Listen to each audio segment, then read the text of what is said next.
It's so nice to see everyone seated here. Beautiful faces.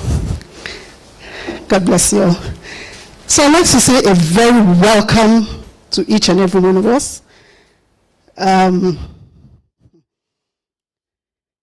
been a journey. 3 weeks. Well, not even just 3 weeks, but we're here today anyway. Welcome, ladies and gentlemen. Welcome, my chairman. I want to say very welcome to you, warm welcome to you. We're happy and delighted to have you here. Your presence here is actually very inspiring in many ways that many of us here may not really understand, but you're very welcome. God bless you. My remarkable Oga, the Executive Director, Consumer Advocacy and Empowerment Foundation, Professor Chiso Undukwe Kafo. You're welcome. And to my cheerful, ever cheerful Karen Chalangat, who has come to be with us all the way from Nairobi, Kenya, the Chief Innovation Officer of Jacob's Ladder Africa. Welcome. It's nice to have your support. My mentors and Georges, you're very welcome. Thank you for those who came as early as 8 o'clock. God bless you. You're very welcome. Dr. Igot, God bless you. Tola Adeboye, you're welcome. Professor Mr. Davidson, Folabi Davidson, welcome. And to every other person here, you're welcome. But I mean, I've specifically picked these ones because they came in pretty early. So welcome, everybody. And of course, to the participants, I'm sure you are eager to give a welcome to your mentors. Can you give it up for your mentors where you are? You are also welcome. I understand some of you have come from Mina, Enugu, Imo State, Ogun State, Oyo State, Aja, Lekki, Ikeja. All of you are welcome here. Yeah, we have them from Mina and all across Nigeria. You're all welcome. We're happy to have you here. I'm not going to take a lot of your time, but there's something that I just want to, as I leave, I want to leave a reflection with the participants. And it's from one of my favorite books that has chapters and verses. And I want to leave you. Is there anyone who has on their phone that book? Any of the participants, my innovators? Anyone who has that book on their phone? My chairman, I won't get you to read it. Is there anybody? I don't have my phone here. I would have read it myself. 1 Corinthians 9:24 to 27. Is there anyone who can read it for me? It may sound unconventional, but who says we're conventional people anyway? We are not conventional people. Oh, you want to read? Okay, fine, fantastic. 1 Corinthians 9:24. Do you not know that those who run in a race all run, but one receives the prize? Run in such a way that you may obtain it. And everyone who competes for the prize is temperate in all things. Now they do it to obtain a perishable crown, but we for an imperishable crown. Go ahead. 27. Therefore I run thus, not with uncertainty. Thus I fight, not as one who beats the air, but I discipline my body and bring it into subjection, lest when I have preached to others, I myself shall become disqualified. Well, this is not just to the participants, but specifically to the participants and possibly to all of us here. But I'll say to the participants, as you get ready to mount the stage, I would like you all to reflect on that. There is a perishable crown, and there is one that isn't. So as you set the stage, run with that. Welcome, participants. You are the reason why we're here anyway. So you are very welcome.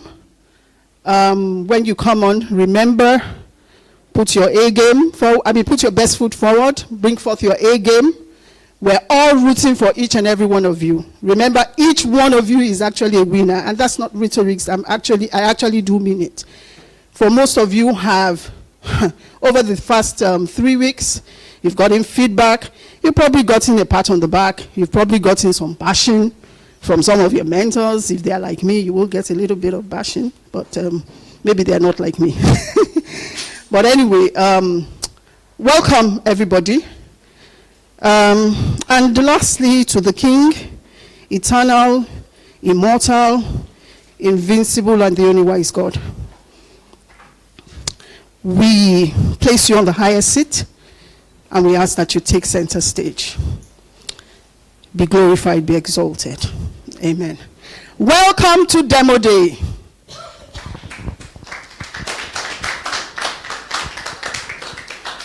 Thank you very much for that charge. I would like to welcome the Chief Innovation Officer from Jacob's Ladder, all the way from Kenya, to tell us about the Innovation Challenge. A round of applause, please. A very blessed morning to you all. I may not tell you much about the Innovation Challenge today, but I will say this has been an amazing journey for us as Jacob's Ladder and for me as an individual. And I want to particularly acknowledge the 24 young people who have made it to this point. This morning, I asked how many young people are there in Nigeria specifically, not even in Africa. And there are 160 million Nigerian youth. So for the 24 here, you are 0.0000015% of Nigerian youth. What that means is that you're very special. You're very unique. Regardless of how today goes, always carry that you are a rare breed. You're amongst those who raise their hand, who chose to be a part of a different story. Rather than tell you about the Innovation Challenge, I'll tell you a bit about Jacob's Ladder, but from a different lens. There's a lot you can read about us on our socials, our website, that tell you the story of how we came to be, what we believe in, what we're working towards, and this famous thing that we like to call our theory of change. But I'll tell you our theory of change from a slightly different lens, just with 3 short things, and we can speak about it more later. I can tell you a whole lot more about it. I'll tell you about the future, the leaders of the future, and the translators of today. So there is a man who made this comment, and he said how most experts that are experts of the past. There are hardly any experts of what will be. For us to have experts of the future, we must begin to work from vision rather than from experience. One of the things that we have chosen to boldly live by as Jacob's Ladder Africa is to live by a lens of the future. What does that mean? For a majority of people, they're probably driven by, 1, the bitterness of the past, whether it may be colonialism or this injustice or the other. I'm not saying we're disregarding it or we don't learn from it, but there's many people who live from that lens, or live from the lens of, this is what I have been able to do, this is what I've achieved, therefore this is what I will focus on, etc. Or if we think about it from a national perspective, country X did XYZ in order to get to where they're at, or they did this or the other to, develop or advance and all that. A majority of men or humanity lives from the context of the past, but we have chosen to live from the context of the future, and that drives us every day. So when you visit our website, for example, you interact with us, you'll hear us talk about we are activating 30 million jobs in the African green economy by 2033. And yes, we're driven by that. But around that mission is very many facets that we understand must be real for that future to exist. We understand that we cannot live from, let me say, little fiefdoms, everyone taking care about their corner of the world, or their, what would you call it, like their mandate, or their country, or that little city, concerned about the pocket, etc. We have chosen to live beyond that. And therefore, when we work with young people, and for those that will become a part of the incubation program that we're running in collaboration with CADEF, you will hear a lot about this. We dream about what can be, impossible as it may seem, and daily choose that it will be possible. And I'll get to today's translators in a bit. We're driven by a picture of a possible Africa, which looks like very many things in terms of our governance, in terms of our, our enterprise, our industry, etc. And that then defines how we live every day. And now I bring in the second bit, which is now the leaders of the future. Remember, we had those who are experts of the past versus those who are experts of the future. A lot of the challenges that we see around us, we have come to really appreciate that what we lack as a human race in general, but specifically as Africans, is true leaders of what can be. And the leader is the one who has seen what is possible and then becomes the first model, or let me rephrase that, works on themselves to the extent that they can become a model of what can be, and then brings around the people that fall within their influence towards that future.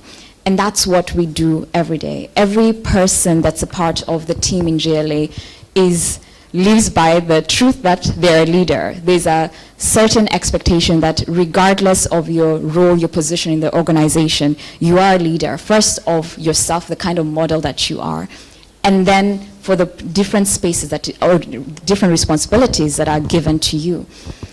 And so for my team particularly, one of the things that we began to imbibe is we have to become experts of the future. We have to model. We ourselves need to be models of the future, going where no one else has gone, especially our past selves.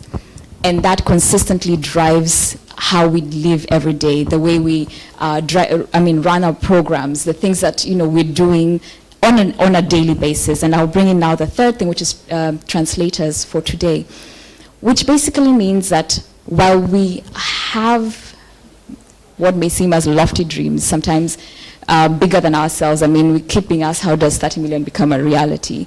We are daily looking at how do we translate that to our today? How do we practically break it down so that today, as I'm interacting with the young people here today or working with our partners in Cardiff, it's adding up to that. So we're daily translating that. And a part of what that looks like is there's particular mindsets that we imbibe and we train.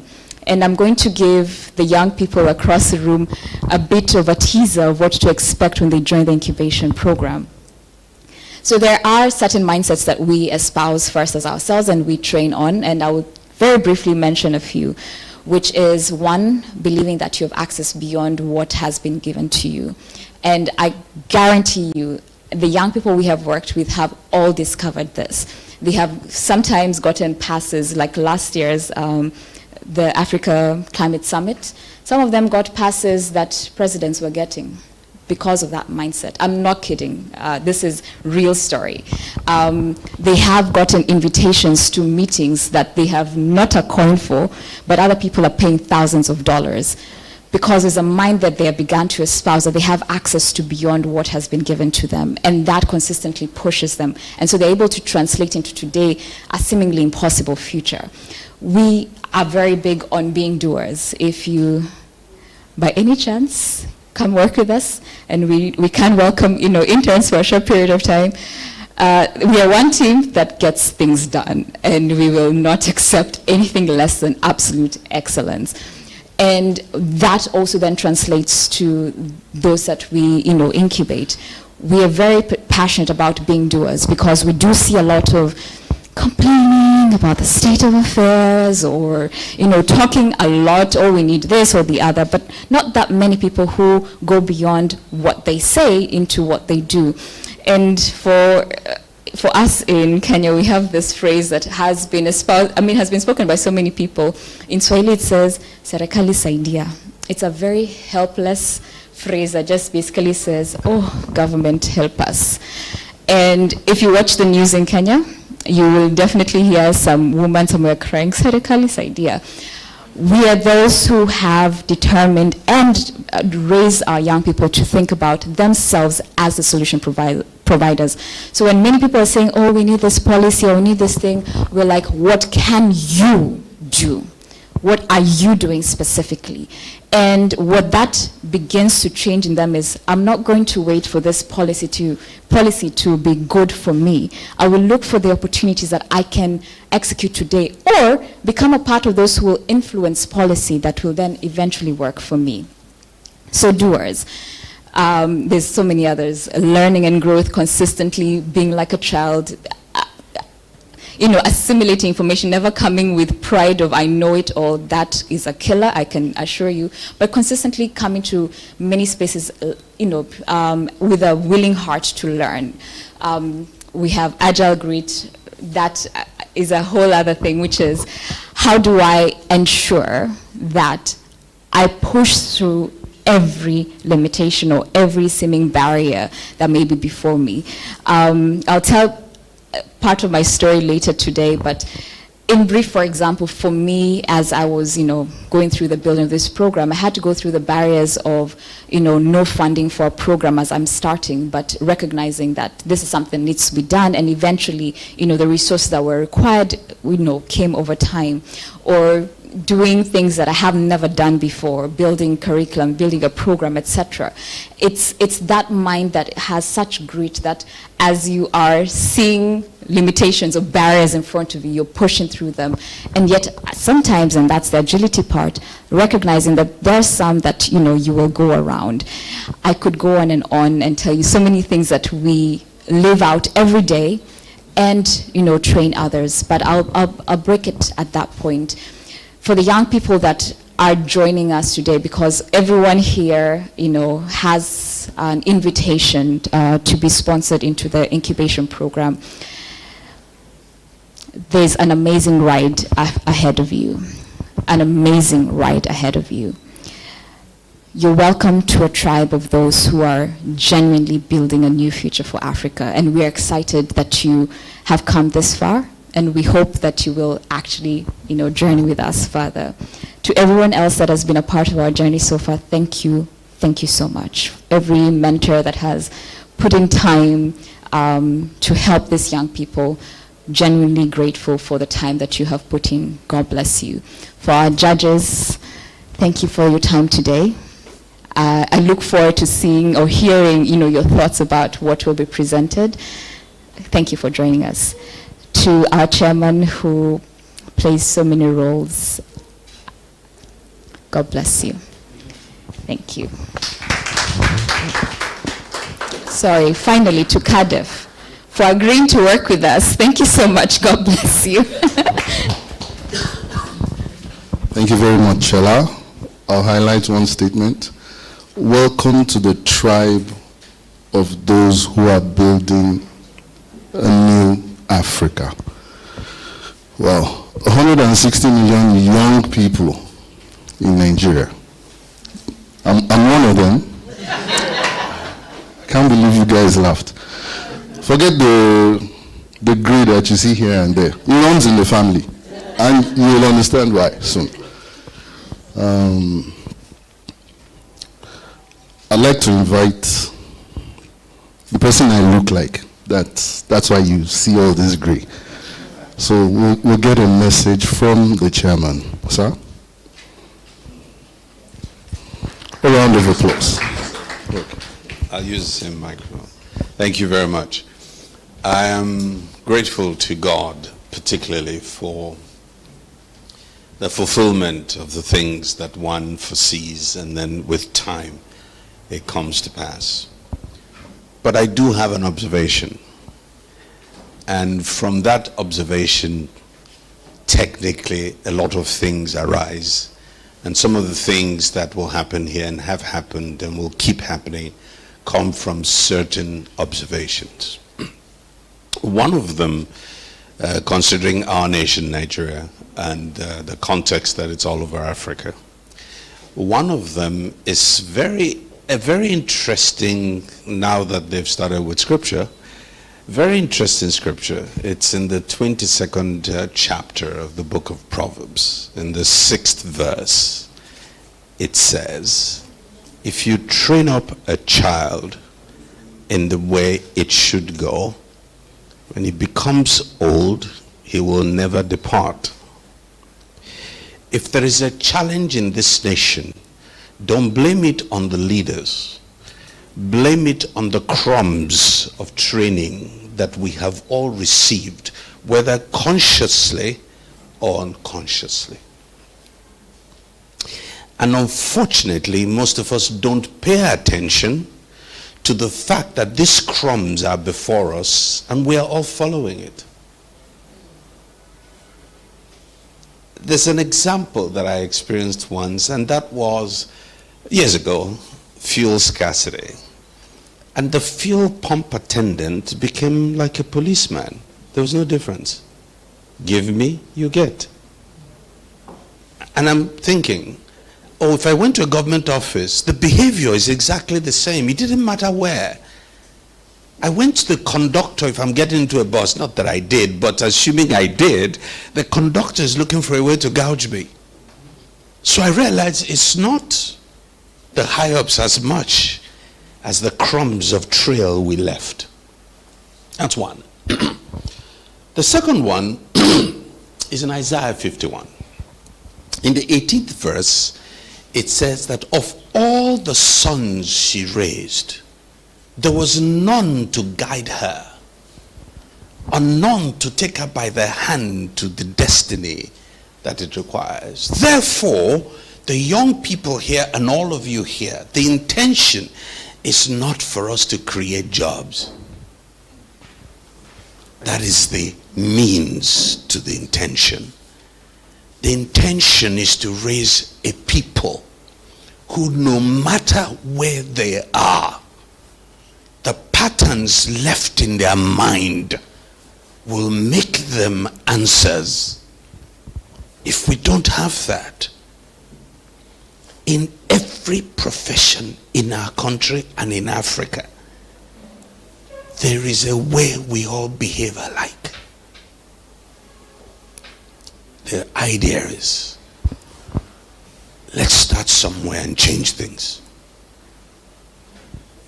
My hope for the young people is unfortunate that you stuck them somewhere else. But they can? Oh, excellent. My hope for you is that you come in here, don't think of money. Don't think of being the best person in the midst, in the sense of a standard that you see around you.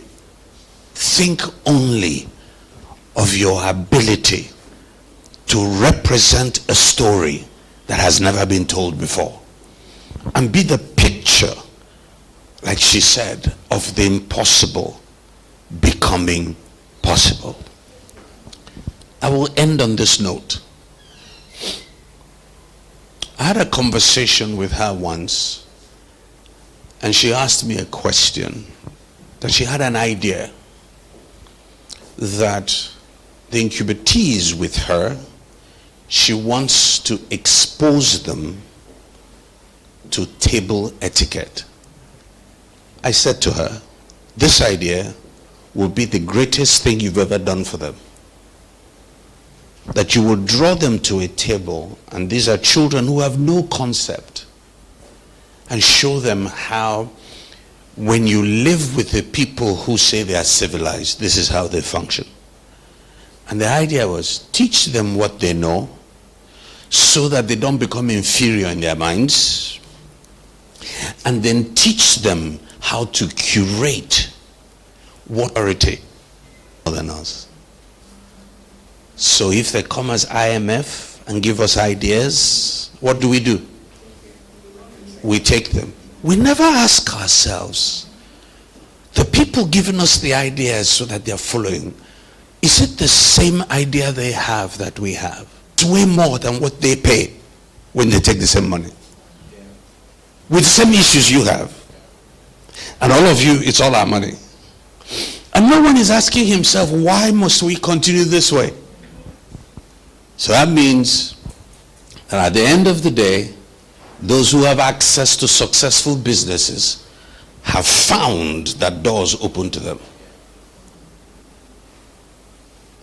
When you hear the World Economic Forum, what do you see?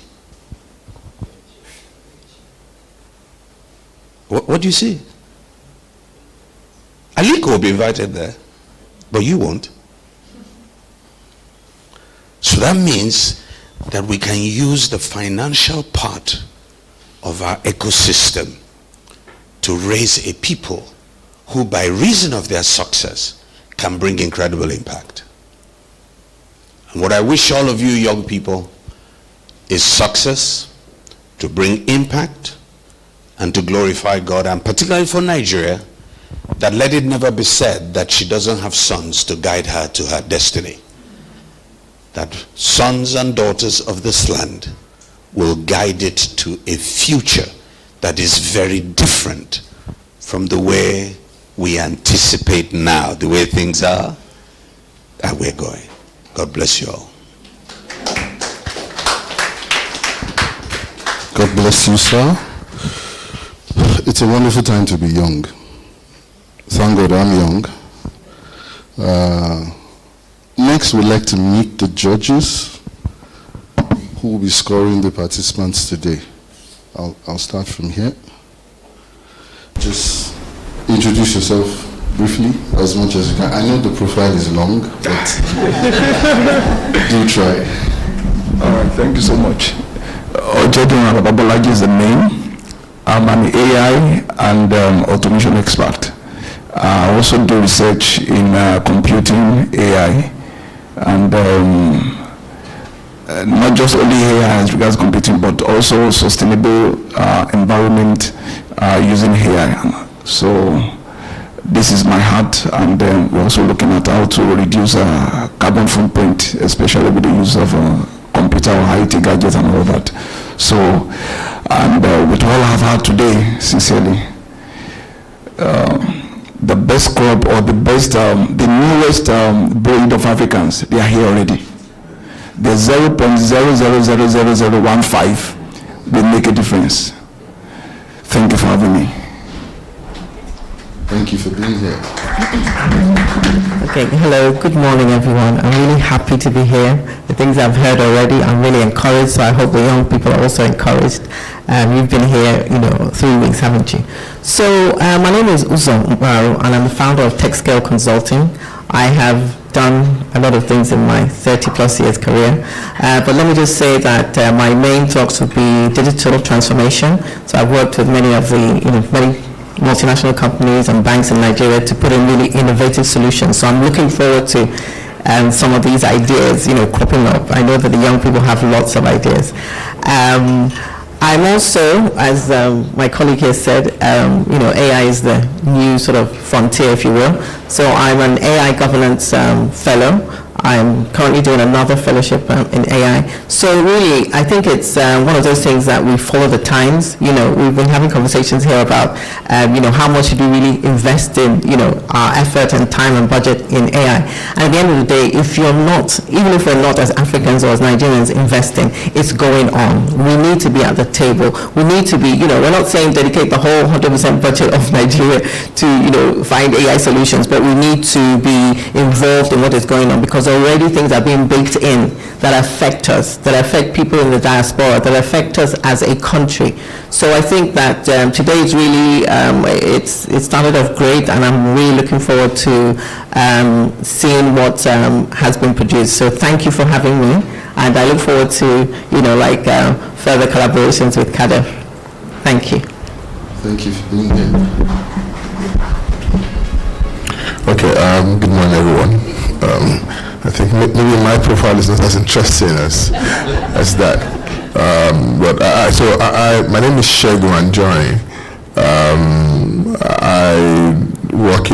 I do financial services, and I think I've been there for just a few years.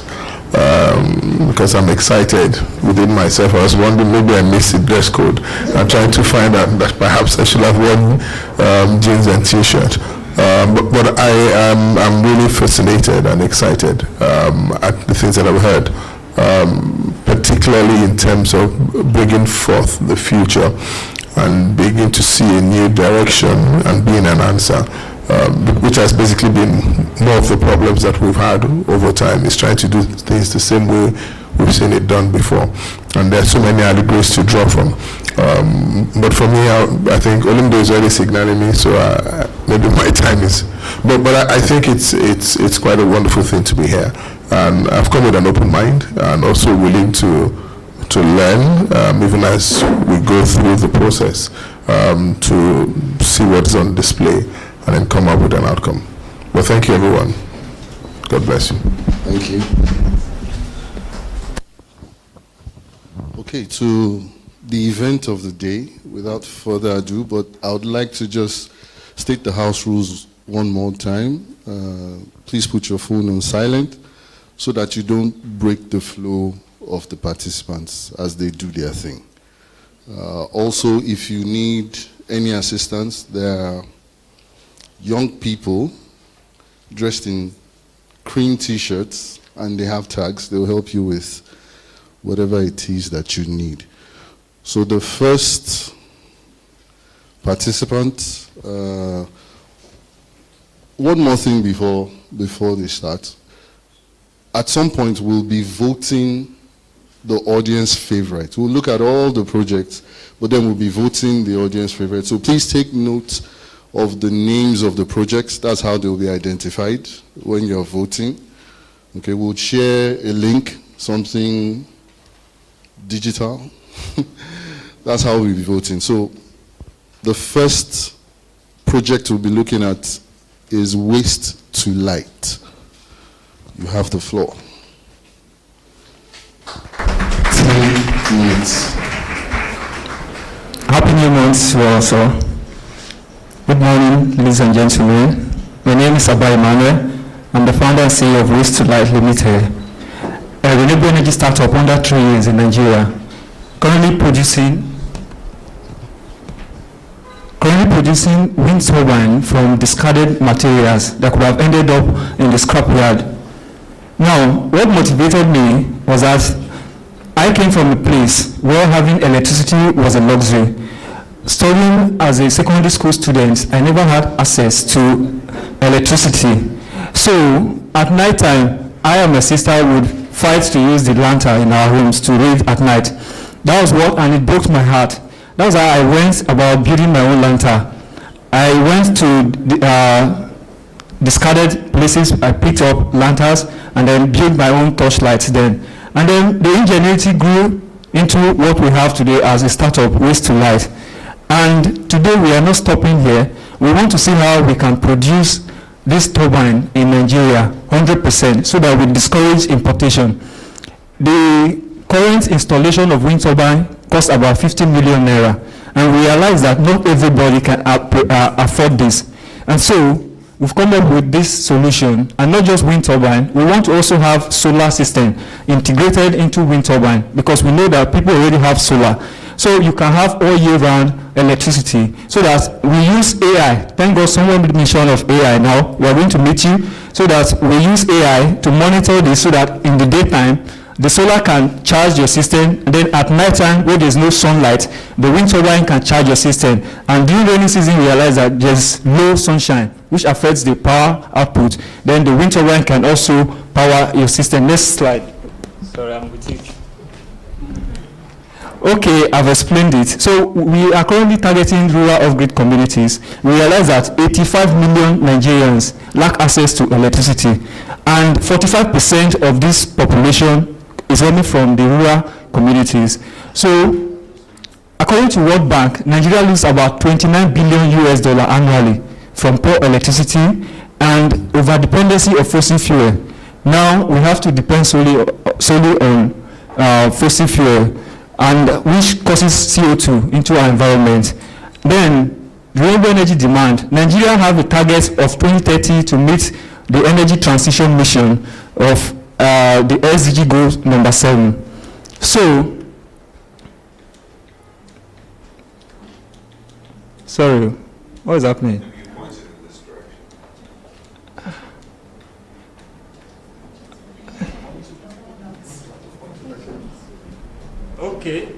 Okay, so our unique value proposition is actually the fact that we are producing this 100% in Nigeria and from scrapyard material. And also, we utilize the use of 3D technology in prototyping our products, so that when we scale, we are thinking of scaling. We want to scale in such a way that we use injection molding machine to print the blades. That is our innovation. We've recycled plastic PET bottle into 3D filaments to produce wind blade, because we realize that the wind blades currently in the market use carbon fibers, which are not recyclable. So we want to see how we can innovate this industry and be able to capitalize on the market, because the market is actually $9.2 billion. If we can tap at least 10% of this sector, we will be able to be sustainable on the long run. And then we want to discourage importation. Our 250 watt costs about 150,000 naira, as against imported wind turbine, which costs about 500,000 naira. When dollar was about $1 to 1,000 naira. So, next slide. So, our revenue so far, we could have ever imagined that something that I started with 40,000 naira. From the morning I was able to save to start the research in my backyard. And now we've grown into a company that has been backed by Total Energy. So we've been backed by Total Energy, recognized as the best and affordable energy project in Nigeria, recently at the Total Energy Startup of the Year Challenge. And also, we've partnered with Wind Empowerment Organization, a UK non-government organization that produces wind turbines for rural communities across Europe. We've partnered with them. In fact, recently we participated in the Wind Empowerment Conference in Greece, where we also try to empower the young generations. That is why we want to inculcate this innovation into our own children in Nigeria. So partnering with CADEF, we want to see how we will also empower children who lack access to electricity, so that they can have quality education. And then with that, we can solve the SDG goal number 1, which is poverty, and then hunger. Next slide. So we've targeted areas from our research. We realized that Sokoto, Kano, Borno, the northeast have a lot of wind speed of about 10 meters per second yearly. And then in places like Victoria Island, Lagos, Ekpe, and the coastal regions, they have a lot of wind speed. And then high-rise buildings that we've noticed that can also have this wind turbine. And then we can have electricity all year round. And then 3D technology, I've explained that. And then recycling, we will leave that to recyclers. We upscale from them, and then we build.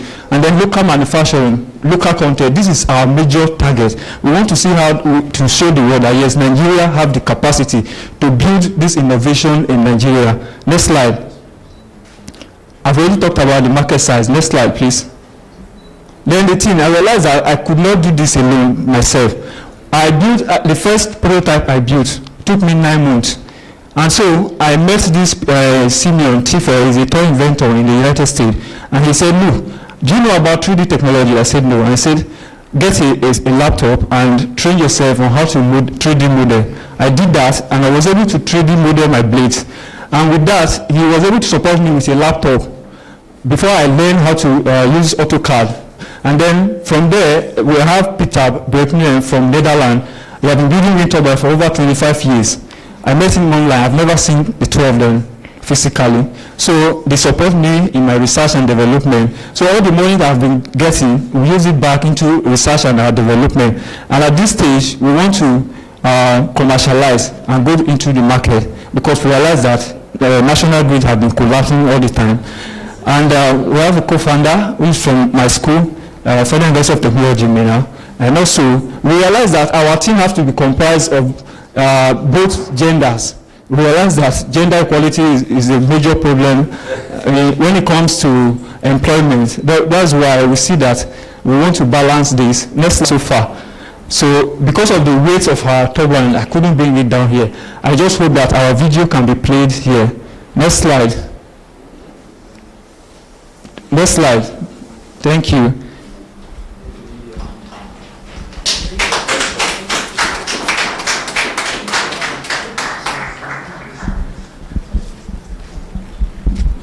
Thank you, especially for keeping to time.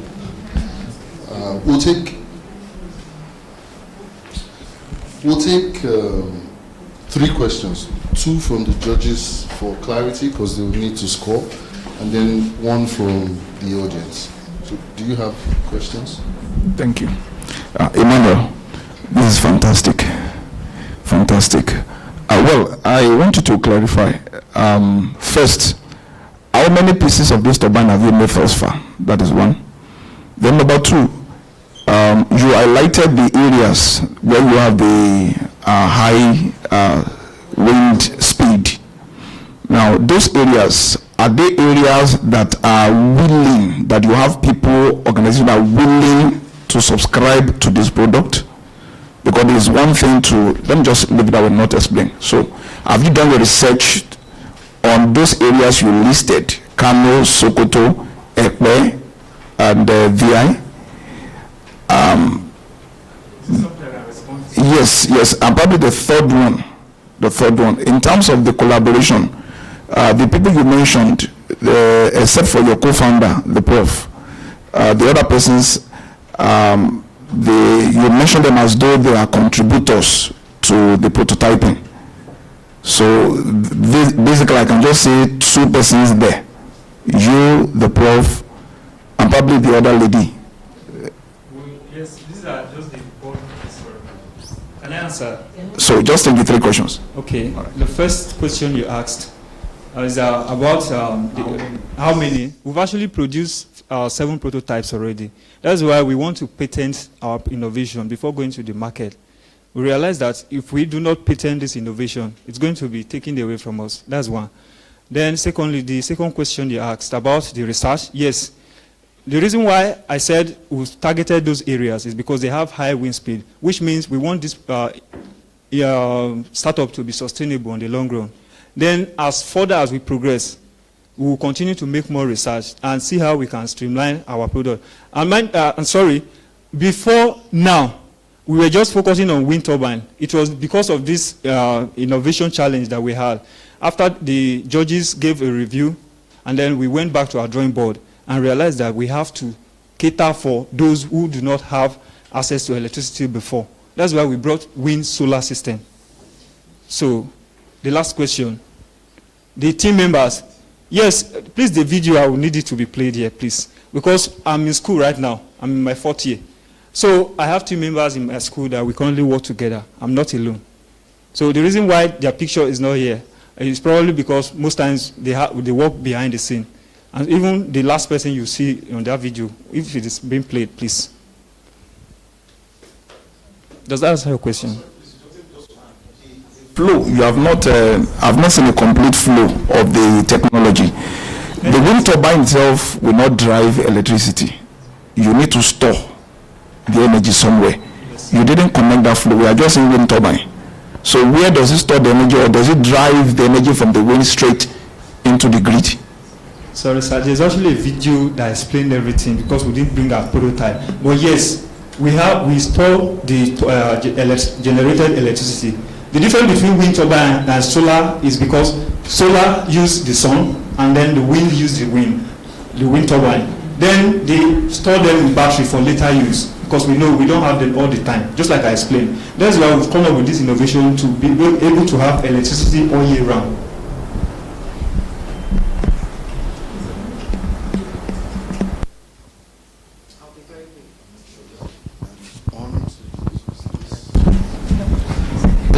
Emmanuel, I'll be very brief because I know we're pressed for time. Well done. I mean, I'm particularly impressed in actually the fact that you have brought, like people on board that you have never seen. You have gone out of your way to do the collaboration that needs to happen. So well done on that. So just to be very quick, so just to be clear, the innovation that you're talking about here is the fact that you're now making recyclable wind turbines, the actual arms, yes? Okay, and are there other aspects that you've innovated, or you're now building in the traditional way of building wind turbines, but using that recyclable material, yeah?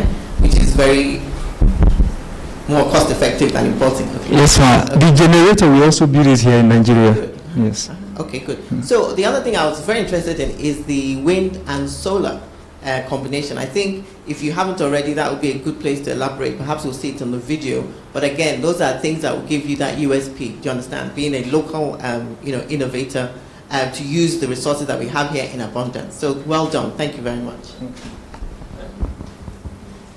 Unique selling point, USP. Maybe my questions will come after I see the video, because I'd like to see what the prototype looks like. Do we have... Yeah, congratulations again, Waste to Light. Manual, right? Yes. Okay, very impressive innovation. Again, back to the material that you're using.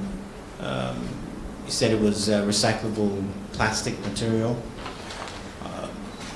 I would like to suggest that you work with some material scientists to be sure that that material will be durable for this kind of device, because there is a science to the use of materials for this kind of innovation.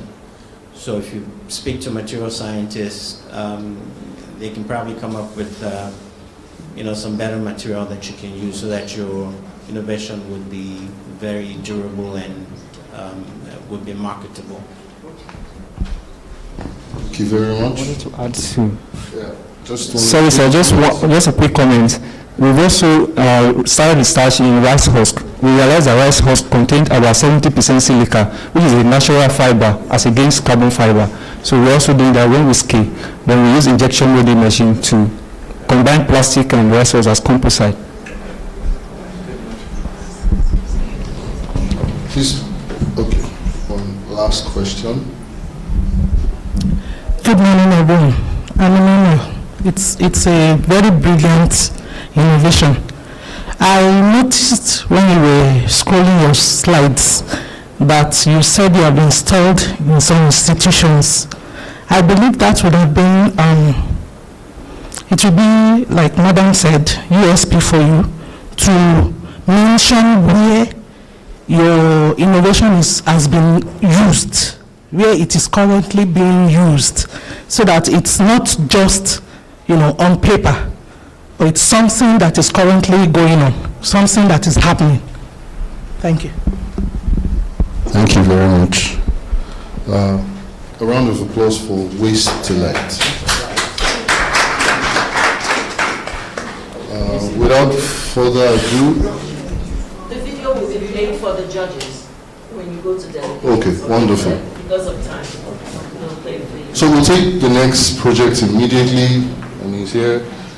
TED Innovative Solutions. Good morning, Georges. My name is Edwin James, and I'm from TED Innovative Solutions, and I'm happy to be here. We are with the mission of democratizing access to clean energy for small businesses and low-income communities. Next slide. Meet the team. Our team is led by James Thomas, the CEO. He's a graduate of electrical engineering. Jacinta Oja is our CFO. She's a finance officer. And myself, Edwin James, I'm a graduate of computer science. I'm overseeing embedded systems development and product development. We also have a board led by engineer Professor Simon Itwange. He's an engineer, a professor of engineering. Daniel Kaiser is a technical advisor. He's also a vice chairman. He's based in Germany. What inspired our journey? So in 2021, we read an article of a family that got killed by generator fumes. And this sad story is something we keep hearing year in, year out. It's always reoccurring. So that on its own is a problem. That inspired us as far back as 2021.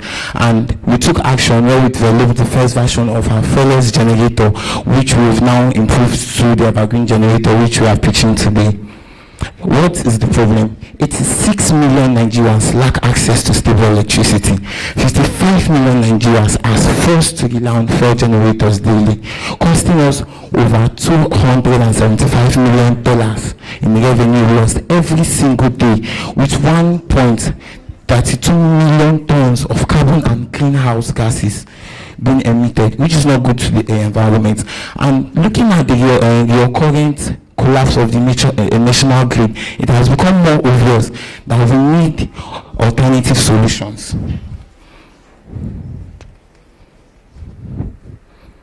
Next slide, please. Now, meet Shegun. Shegun is a 34-year-old fashion designer who lives in a rural community. He lacks access to electricity, which he needs for his business. Now, he earns on average 10,000 naira daily to run this business, but he has to spend around 6,000 naira on average, looking at how fuel price is down from day in, day out. On average, this is not sustainable because in a month he ends up spending 200,000 naira on petrol. How much is he making? And we have over 30 million schedules all over 30 million schedules all over the country. I know some persons even in this auditorium face the same challenges with their business. So meet our solution. The third evergreen generator is a solar powered energy device that offers our customers access to stable, clean energy without the cost of fuel. There is no fuel combustion. It also features an embedded system that enables our customers a flexible payment system, so they can pay as you go.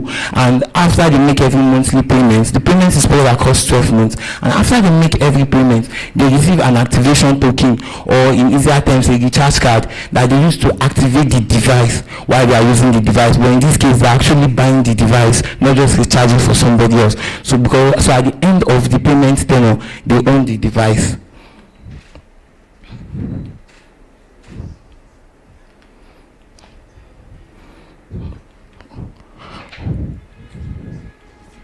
Okay. Now, this video is a video of one of our early adopters using his third evergreen generator to charge his POS. As you can see in this video, he's going to turn on his device, then impute his activation code he got for that monthly payment. And once he types in the code, you see him typing in the code, yeah? So it's like it's recharge token for that month. And once he types it in, you see the device go green. That's why I call ourselves third evergreen. And he uses it to charge his POS. We have 5 MVPs that are already tested, like with the one with this user. You see the device turn green. And it has helped us to strengthen our quality assurance, conducting rigorous testing conditions. We source high quality components, and we offer maintenance. We also plan to offer warranty and support services through all our distribution locations. Now, this is our business model. 33% of our revenue is going to come from upfront and immediate purchase, while 67% is going to come from recurring revenue for those who want to spread their payments across 12 months. Now, what is our cost structure? With the manufacturing cost of 21,000 naira and a selling unit of 370,000 naira with a profit margin of 160,000 naira. But wait, out of the 160,000 naira in profit, 83,000 naira is covered as customer finance, which we take note effect of the payment period that is spread the inflation rates of 15% for those 12 months, the default rates and the admin costs for our payment platform. So giving us a remaining net profit of just 76,000 naira on each unit, because we believe in low margin and high volume. So the more we sell, then we can make more. And it also represents our vision to actually offer value to small scale businesses. Now, who is our major competition? The industry leader in this space is the Sun King 800 watt power play. Now, it costs for you to own a Sun King, you are going to have to make a deposit of 100,000 naira and make weekly payments of 21,000 naira, which you will spread over 80 weeks, and that's going to cost you 1,680,000. But why is this so? It's because it's a foreign brand, and they also have to pay import duties on their products, which they have to now charge on the customers. But unlike us, we are a Nigerian brand with locally sourced raw materials, and all our products are manufactured here in Nigeria. And for the same device, the 800 watt 10 evergreen generator, we are just charging 370,000 naira.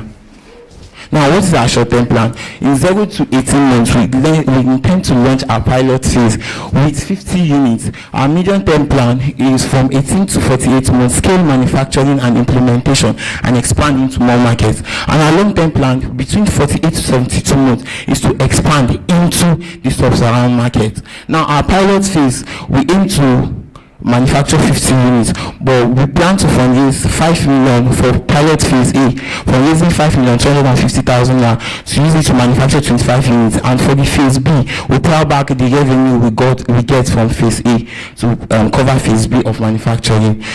So, judges, the question now is, will you join me and my team on our journey to empower small-scale businesses with access to clean energy in Nigeria? Thank you.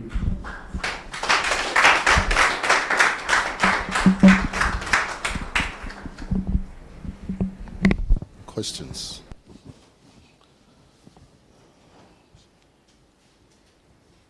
James, well done. Well done. And I love the way you brought the competitors in to show that you have done your work well. Very good one. I just wanted to clarify that if you are given, let's say you have access to scale this business now, what are the 3 major issues that you foresee in terms of scaling this particular business?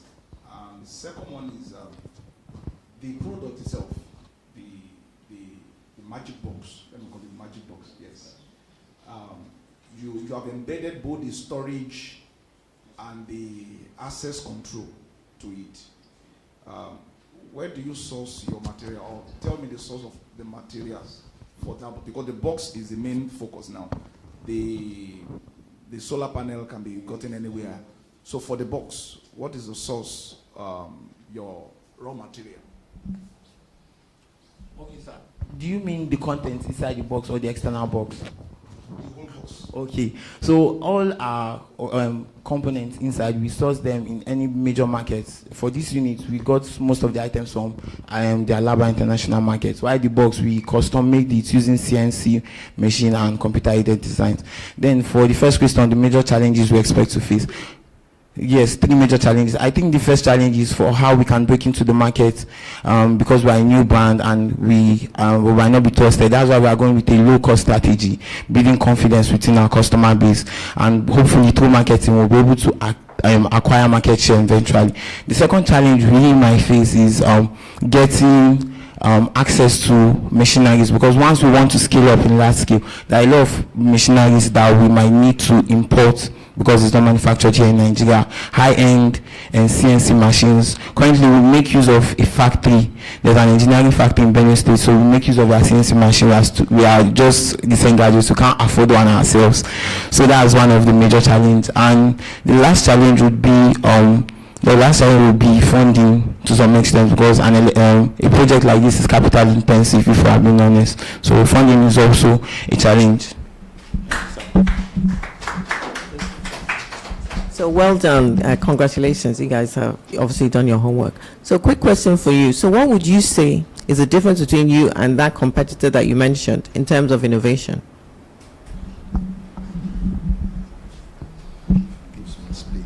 Okay, So one thing we've learned about innovation is you don't have to reinvent the wheel, you just need to identify a gap in the market. And one of the obvious gaps we saw in the market is the pay gap. And especially for our target audience, because of that costing, our target audience can't be serviced at that amount. There's no way mama in the village or an ordinary tailor one pay 21,000 every week for 80 weeks. That's why when I said in our mission, it's for low income communities and small scale businesses. So that's the gap we are servicing. Thank you.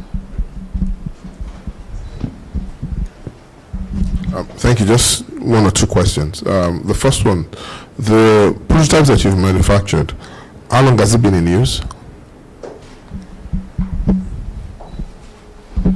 So we, like I said, our first prototype and the final MVP we got, we completed it in 2021.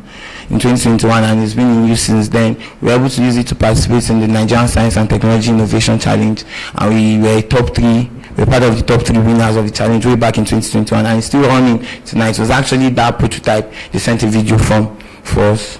Thank you, sir. Okay, so the background to my question is, if we use that device every day, yes, sir, right, how long can it last for?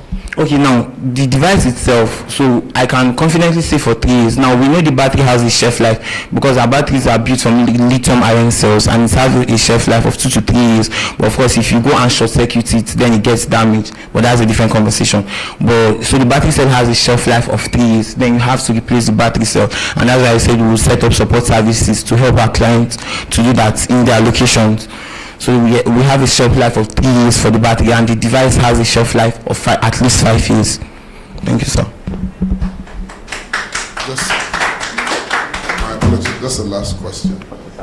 You mentioned an import component where you need to import a machine, because currently you outsource through a factory in Benue, right? Yes, sir. What percentage of your cost goes into that?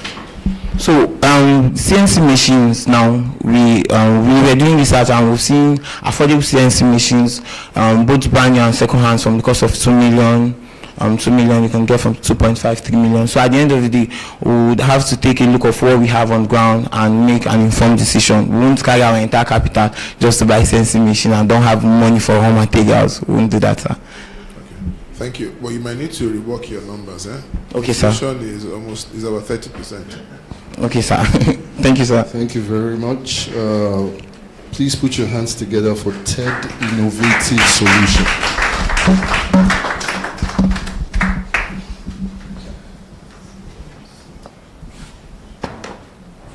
Next solution is, are you ready? Loop box. Please note the names for voting. Loop box.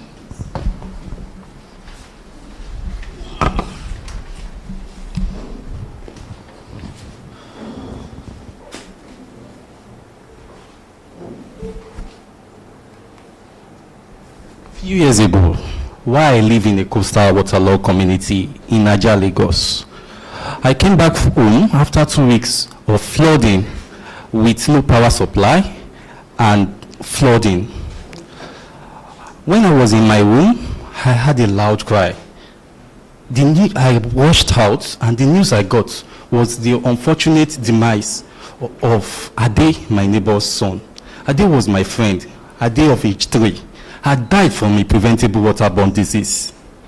That night was the longest night I ever had in my whole entire life. As I struggled to sleep, I vowed to find a long-lasting solution to the problem facing this region.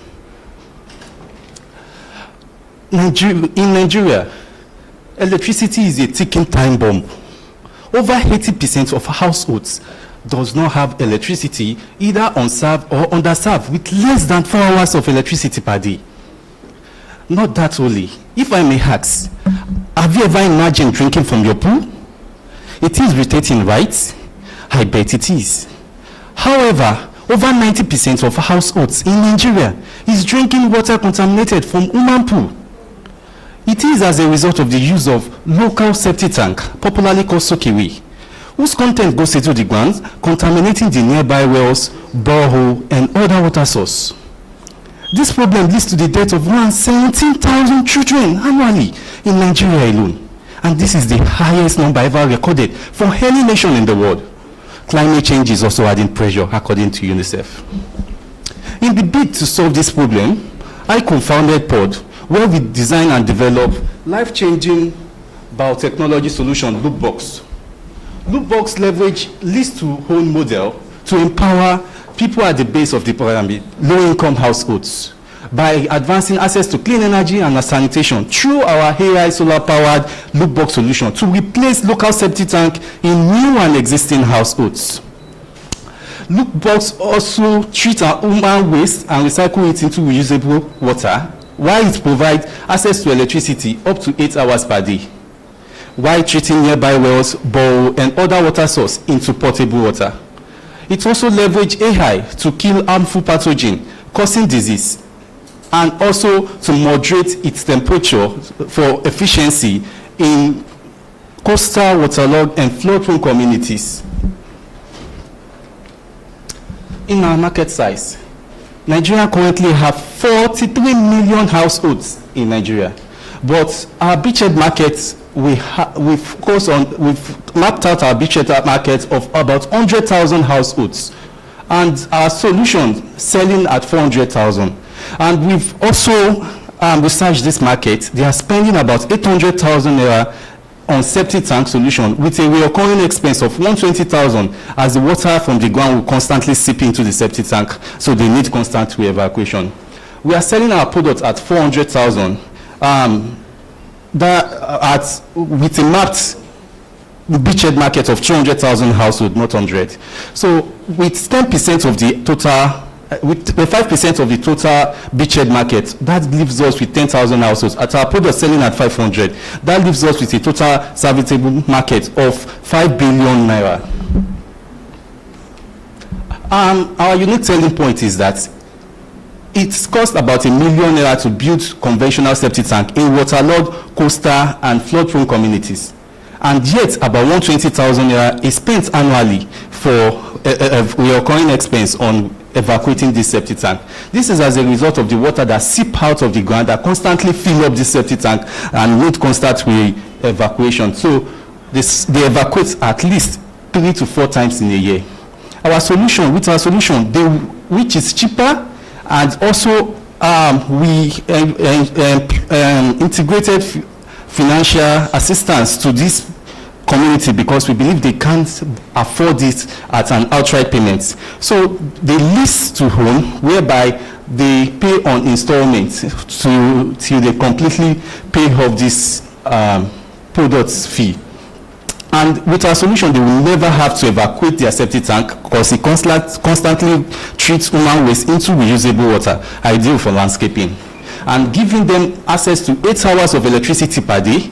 And with our solution, it gives 100% prevention of water contamination and disease outbreak as a result of using septic tank, and free maintenance for a year, remote function monitoring to prevent system breakdown, and also to identify when there's leakage in order for us to rush down and treat such problem. We are also providing local job for women and youth in this community. In our customer discovery, we interview 300 households, 30 real estate developer, 40 construction engineers, healthcare centers. And the feedback we got was the high cost of electricity and sanitation with low efficiency, and the water contamination and disease outbreak as a result of using the conventional septic tank, the recurring expense of evacuating the septic tank, as well as septic collapse when it floods.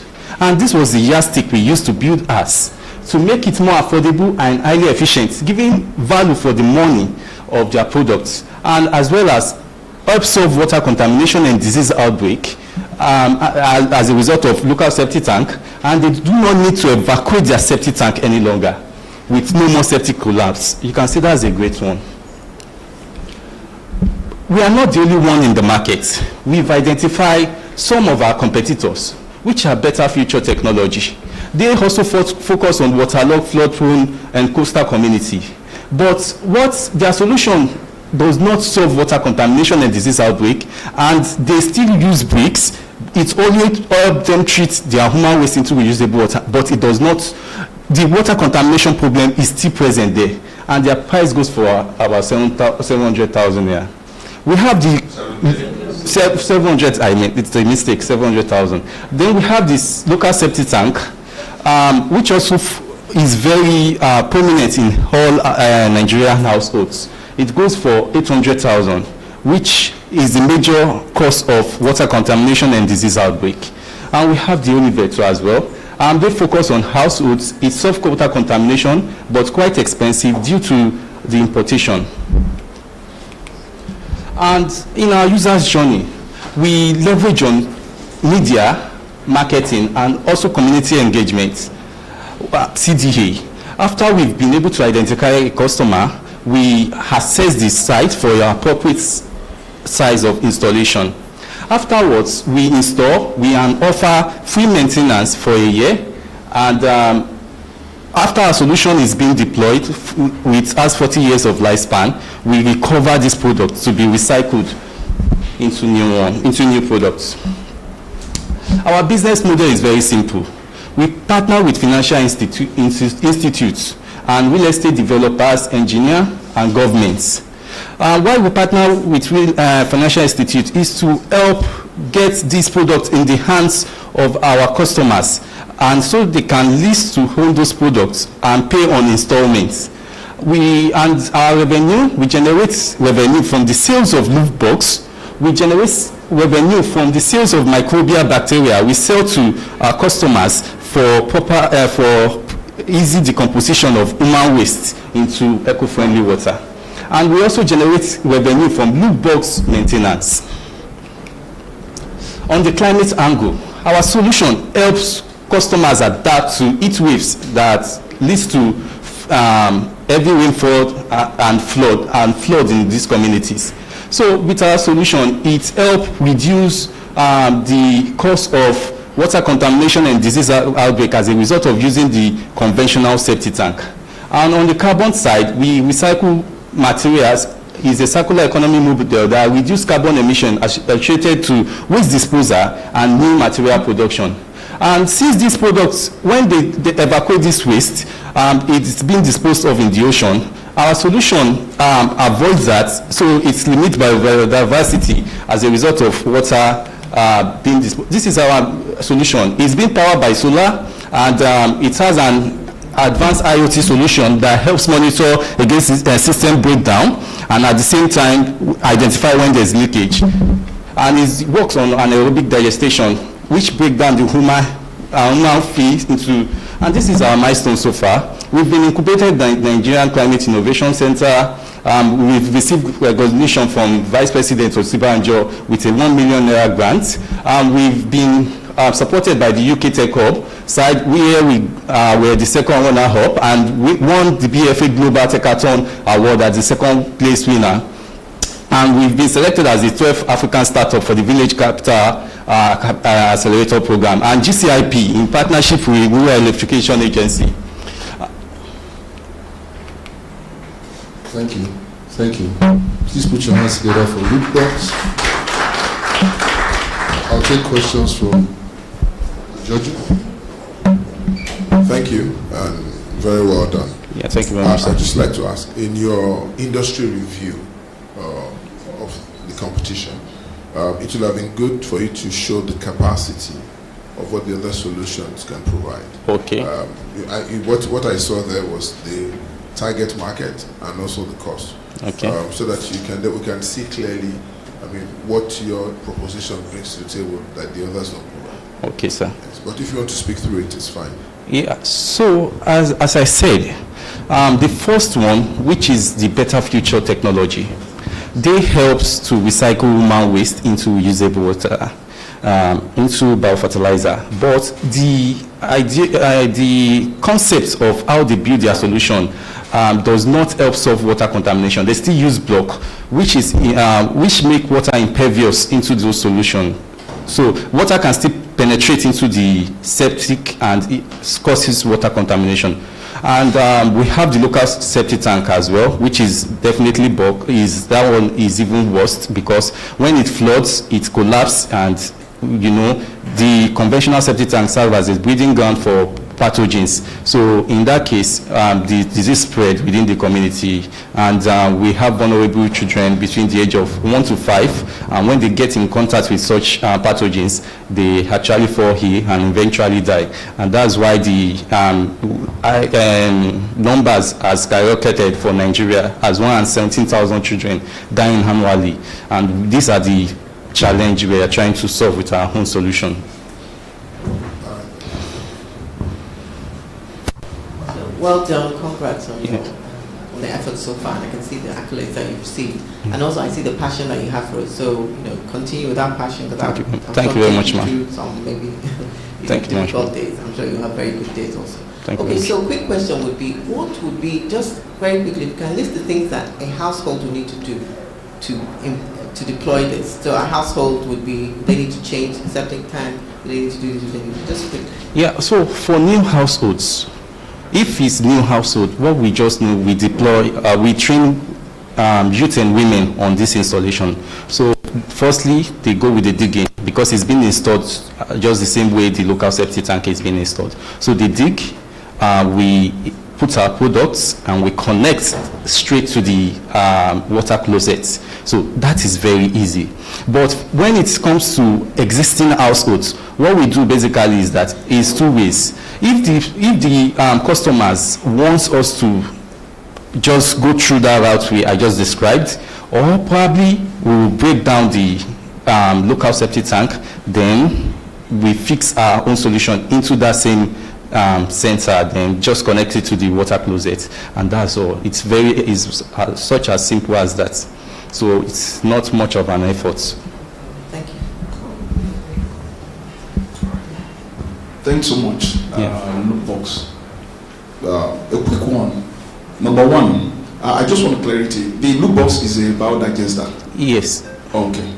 So how long will the digester, how long will it last using the old material? Yeah, I said it has 40 years of lifespan. As it is? Yes. Interesting. That's a good one. So for once it is filled up, or you need to evacuate? You won't evacuate this. Okay. That is one of our unique selling point for our products. You will never have to evacuate because it constantly recycles this human waste into eco-friendly water that can be used for landscaping or even discharged into the environment without having side effects on human or the planet. All right. So what do you need to scale? Yeah, what I need to scale so far is access to funding in order to get this product in a large quantity, and space for manufacturing, like factory space, which also boils down to marketing, funding, and lastly is the marketing. We need support on marketing because we want to differentiate ourselves from what is already in the market, and we want to do that rightfully in such a way that when we communicate our ideas, people would easily communicate understand the ideology behind our solution and be able to jump on it. So how many places have we implemented this? We've implemented this in Lagos, Ogun State, and Ibadan. How many households? 50 so far. 50? Yes, exactly, sir. Yes, exactly, sir. Thank you very much. I'll take one question, but out of respect for time, we'll give priority to the judges. If there's time, then we'll take from the others, but I'll just do this one. Yeah, I'll be quick. Mr. Lookbox, this is something I'm particular about. Well done. Yeah, thank you very much, sir. You've spoken about when the biodigester digests it, how do you dispose of the water, bearing in mind that some of the places are already waterlogged? Yeah. And then, while you were speaking, there was something you said about the water contamination. The water. Yeah. You said, when you said you use it for landscaping, it leaves you with the impression that's not unique. Okay. On that case, it's not like. Especially with the fact that in Lagos State, there is the Lagos State Environmental Management and Protection Law of 2017. which mandates every household to treat their waste from source. And we have been incapacitated to enforcing these laws because of the high cost for wastewater treatment plants. So we have focused mainly on the high-brow, the high-rise and all that. But what the law actually says is that every household, for tenements and smaller households, to be able to key into the Lagos State policy. Yes, ma'am. So I will implore you that if this goes further, you need to go to Lagos State Wastewater Management Office to get a validation for it. Okay, ma'am. So that idea about how that is being done, I think I would like to meet you and further see on how. Thank you very much. The pitch was over 5 minutes ago. Look what's everyone. Your name? My name is Rashid Ali. Rashid Ali. Yes, exactly. Look what's. Yeah. The next solution we have Hydroelectric Core generator. You mentioned generating electricity. Yes. But you didn't highlight that. How does it generate electricity? Yeah, it's being solar powered. To monitor, we use an IoT component and that needs energy. So the excessive energy that is being stored in the inverter is what we use to power households.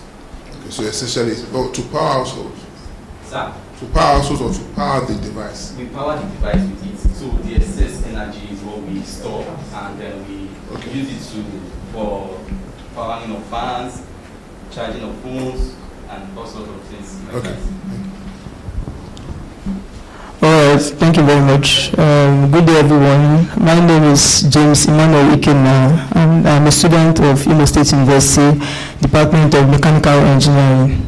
And today I'll be talking about my very own energy generation solution called the Hydroelectric Core generator. The Hydroelectric Core generator generates electricity using water pressure cycle.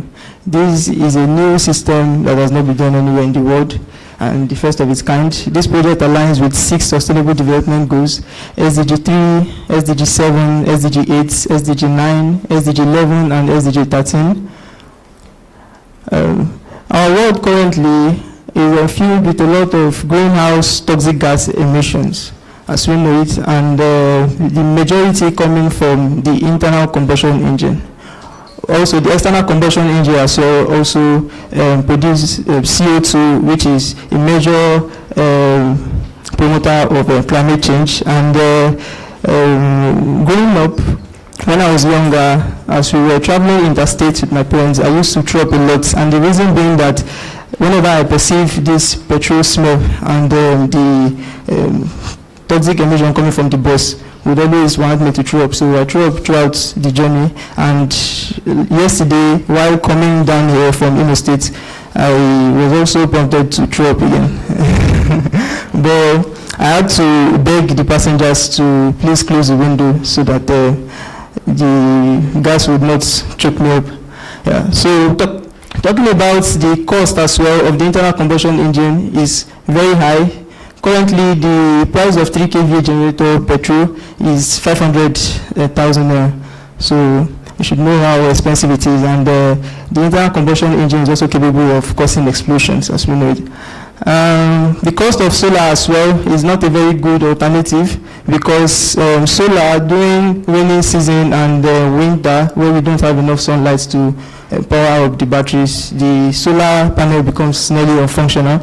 So the aim is to reduce the dependence on fossil fuel, to reduce the price of having energy, increase the access to energy even to rural communities, increase electricity access to those who are in maybe the deserts or some other places where they cannot have access to electricity, and to also boost a country's economy. So to solve this problem, I am hereby proposing the Hydroelectric Core generator as the only effective and reliable solution to the internal combustion engine. This project has an efficiency of 84.5%, and it does not pollute the environment in any way.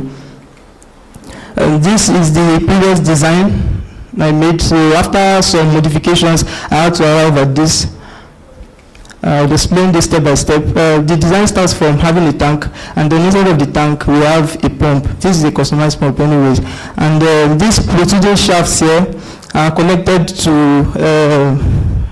a DC motor, and the two shafts are connected using a pulley drive, and then the DC motor now is connected to a battery. This is the DC motor here, this is the drive link. And so when we fill the tank with water now and then power the DC motor, the pump pumps water up to the receiver tank. I don't know if I show it here. It is the receiver tank. So the work of the receiver tank acts as a capacitor just to stabilize the pressure of the water, so that when input power to the DC motor is reduced a little bit, the pressure output does not change at all. So this is the runner of the turbine. The pressurized water hits on the runner rotates, and then connected to an alternator, it generates electricity. This is a typical hydro turbine system where we have water input, and then the water hits on the runner, flows out back, but in this case now it's flowing back into the tank. The pump pumps up the water, it comes from here, rotates the runner, flows back into the tank, and then connected to an alternator, it generates electricity. This is the first design I made. So after some experiments and output of this, I had to modify to this, where we have an electric motor turning the alternator, but then this does not really have great efficiency. So considering applications where you need to input higher load, this cannot really function. So this is where I had to resolve to the Hydroelectric Core generator, and the current prototype is still under building, and we are 60% done. I just had to pack it inside due to finances. So I don't know if you can play this video, but this simulation video just shows how the system runs. Let's play the video.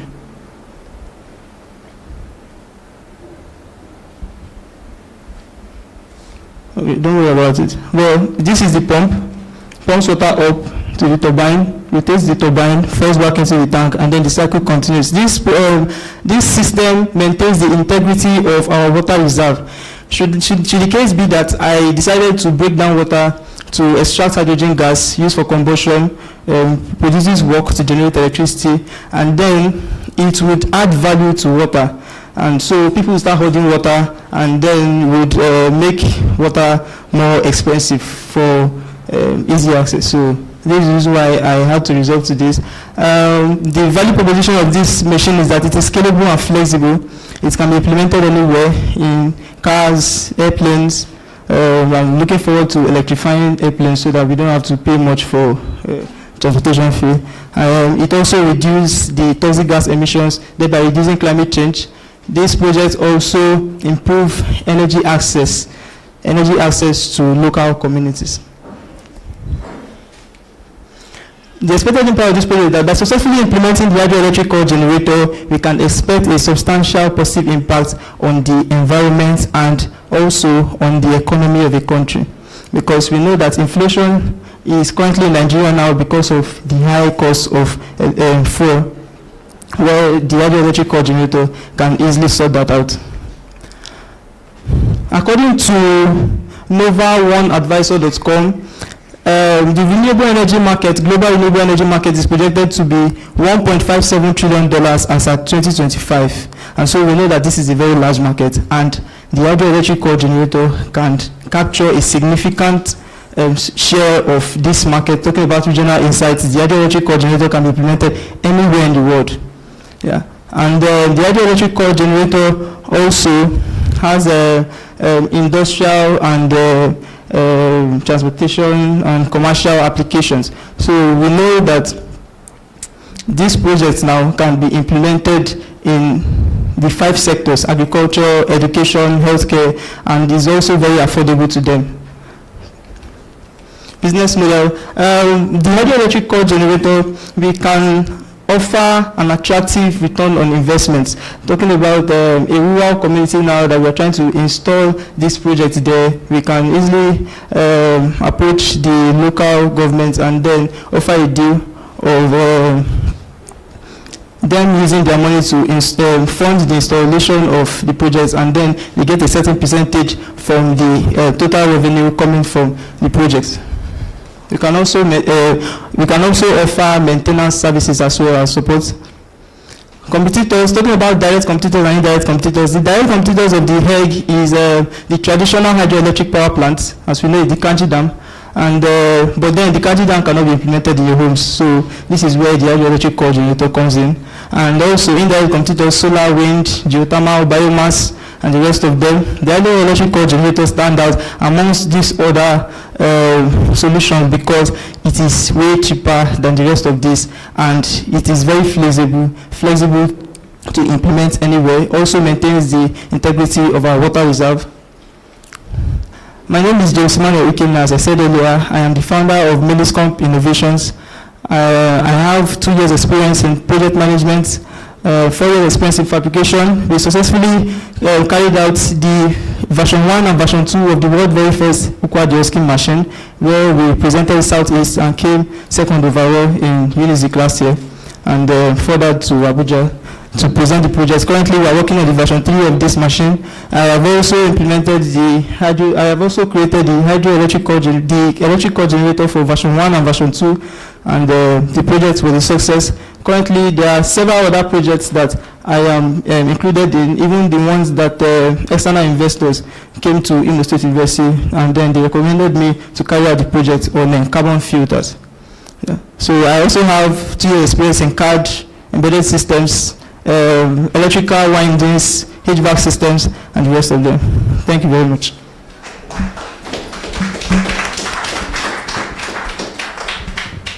That's excellent. Let me just ask 1 or 2 questions. So what you're telling me is that this is a closed system, that once it is powered and the water goes through the cycling, you don't need to put any more water in it? Is that what you're saying? Yes, sir. And that's it? Yes, and that's it. Because there's no heating source there. Yeah. Assuming there's a heating source, we have water escape through evaporation. Yeah. But then there's no heating source, so the water still maintains its physical property. Yeah, so the water goes in, liquid comes. The pressure is comes maintained in the tank, right? Yes, sir. The pressure is maintained through the receiver tank. And the DC motor, what powers it? Yeah, the DC motor, the initial power source of the DC motor is the battery. Yeah, so for the 3 kVA generator I'm building now, it is calculated that the pump needs just 12.9 watts. So adding factor of safety, we need approximately 15 watts to run the pump.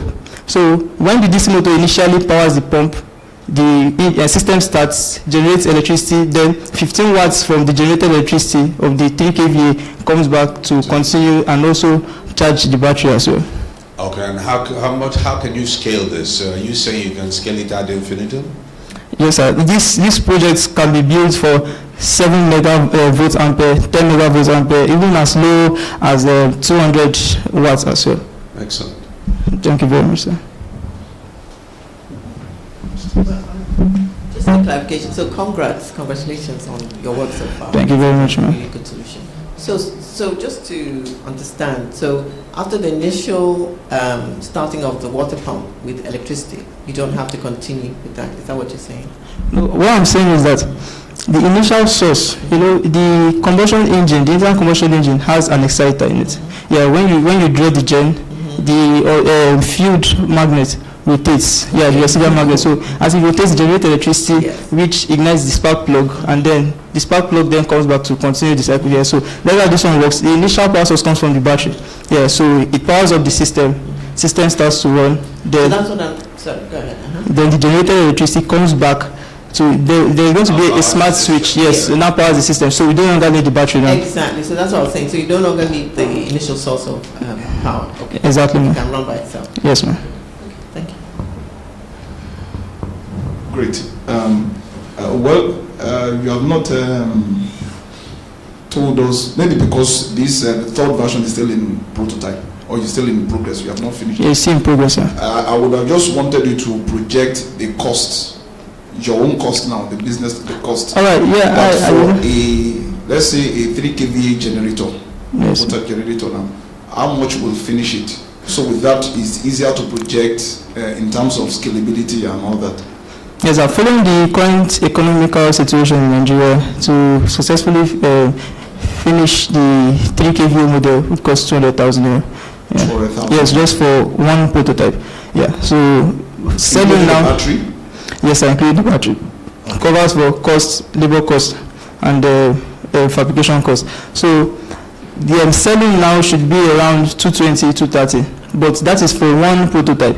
Yeah, so when we are mass producing now, we reserve energy more when we are mass producing. So the cost of building one now would now reduce. So the cost of selling now, when commercializing now, would be reduced to below 200,000. Okay, beautiful. So yes, maybe just another thought is that of all the components being used, which of them are locally sourced? All which of them that you must import? No, the non to import, sir. All will be locally sourced? All will be locally sourced. All. Beautiful.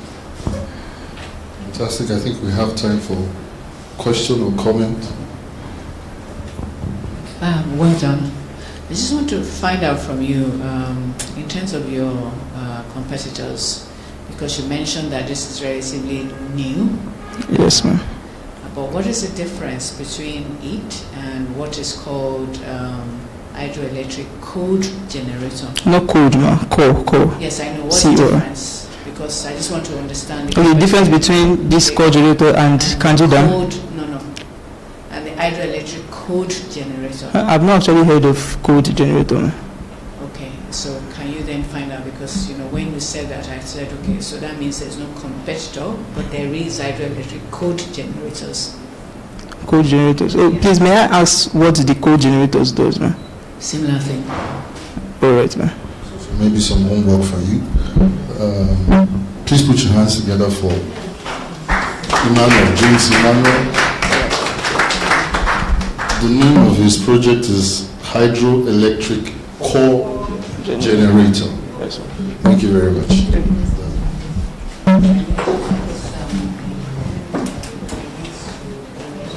So the next.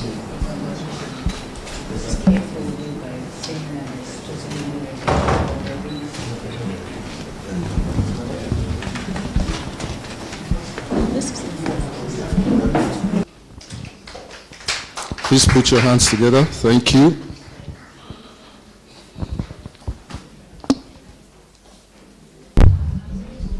So, good morning once again. So, I am here to represent the Permanent Secretary, the Lagos State Ministry of the Environment and Water Resources. He is regrettably absent. He had to attend to some other state issues. So I was sent to read his keynote address. So I'm going to read it. Sorry, permit me to stand on established protocols. So I'll read it. Keynote address delivered by the Permanent Secretary, Lagos State Ministry of the Environment and Water Resources for the Green Labs Renewable Energy Innovation Challenge held on the 1st of November 2024 at Plot 7, Block 77C, CMD Road, Magodo, Lagos. Good morning, esteemed guests, participants, and innovators. I am truly honored to stand before you today at the Consumer Advocacy and Empowerment Foundation's Renewable Energy Innovation Challenge. This initiative is not just an event, but a pivotal moment in our collective journey towards developing sustainable solutions that will address the pressing issues affecting our communities. As we gather today, we stand at the forefront of innovation, driven by the brilliance and determination of our youth. This challenge is not merely about the technologies we create, it is about empowering minds and fostering a culture of creativity. The ideas presented today have the potential to not only solve local problems, but also inspire change on a broader scale across the country and beyond. In Lagos State and across Nigeria, we are faced with numerous challenges that demand bold and innovative approaches. Energy shortages and climate change continue to significantly impact our economic growth, and urban development. But they are not the only issues we must tackle. Waste management, for instance, has become a critical concern as the city generates over 13,000 tons of waste daily. Improper disposal of waste pollutes our land, water, and air. The lack of effective recycling and waste-to-energy solutions amplifies this problem, making it a pressing matter for innovative thinkers like yourselves. Flooding and inadequate drainage systems further complicate this issue, especially during the rainy season, making us vulnerable to rising sea levels. Rapid urbanization in Lagos has also resulted in significant deforestation and the alarming loss of green spaces. As we cut down trees to build, we lose the very natural shields that protect us from environmental hazards, creating heat islands, lowering air quality, and affecting biodiversity. As the saying goes, for every tree that is cut down, another should be planted, and we must take this to heart to ensure an ecological balance for future generations. Lagos is making strides towards addressing these issues. For instance, the government is currently working on a biogas plant initiative at the fruit market in Ketu, Lagos. This project aims to convert fruit waste into biogas, which will be used to generate electricity for the market and its surroundings. This is a prime example of how we can turn waste into wealth, transforming a problem into an opportunity for sustainable energy. Another exciting initiative is the construction of the high-efficiency waste-to-energy plant on the Epe landfill, which has been formalized in partnership with Harvest Waste Consortium, a Dutch firm. This innovative plant will utilize advanced technology to generate clean energy from municipal, commercial, and industrial solid waste. The electricity generated will be substantial enough to provide power to around 40,000 homes, taking them off the national electricity grid. This will help alleviate the demand on the national grid and also reduce energy shortages in the city. I encourage all of you here today to embrace this opportunity to think outside the box and push the boundaries of what we believe is possible as we focus on solutions for energy generation. Let us also remember the importance of addressing air pollution caused by traffic congestion, industrial emissions, and the widespread use of generators in the absence of regular electricity. The cumulative effect of these factors on public health cannot be ignored. Sustainable energy innovations are needed now more than ever to protect our environment and our people. As leaders and mentors, it is our responsibility to nurture these young talents and innovative minds and provide them with the support they need to bring their ideas to fruition. I urge every participant today to present their concepts with confidence, knowing that they have the potential to change lives. Every great innovation begins with a single idea, and your ideas are the seeds of change.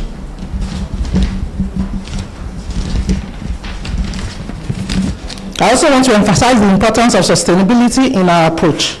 We must aim for solutions that not only address immediate needs, but also consider the long-term impacts on our environment, economy, and society. It is not enough to create change for today. We must ensure the well-being of future generations. Our innovations should promote responsible environmental practices and drive economic progress. I would like to take this moment to express my deepest gratitude to the Consumer Advocacy and Empowerment Foundation, KEDEF, for their commitment to fostering innovation and for inviting me to be part of this inspiring event. Your efforts in creating a platform for changemakers are truly commendable. In closing, I encourage all participants to take this moment beyond today. Let us not just share ideas, but collaborate, take initiatives, and make a difference in our communities. One vision, one solution, one step at a time. Together, we can transform our creative concepts into real, lasting change.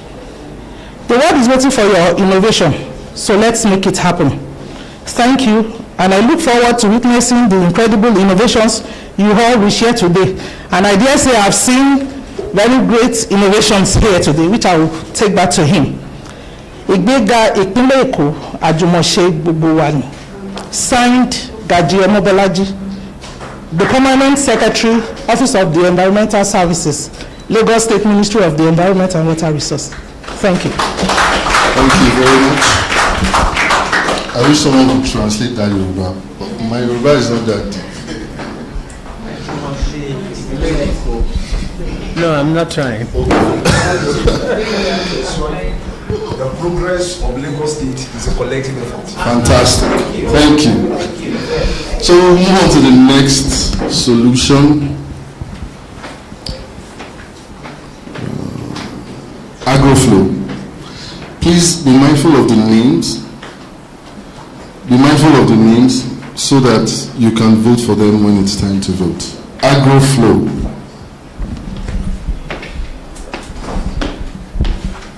Thank you. Sorry.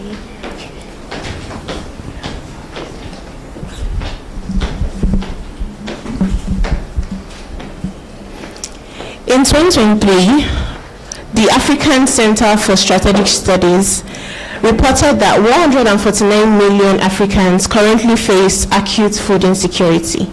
Food production and security have become a major global issue, especially due to problems such as drought. Hello everyone, good morning. I'm Sanami Anko and I'm part of the Agro Flow team. And we have developed a smart solution, a precision farming solution to solve this problem. This solution is known as Agro Flow, and it is a solar-powered lease-to-own irrigation system that leverages the Internet of Things, IoT technology, to automatically irrigate farmlands just in time. Our target market is the smallholder farmers, especially in northern Nigeria, who are more susceptible to droughts and also inconsistent and incessant rise in petrol costs. These smallholder farmers are farmers who generally farm on about 2 hectares of land and majorly farm for family consumption, upkeep, and also sale in the local market. Meet Farmer Amina. She is a smallholder farmer in northern Nigeria, and she has for years struggled with rising fuel costs, droughts, inconsistent rainfall, and an old petrol pump that has drained her savings and also polluted her farm. But Agro Flow has come to change all of that. Agro Flow has come to change the problem and change this issue for about 24 million smallholder farmers who currently lose 26% of their annual income to drought every year. This solution consists of a solar panel, as you can see in the image here, an irrigation water container, a flow valve, a mini inverter system, and also the Internet of Things, the IoT. What are the benefits of our solution for the farmers? The benefits are access to affordable and sustainable irrigation system, leading to increased crop yield and also food production. Also, reduced dependency on fuel, hence reducing the cost of production, as well as our pay-as-you-go model for the smallholder farmers. According to our studies, we have over 40 million smallholder farmers in Nigeria with a total addressable market of $13.9 billion, serviceable available market of $3.7 billion, and serviceable attainable market of $2.5 billion. And our target is just 16% of this market in 5 years. Here are similar brands to our solution. Some of these brands are renewable energy focus and others are not, but they do not focus on water conservation unlike our solution. And of course we have rainfall, but it has been inconsistent and unpredictable due to climate change. Here is our user journey for Farmer Amina, which includes awareness, consideration and decision of the smallholder farmer, which leads to onboarding and installation of our irrigation system on their farms, and then the automated irrigation from predictive algorithms such as soil moisture and other criteria, and then it leads to the water refill, which can also be triggered by SMS, and then it leads to the monitoring and evaluation of the system, which leads to feedback and support from the farmer, and which leads to our customer satisfaction and gives us referrals for other farmers. Here are the benefits of our solution to the environment. The benefits of our solution to the environment basically is resilience against droughts and caused by climate change issues, as well as water conservation, and then reduce greenhouse gases due to carbon emissions from fossil fuels. Here is a prototype of our solution. As you can see, the irrigation container and the solar panel, as well as the IoT device. And this is the EV, electric vehicle water EV ride for communities that need this. And also the no energy EV ride, that is the bicycle that also helps us to prevent fuel and carbon emissions. Our progress so far.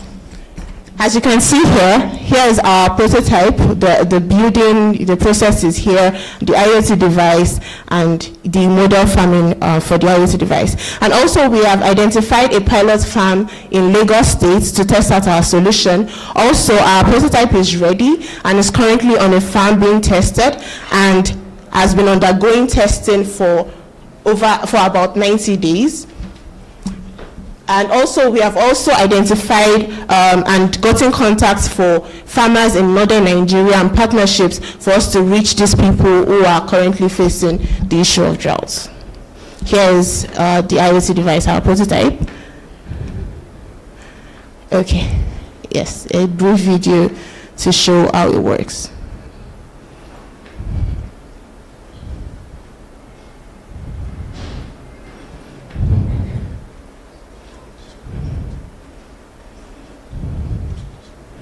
Okay, so it shows how the microcontroller is connected to the IoT, which feeds, and then the submersible pump, which feeds the IoT device and then irrigates the system.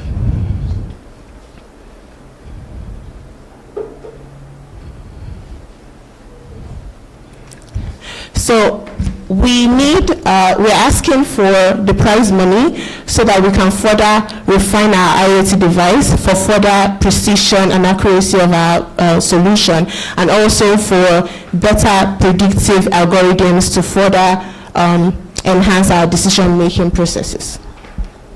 Here's the amazing team that will do that, comprising of myself, Senami Anko, Orolua Olatunde here, Moshe Bolaton Fawolu as well, and together we have over 20 years of experience within the agricultural, business and environmental space, and we are definitely the right team for the job. And we also we deeply appreciate our mentor, Mr. Afolabi Davidson, who is an experienced renewable energy consultant. We also appreciate the Consumer Advocacy and Empowerment Foundation, CADEF, for this opportunity to refine our solution and for networking opportunities and all of that. Thank you so much.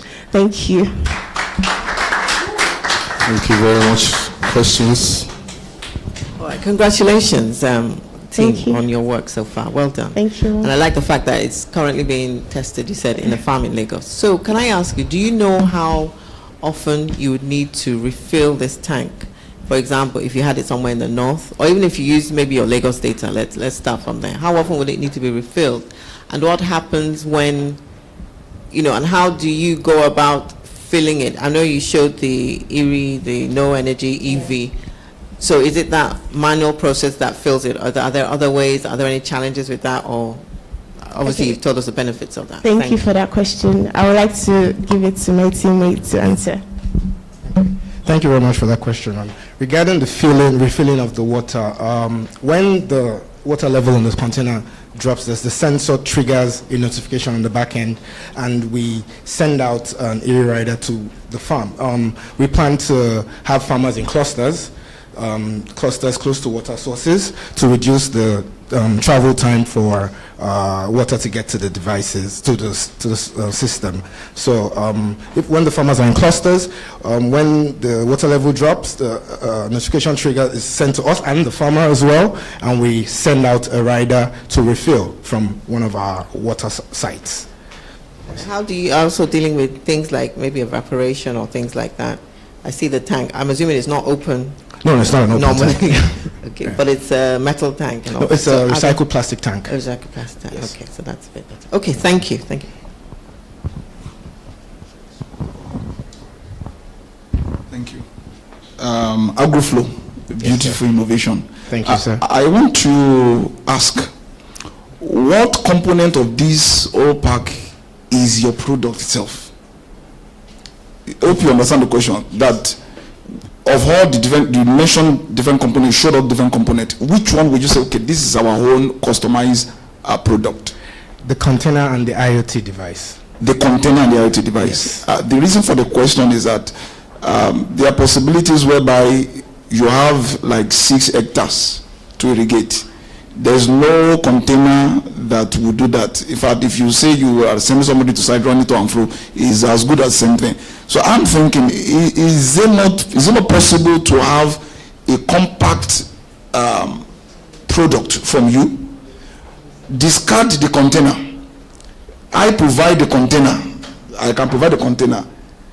So even if it's a stream, a dogged stream, or whichever case I have provided, my own water source, once I put your device into the stream, so into the water source, and it tells me, oh, it's time to irrigate based on the soil texture and all that, and moisture texture, it sends the water in. Once it's okay, it shows it. So I'm thinking, is that a possibility? Yes, very possible, sir. For our solution, we've also thought about B2B, because it's a B2C. So if we have a large farm that already has an existing irrigation system, we can layer our system on their already existing irrigation system by the IoT device, and the solar panel will be supplied depending on the farm size. Then we have presets in the algorithm that can irrigate as it, depending on the farm size and the kind of crop that's being planted. Okay, so how about possibility? So once we remove the tank, yes, we are left with the panel, and the IoT device and sensors. Do you make the panel too? No, we don't make the panel. Okay, it's a recycled solar panel gotten from the locally sourced. Oh, so we are left with the IoT. Yes, which is done. Yes. So that is your core. Yes, proprietary product. Proprietary product. Yes. Thank you. I'll take questions from the audience.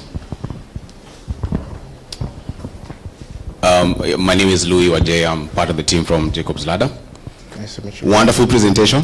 Thank you very much. Very well done. Very nice slides and design and well packaged. I think the first thing I'd highlight is, since you've spoken about Internet of Things, and you have a couple of those devices you want to plug in on the farm, I didn't hear you speak about how you'll connect them to the internet. So maybe you could address that. Just how do you intend to connect the devices to the internet for you to be able to get all that data? I'm sorry. That's one. Okay. And then 2 maybe would just be feedback. So I know there's the irrigation of the tank, but a majority of the 40 million smallholder farmers still are rain-fed dependent, right?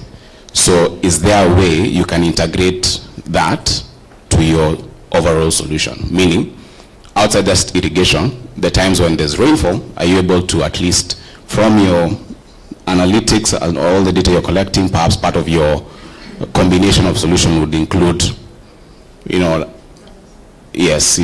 weather data, for example, so then you'd know when there's you're predicting rainfall, and you can advise the farmer to, okay, you don't have to use your water, there's going to be rainfall for at least a week, something like that, and it will be part of what you are able to offer to the farmer. Okay, so regarding, I'll take the rainfall question first. in our IoT device, part of the information that's used to calibrate the irrigation is the climatic and meteorological data, which will be developed to the IoT device, and that is also considered when calibrating the device. What time of the year, what the amount of rainfall expected, and the soil moisture at that particular time, and all of that is also the solution. As regards the other question, how we intend to connect to the internet. We have a Wi-Fi module which will be integrated into the system. We don't have that now because of cost, and that's why we're here, part of our ask, to help us get this into our solution to help the farmers. And that's okay, and that's part of what we're excited about, teams like yourselves, that we can work together to help you figure things like those out. There is a network for powering IoT devices called LoRa, so go check it out. Yes. LoRa, L-O-R-A. Yeah.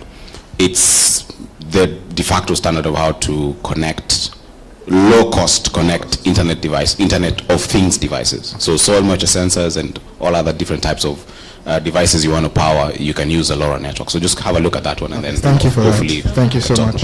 Thank you. Okay, so I have a quick question for you, and well done on that great presentation. Thank you, ma'am. I'm actually jealous of your mentor, that you've included him in your team. We're lucky. We're lucky to have him. All right, so I'm just trying to understand what the consumer's experience or the user's experience is. So, because it's sounding, quite technical. So, typically, the farmer, Amina, what is her role? What does she get to do? So the device is installed on her farm. What's her experience? What's her interaction with the device? That's just what I want to understand. Yeah.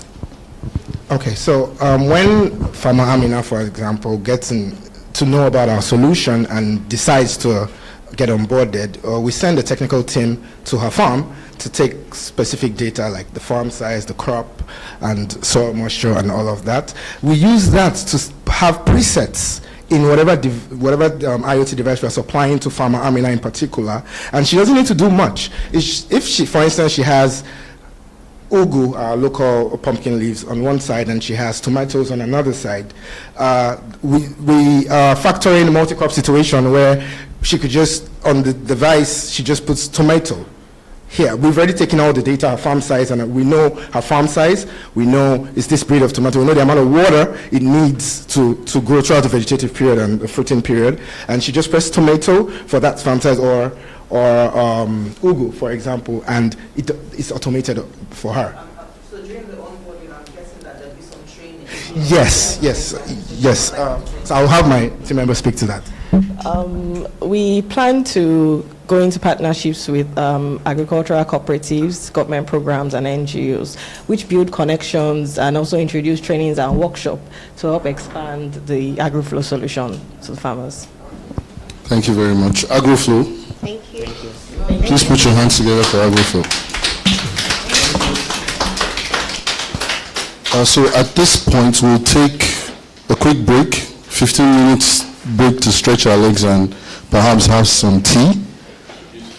So please, the lunchroom is at the end of this walkway, at the end of this hall. Yes, so please, 15 minutes. Thank you very much.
All right.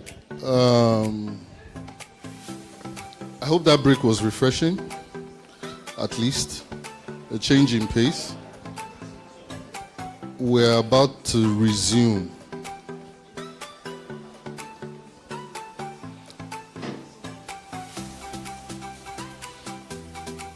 So we'll go straight to the next presentation.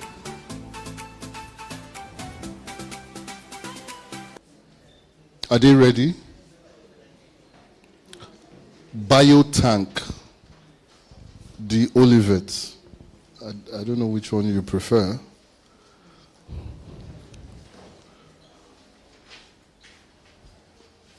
Biotank. It's the Olivet. The Olivet, all right. 10 minutes.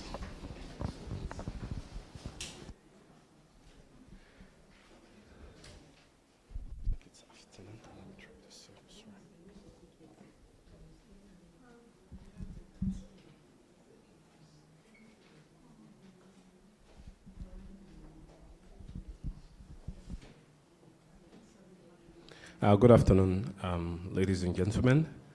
My name is Tunde Adeyemi. I am the CEO and one of the founders of the Olivet. The Olivet is the combination of the names of three research interns.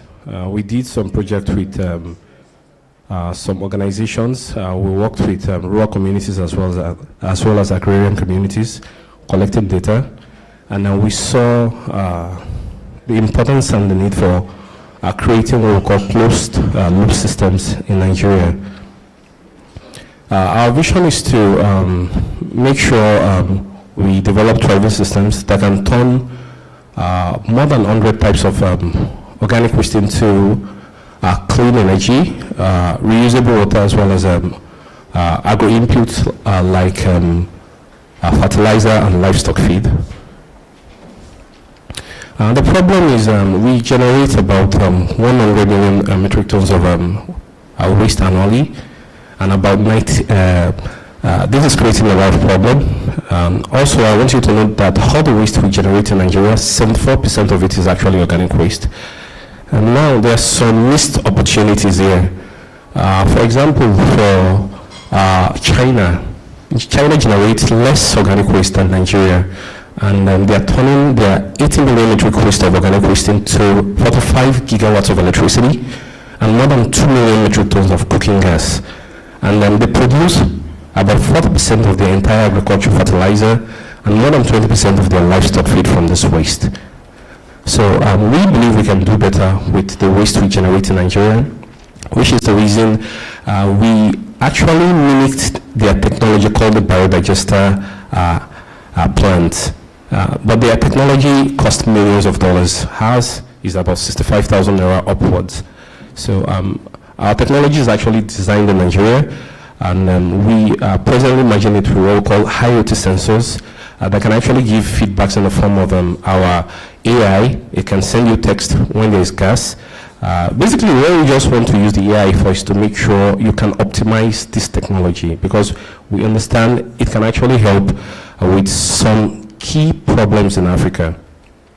Our innovation works the same way the industrial one works. Waste goes inside the system, you get gas, you connect this to a combustion engine to produce clean electricity, and then you can also use it for clean cooking, and you also get slurry in the form of livestock feed and fertilizer. Now, this is a real-life demo of where we actually developed.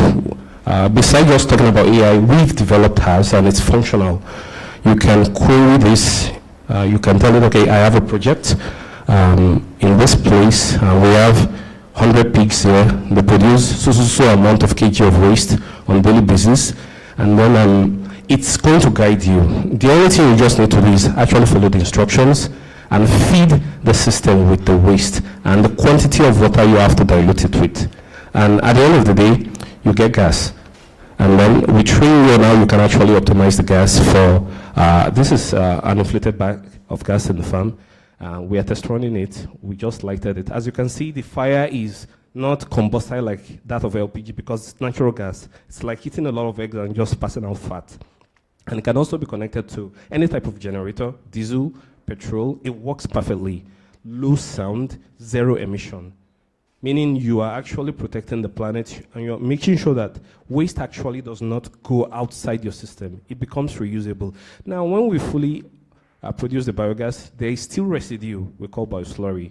Now, the next video actually shows us grounding the bioslurry into fish feeds. This is from chicken poop. You can actually use this to feed your fish, and it's 100% safe. If it's other type of livestock, you can use their poop to actually produce fertilizer. Now, this is another example of a poultry farm in Nigeria. This is in Ogun State, and we've actually been able to start with 3. The tree is actually being fed with about 20,000 kg of chicken poop is produced monthly here. And we've turned this to more than 100,000 kilowatts of electricity and more than 10,000 kg of organic fertilizer and about 1,000 kg of animal feed. And this is being used to feed their fishes, and it's 100% safe. Now they have so much excesses that they are even selling. The boy in the slide actually came to buy, and it costs as less as 500 per bag.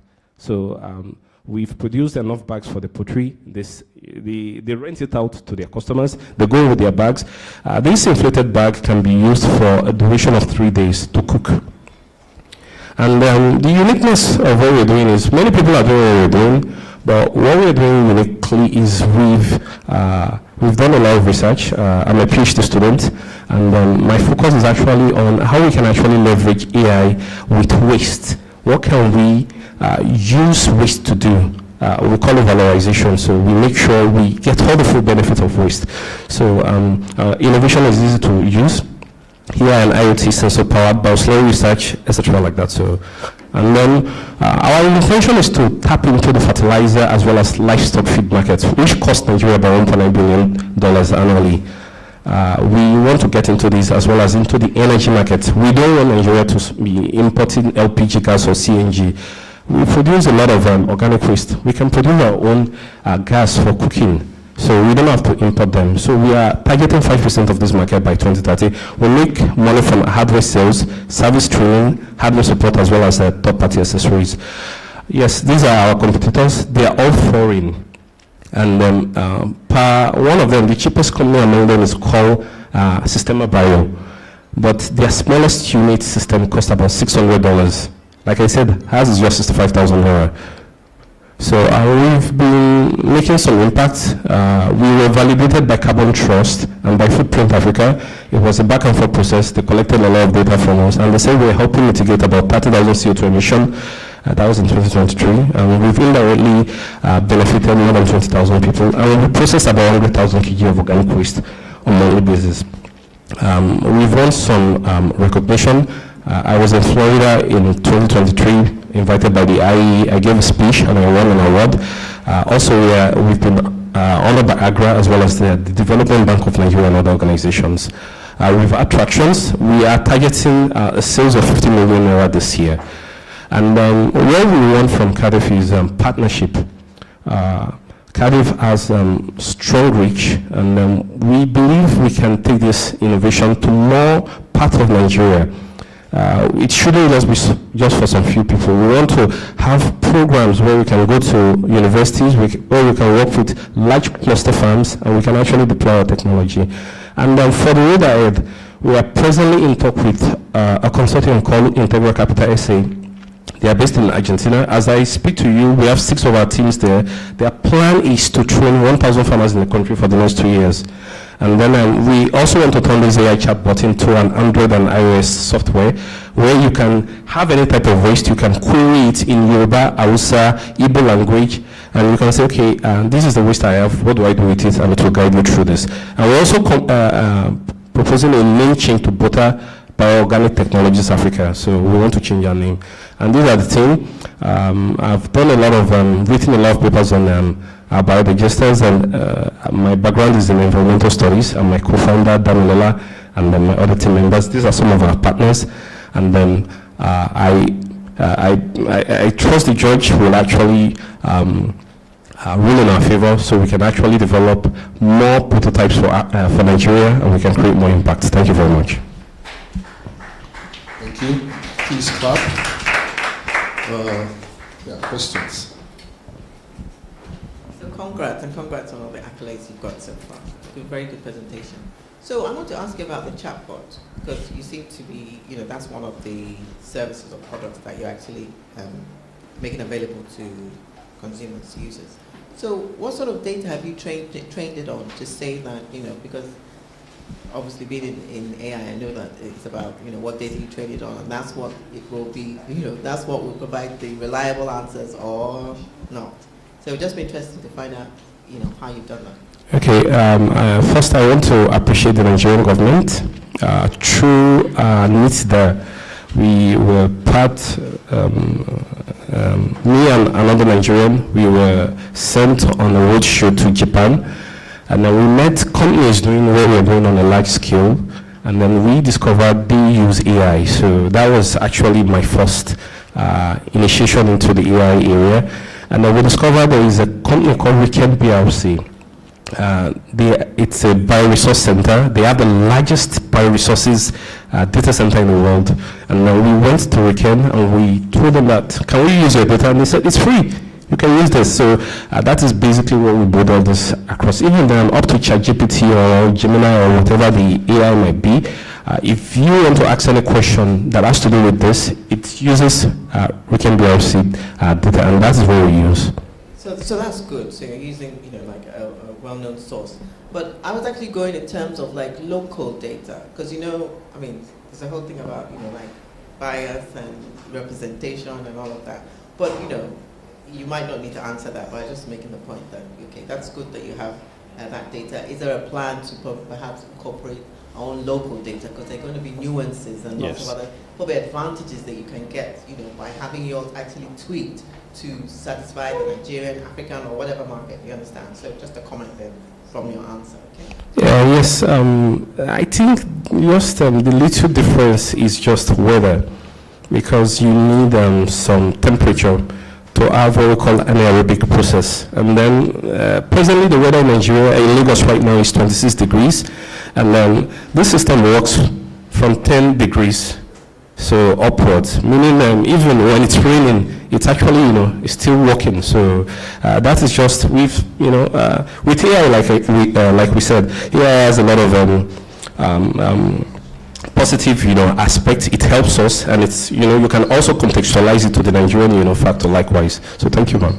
So, but we are going to actually, work on your suggestion. Thank you, ma'am.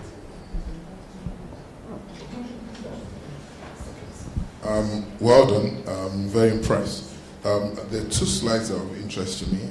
There's a slide that has, this one, just one before. This is another one. Okay, this is one of them, then there's another one. Okay, let's do one first. Okay, sir. Go to the previous one. That has to do with how you benchmarked yourself against the industry. Okay, actually... this one. Yes. So I'm looking at the various, value proposition that you've put. So I've seen varieties, adaptability, ease of use, prefabricated, durability, and all of that. Are you saying that all of these other solutions in the market, they're not adaptable and they don't have varieties? Or what do you mean? Actually, all the solutions are great, but they are not designed for Africans. They are not African countries. They really don't understand our context, so it's not designed for them. Okay, thanks. There's the ones of the partners. I just wanted to understand what you've done. I saw a few companies there. There's flour mills. Yes. Yes, yeah. So what have you done with these lines? Okay, for flour mills, we won their... You don't have to be explicit if you don't. No. We won the innovation prize for 2024. We came first. So, and then presently we are going through a kind of mentoring program with them. So, and there is talk of partnership. So, but we are one of their awards recipients. Do you work with farmers in geolocations? Farmers in geolocations? Yes, sir. Yes, sir. We are more interested in cluster farms where you have a lot of farmers. Okay, because when I saw flowers, I thought maybe you were doing something with them on their farms. No. Because they have some backward integration. Not yet. Not yet. Okay. All right. Thank you. Thank you, Dr. Adeyemi. Well, out of all these components, the bio tank,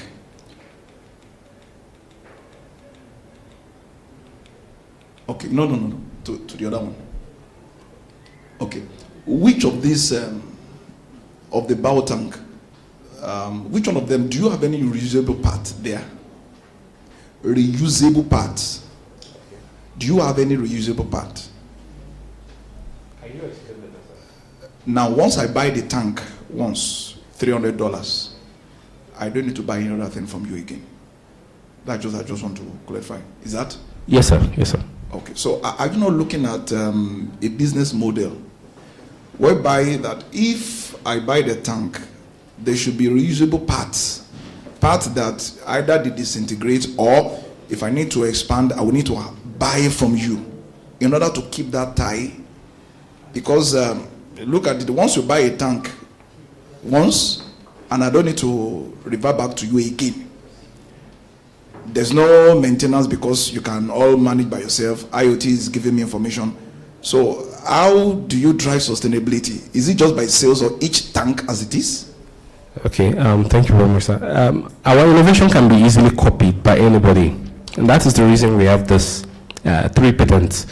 So they are made from, I can mention their contents, their enzymes comes in powdery form and costs as little as 900, 1,000 naira per kg. So it's what actually accelerates the process. You can feed your tank with waste, and in 24 hours you start producing biogas, which does not happen ordinarily. Sometimes you might wait up to a week.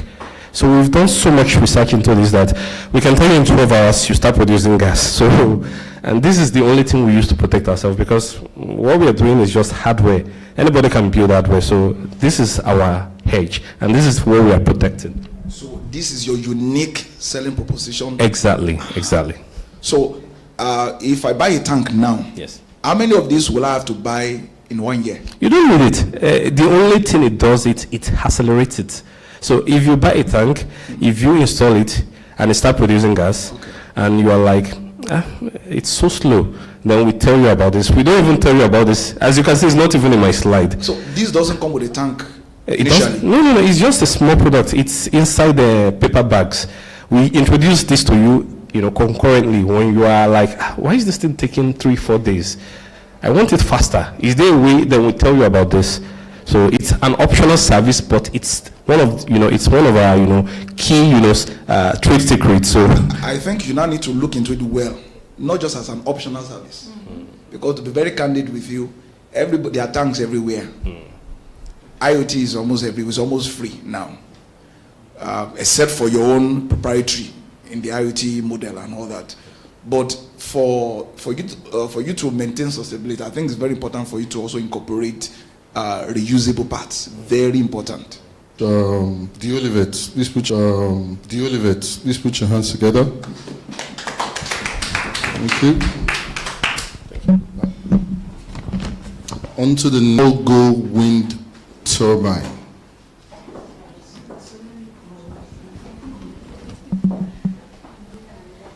Go wind turbine. There you go. Who's presenting? Barros Company Limited. So Barros Company Limited is a startup company that's focused on bridging the gap between people and how they can handle cutting-edge technology. And generally, we operate in the realm of agri-tech and renewable energy. And this afternoon, we are going to present one of our solutions in renewable energy. Thank you. Good day, ladies and gentlemen, and the incorruptible.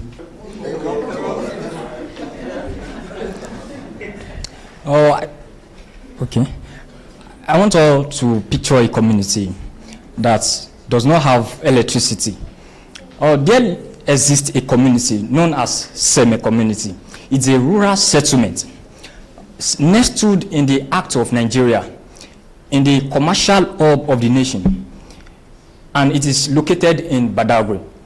This semi-community has been in existence for many decades without electricity supply for many decades. And this lack of electricity, the lack of electricity actually plagued this community and for many years. And the effect or the impact of this lack of electricity has crippled businesses, as businesses cannot thrive without electricity supply. Also, it has stifled education, as students cannot do research because there's no way they could have access to electricity. And this has also subjected the residents of this community to great danger, as they have to travel miles to have access to electricity. Furthermore, there's this gentleman, a business tycoon known as Mr. Betomayon, who moved to this semi-community with excitement that, having the fact that it's situated in a border area. So with the excitement that he will have access to light to run his business. But his excitement quickly faded away upon realizing that the community has been in existence for many decades without electricity. He thought the problem or the challenge would be just for a short period of time, but to his greatest amusement, the problem has persisted to this very day. And this is this challenge is what inspired us to come up with this renewable energy solution known as the all-go turbine, which we are about to pitch to you today. So the all-go turbine. The problem, please. Okay, so the problem, we have recent reports shows that around 60 to 70 million of people in Nigeria are without electricity supply. Of agricultural farmland in the country is irrigated. The significance of this is that farmers in the country have to rely heavily on rainfall, in order to carry out agricultural activities, in all seasons. And this has been a difficulty due to changing, due to change in climate, due to climate change. Is a threat to the farmers. So that's why we are coming up with this novel innovation. Okay.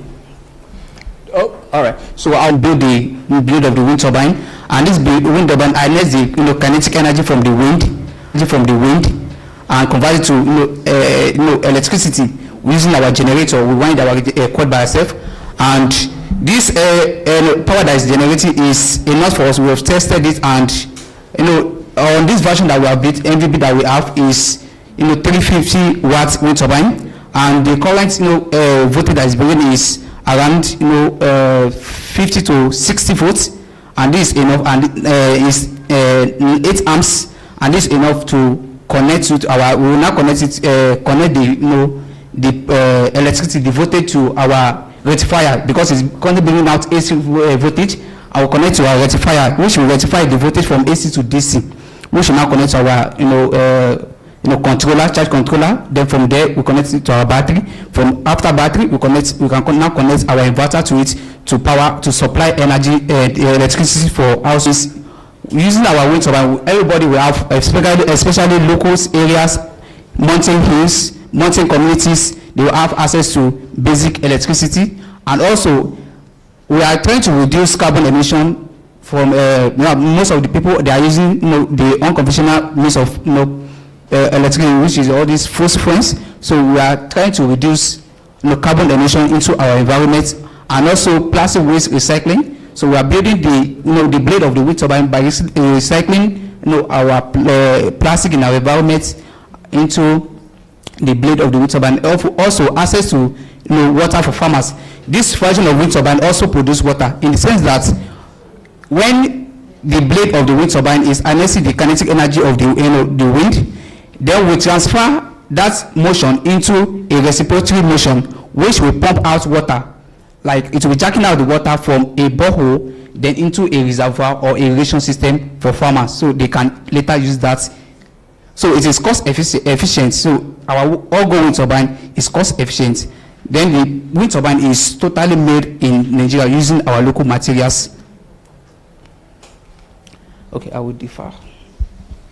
Okay, thank you. So about the market size, we have the estimated population of Nigeria, which is 226 million, according to WHO. So, and we have estimated people living with limited electricity, which is 70 million people in Nigeria. And we have estimated crop farmers in Nigeria, which is about 50 million people. And only 88,950 out of 3.4 million acres of land are irrigated in Nigeria.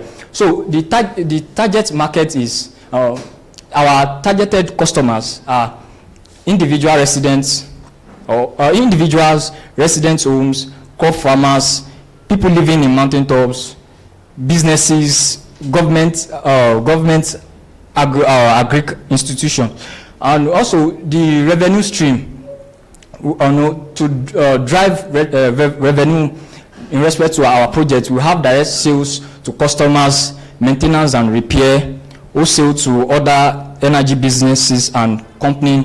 We have subscription for upgraded futures. As we have, the vision to upgrade, our renewable energy solution, if that costs for it. So, all right, the market demand, dependency on market acceptance of, okay, sorry. So the possible risk to our renewable energy solution is that we have market demand. So dependency on market acceptance of renewable energy solutions, economic conditions affecting consumer spending, and the regulatory challenge aspect of it, changes in government policies and regulation in renewable energy sector. And we have the supply chain, which could be a challenge, fluctuation in cost of raw materials and so on and so forth. So we have come up with some solutions to mitigate this likely threat. So we have consumer education. We tend to enlighten the consumers on how to go about the all-go wind turbine.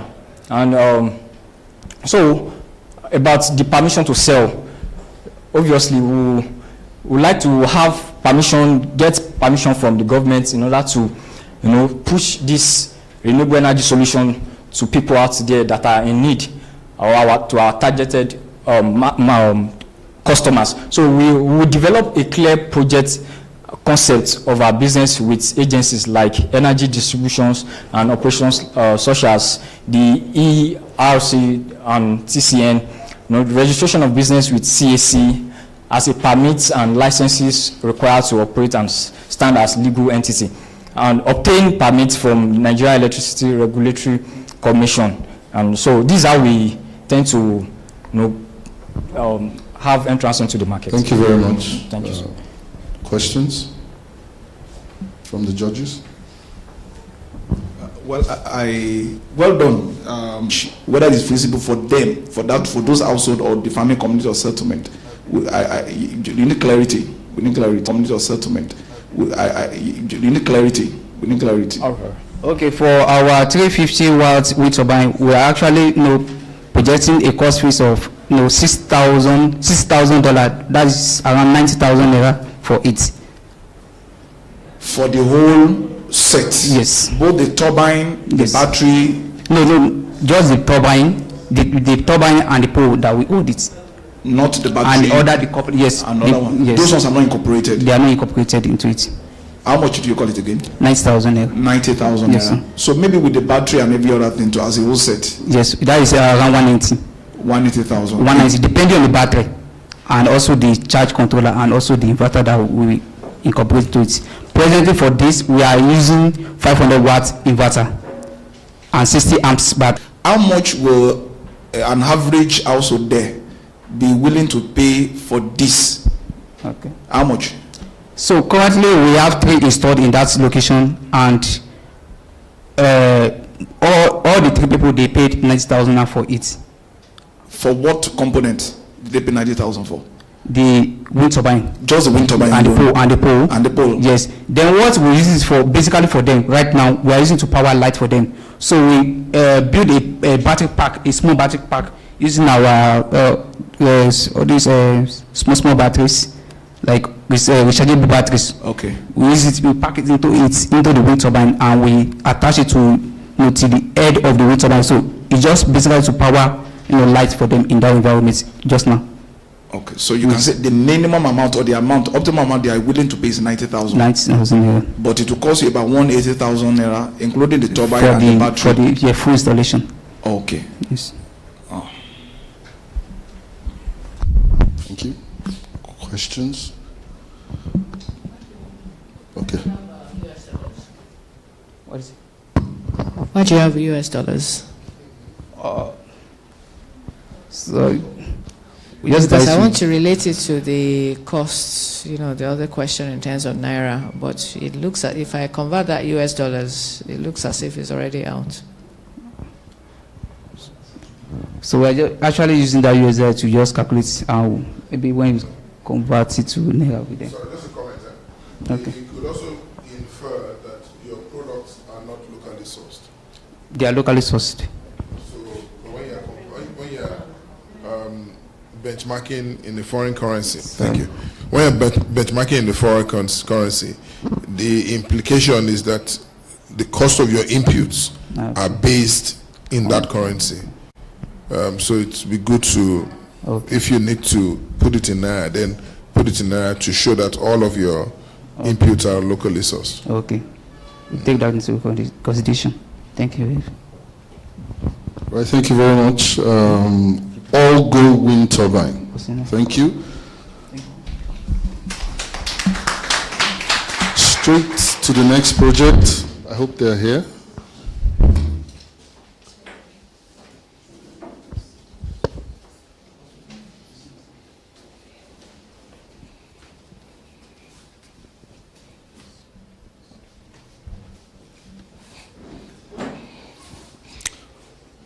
Solar street lights. You have 10 minutes.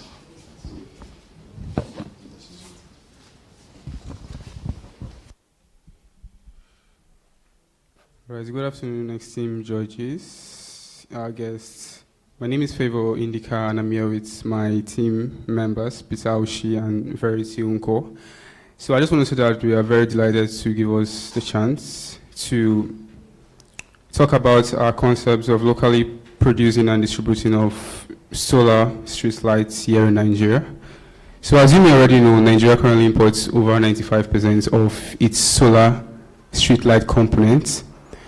And Peter Verity and I have realized that there is a gap, and by utilizing our talents and resources, we can fill this gap and hasten Nigeria's adoption to these renewable energy systems. So in a nutshell, the aim of our idea is to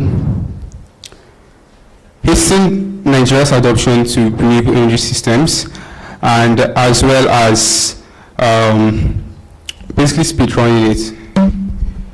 So re-emphasizing more on the problem, we have the import reliance. Like I said, Nigeria currently imports 195%, and all this is hindering our local manufacturing and job creation, given that we have a lot of potential to do this.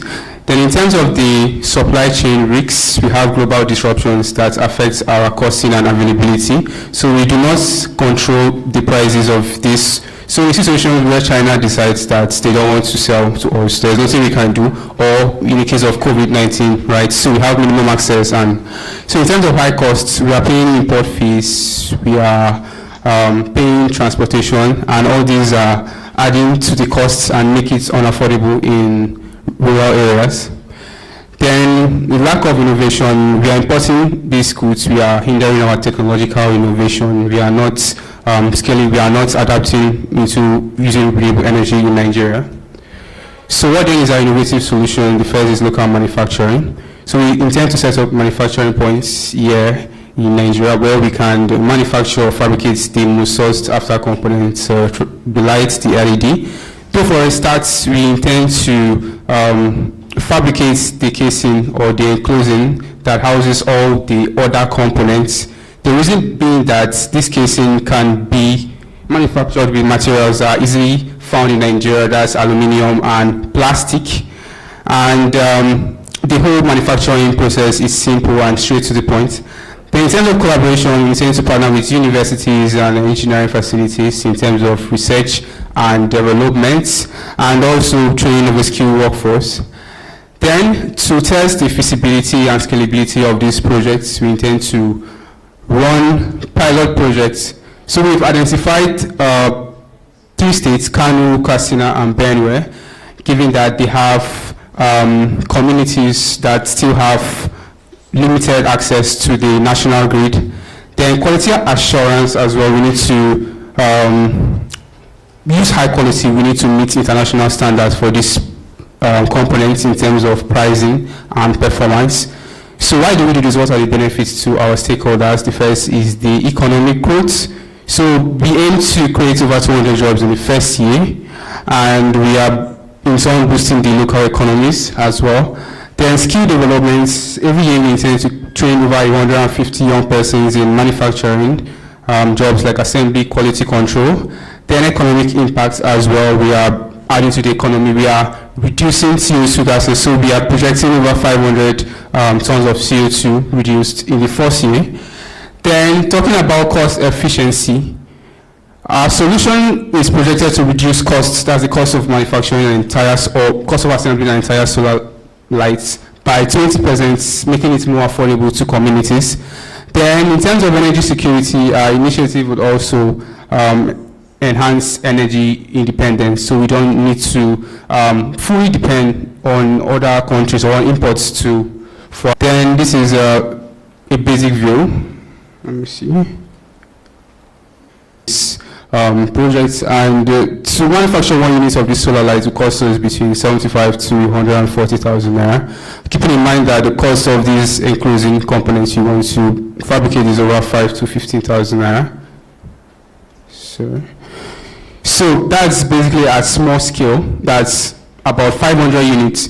So we will require an initial investment of 80 to 150 million naira, and we are projecting revenues of 37 to 70 million naira. That's in the first year. Then by the third year, when we have reached full-scale production, we are projecting 113 to 210 million naira. So we are focusing positive profit margins and over 30% profits yearly. So comparing with our major competitors, which is the Chinese products, the China products rather. So in terms of costs, why theirs is cheaper due to higher production and lower labor costs. As ours have high initial costs, but we have potential to scale when we start developing more. Then in terms of quality, quality varies because I can assure you most of what we import are not high quality materials. However, we intend to utilize higher quality control to supply chains because we are not importing, we are just distributing it locally. Then customization, we have limited customization because they produce in bulk, they produce in masses. Ours, however, can be customized for specific local needs and environments, Nigerian climates, different regions, they have different needs. So minimum. Then in terms of competitive advantage, like I said, we have quality, quantity, local design customization, strategic partnerships, we have opportunities to scale. But then the big question is that as Nigerians, we still go for the cheaper products, that's the Chinese products. So how can we compete with this? The first is by using more cost-effective components, but that doesn't necessarily mean compromising on the design. So cost-effective but premium quality products.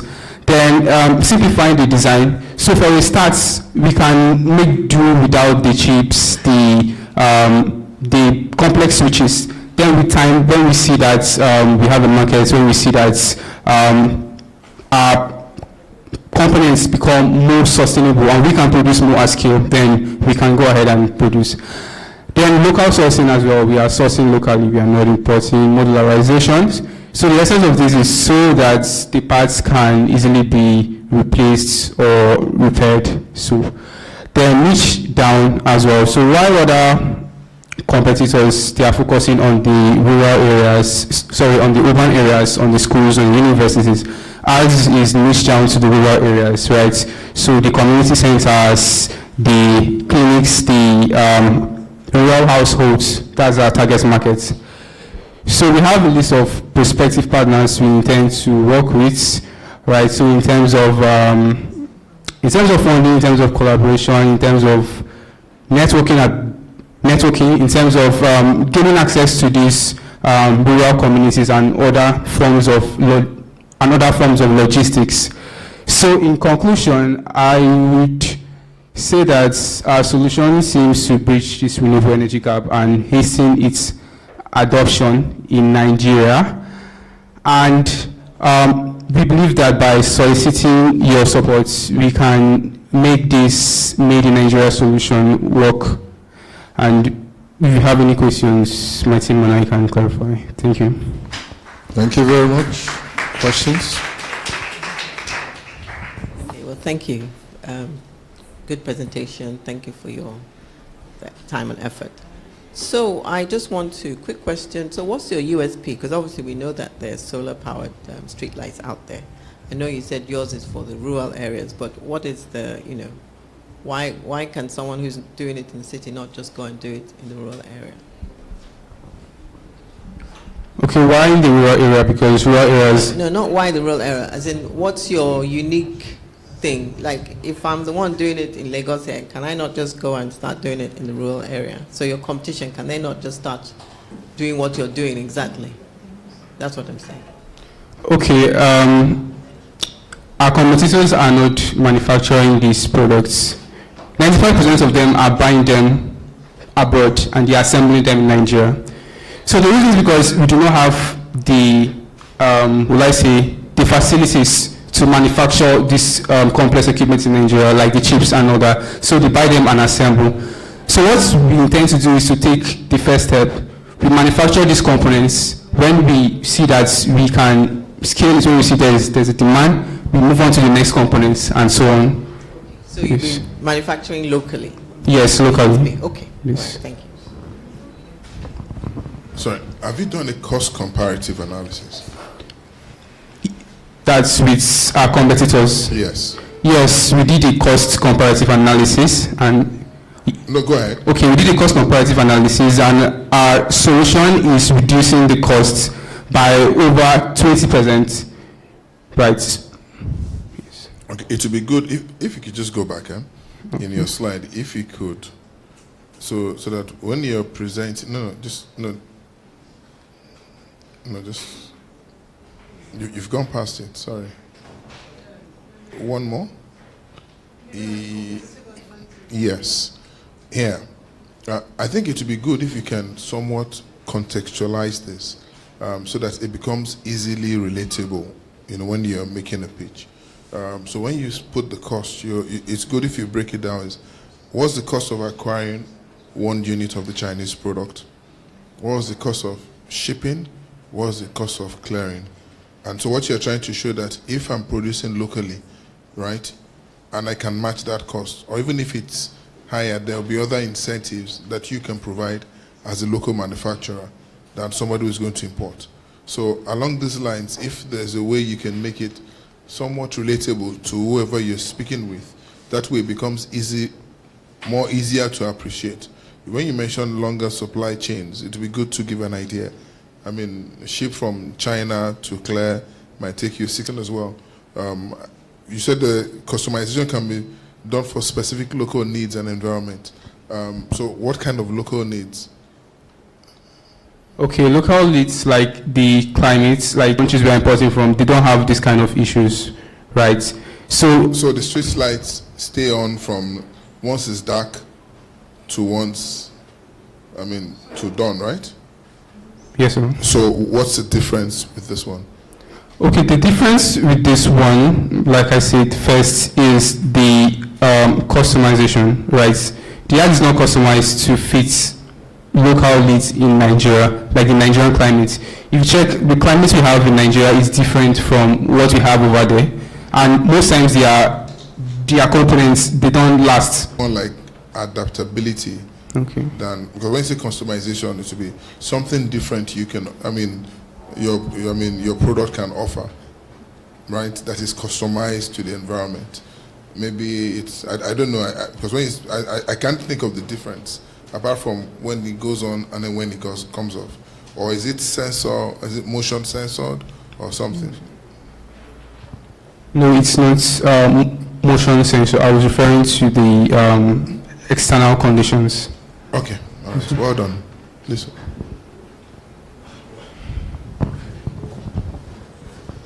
Okay. Currently, this is a concept. This is a concept. Yes, sir. Okay, so, I was just going to ask, because truly, this concept is something that is actually needed in our local market, totally needed. But I just also want to ask that you talked about only the street light. Are you also producing the batteries too? No, we are not producing the batteries. We can't produce the batteries because it's a huge cost, a huge undertaking, right? And like I said earlier, we don't have the facilities or even the expertise to produce most of these components. That's why we import them. So we have to start with the ones that we can produce locally. Okay, so let me ask, does your team have the expertise to produce all the components you mentioned? We have the expertise to produce the initial components, so I can... which one are the initial components? The enclosing that houses all... The case? Yes, the case houses all the other components, the batteries, the LED. But not the solar panel? Not the solar panel. You don't have the expertise for the solar panel yet? Oh. Not yet. Okay, all right. I just wanted to clarify. I hope you understand the questions I'm asking. Because if somebody, as you conceptualize, and this is very good, part of the thought process in wanting to make it a bankable project is to understand, those key points that you can trade off here, but then here you can then there's more comparative advantage.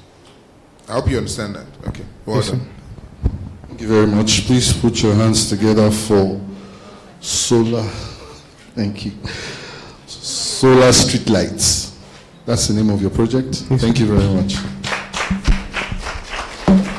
All right, we're much closer to the end than when we started, so I'll call the next project, and it is e-waste to e-access. Lots of E's. Thank you so much. You have 10 minutes. Okay. Good afternoon, judges. My name is Chedozie Obakoma. I'm here to talk about how we can convert our e-waste to energy access. Okay, my name is Chedozie Obakoma. I'm here to talk about how we convert our e-waste to energy access, how we create affordable energy access using electronic waste. Okay. Now, I'll rush through the problem and the problem statement. We all know that our national grid has collapsed 10 times this year. Our generating capacity is 4,000 megawatts, which is below the 33,000 megawatts. Our tariff rate is rising. Now, the alternatives are expensive because of the high cost of fuel and diesel. Now, people complain. How do I go into solar? Upfront cost is very high. An average capacity of 1.5 will cost you, 1.5 kVA will cost you 1.5 million. So people ask, how do we do it? Importation dues, unsustainable recycling. So what we do is this. On a daily basis, we source potential e-waste from the market. Based on the experience over the years, dealing with laptop repairs and the likes, photocopying machine repairs, I got to $0.25. So what is actually the problem is the cost of the battery, the cost of the charge controllers, the inverters. So how do we do it? we decided to go into a research. Over the years, we have been able to lower the cost of production by 50% using electronic waste. Now, people are slow in adapting to these things. They don't even trust it, especially when I started. You want to install it, they will say, it won't work. So then I wanted to sell shops, I started with small kiosk shops. I entered barbering shop 2019. Then after that, I started scaling from kiosk shop to barbering shops. I still offer services to kiosk shop too. Now, we design the system, we maintain it, and we offer them multiple payment options, whatever they can choose. Now, the solution we are proposing we want to build with the grant offer is a system, is a 5 kVA solar power system with 500 watt-hour lithium-ion battery. I'm talking about 18650 batteries from laptop batteries. We have a lot of them. Then our raw materials are electronic waste, purchased at below 10% of the actual buying price. Cost and timing. This project will cost roughly 3 million to build, and it will take roughly 3 months from purchase to assemble, from purchase to disassemble, and to coupling and installation will take approximately 3 months. At least for this particular capacity, I've only done, this is 5 kVA, I've only done 1 kVA for barbering shops. Our customers for now are kiosk shops, barbering shops. I'm targeting bed shops. There are so many these days. And the people we're also targeting are ice cream people. But the problem we're having is that we have to add fridge, DC fridge. They are using AC fridge. So for now, we are still growing to that. Impact capacity. This project, when we install it for this new customer, she's big. She said she can pay approximately, because we have discussed this problem, she can pay 100K monthly, that she's paying 300 to, based on the current electrical tariff, she's paying 300 to 500 based on their negotiation. Climate impact. Apart from producing this sustainable energy, we also mitigate greenhouse gas emission by proper recycling of waste. It's not just e-waste. I'm coming to that. We also remove this waste from landfill and we do adequate recycling. Now, this is a cost comparison between a similar product we want to design and the one on AliExpress. Now, if you look closely, you will see that this is 6 million. But that's not even the problem. See, the shipping fee is as close as the purchasing cost. So the problem is not that these devices are expensive, it's just that shipping them is also expensive, apart from clearing and other things. We also buy things too. Now, the key activities that we're going on through this project, we purchase, we disassemble, we clean. Then we build these systems, we also install them. Now, project feasibility. Do we have enough energy in solar? Yes. I've installed from Port Harcourt to, let's say, Abuja solar panel. And I can tell you, apart from Port Harcourt, I can tell you that we have enough energy. At least in Soka, where I'm going to focus this project on, has at least 5 kilowatt hour per day. Then, do we have enough e-waste to do it? Yes, we have. I've been in the e-waste industry since 2018. Let me tell you, apart from statistics of that e-waste is growing 3 times our population, I will tell you that Nsukka alone moves a trailer every day.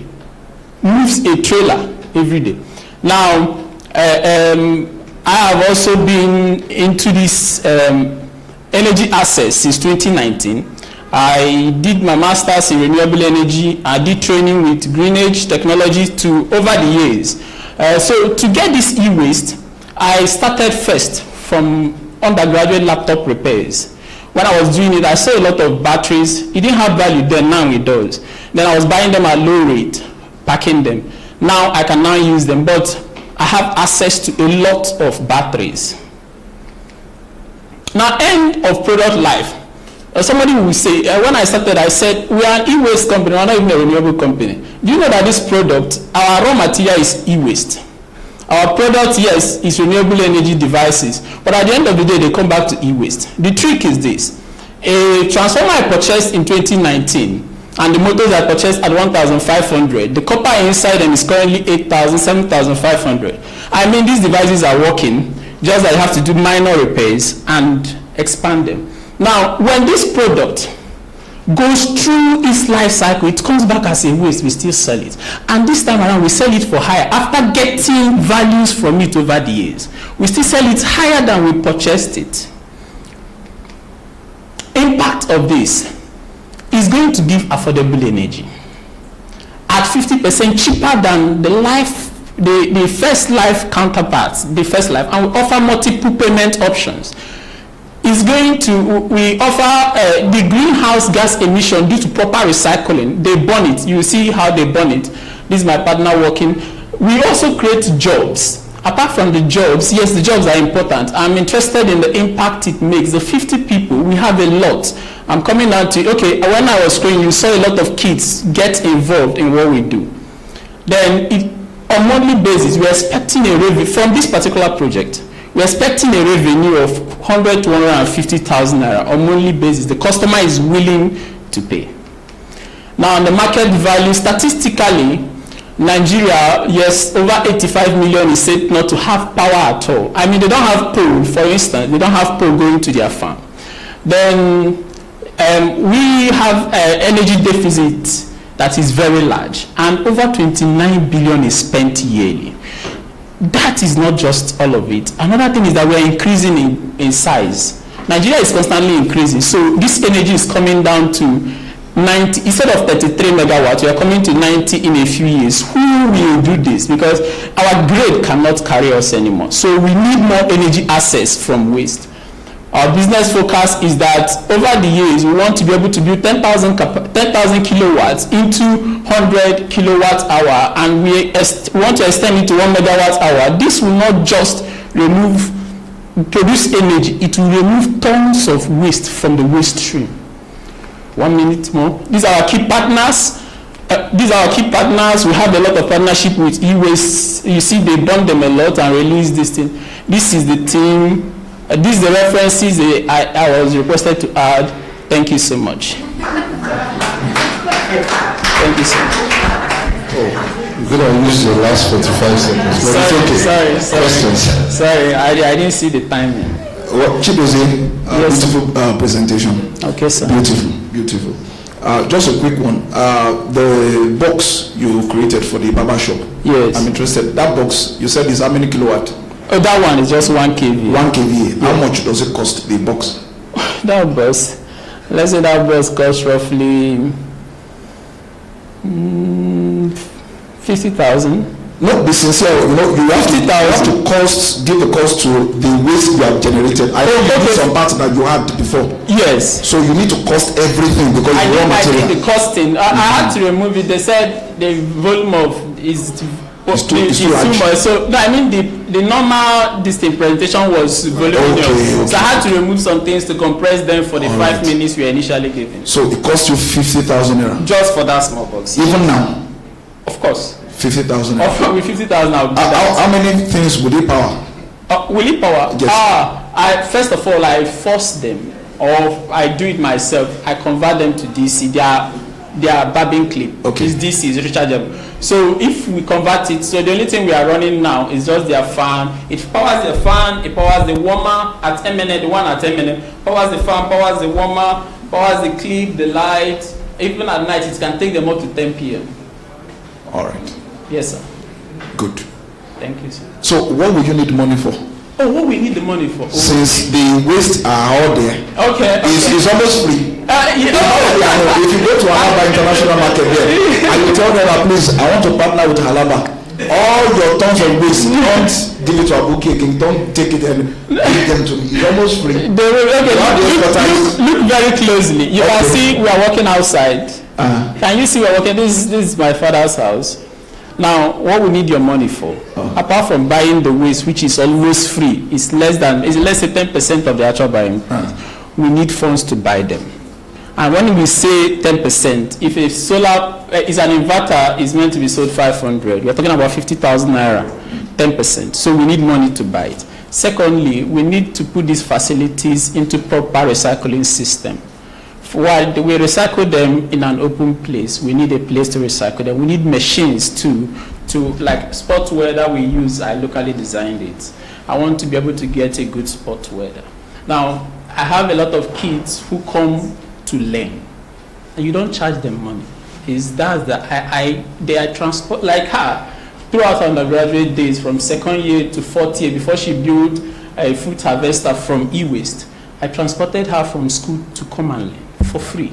And when they come, they get hungry. This machine, to lose Coursera 180, will tear your stomach to pieces, because there's this dust that come out of it that is very bad. So trust me, we need a lot of money to facilitate all this cycle we go through. Okay. It's not easy. So, if you are given the funds, yes, can you tell me 3 challenges that you feel? Because everything seems so easy for you. No, it's not easy. No, you are the 3 challenges I will face. Okay. First one, I will set up. I lost a lot of money over the years when I was flowing from laptop to this. I'll reset my collection facility. I need to reset it. I go and source this e-waste. I want to reset the system so that this e-waste will start coming to me. Now, to buy them, you need funds on daily basis. The second one I will do, if I'm giving fund, is build this system. Then this system will generate its own money over time. That's 1 to 2 things I will do. Third one is create a very nice facility where this waste can be, because once rain starts, these 2 rooms cannot contain all of us. Okay.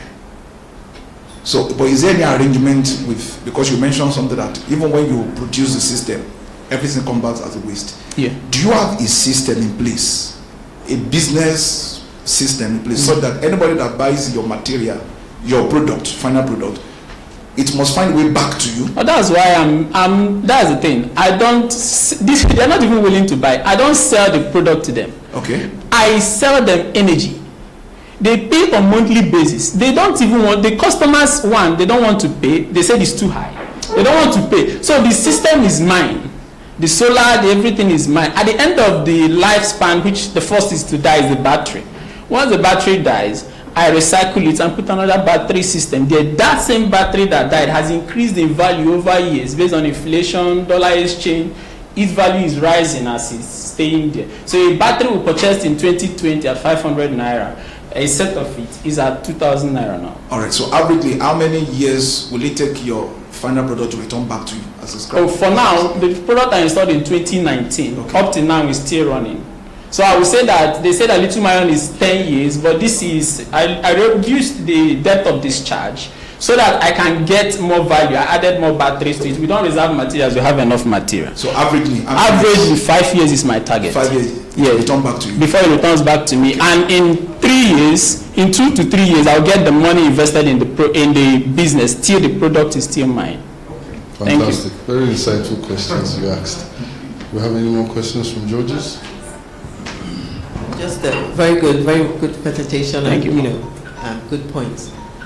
So maybe I missed it there, but so you've been doing like barber shops and all of that. So yes. This money and this phase of your company, what do you intend to do? I want to power a bigger establishment. Okay, it's energy supply. I want to give a bigger establishment. She said I cannot pay 2 million. I said, I'll charge you 2 million to build this. She said, I can't pay. But if you build it, I can pay you on installment, or I can pay you monthly. That she would prefer to pay monthly. She has a shop as large as this space, dealing on phone accessories, laptop accessories, and they have a lot of lighting points with fans, but she's willing to pay. Okay, good. So what you're planning to do is to increase your capacity. Increase my capacity. So when you talk about this trader that has it, but you can also power homes. Yes, I can. Business model. You can also power businesses. Everything can power. Manufacturers and things like that. Okay, all right, thank you. Yes. Very well done, Mr. Obakoma. Thank you, sir. Very, very strong name there. So I see that you are concentrating now on power as a service. Yes, sir. Okay. Why would you consider 2 options? Okay. One, power as a service, and then for somebody who wants to make an outright purchase. I do that, but when I started, I was in need of money. I can please buy this thing. They say they don't trust it. Very well understood. So I still offer that. So you built a track record. Yes. And so now, based on that, somebody who has tested the product, yes, is satisfied, yes, can decide to acquire one. Yes, sir. And so have both options. Yes, sir. Good. So I don't know this. Your power purchase agreement? You have a lawyer who is working with you? For now, this is just power purchase agreement here is just for the big shops I'm going to. The small shops is just a written agreement that you pay some amount. So far, we have not had problems with the payment. For now, they are great. No, it makes sense, right? Yes, because but when if somebody is paying NEPA 300,000, yes, that means that they have a business that can pay that amount. Of course. And then you're giving them a cheaper option that is almost 50% less. Yes. It is reasonable that they should be able to make that payment, but you need to make sure that your agreement is properly. I'll do that, sir. But then this 150,000 monthly, I presume that per consumer, right? Yes, per consumer. Okay. Yes, their capacity is large. When I met them, their capacity is large. I can't power it. When I was I didn't point it out. I first of all set up a business that is funding the purchase of the e-waste. But the problem is that their capacity is larger than my capacity can handle now. So that's why I'm pitching for fund to power them and generate more money from them too, to power other places. Is it possible if I ask this gentleman to let you just elaborate a little bit on the e-waste side of the business? How do you generate? Is it you just wait and...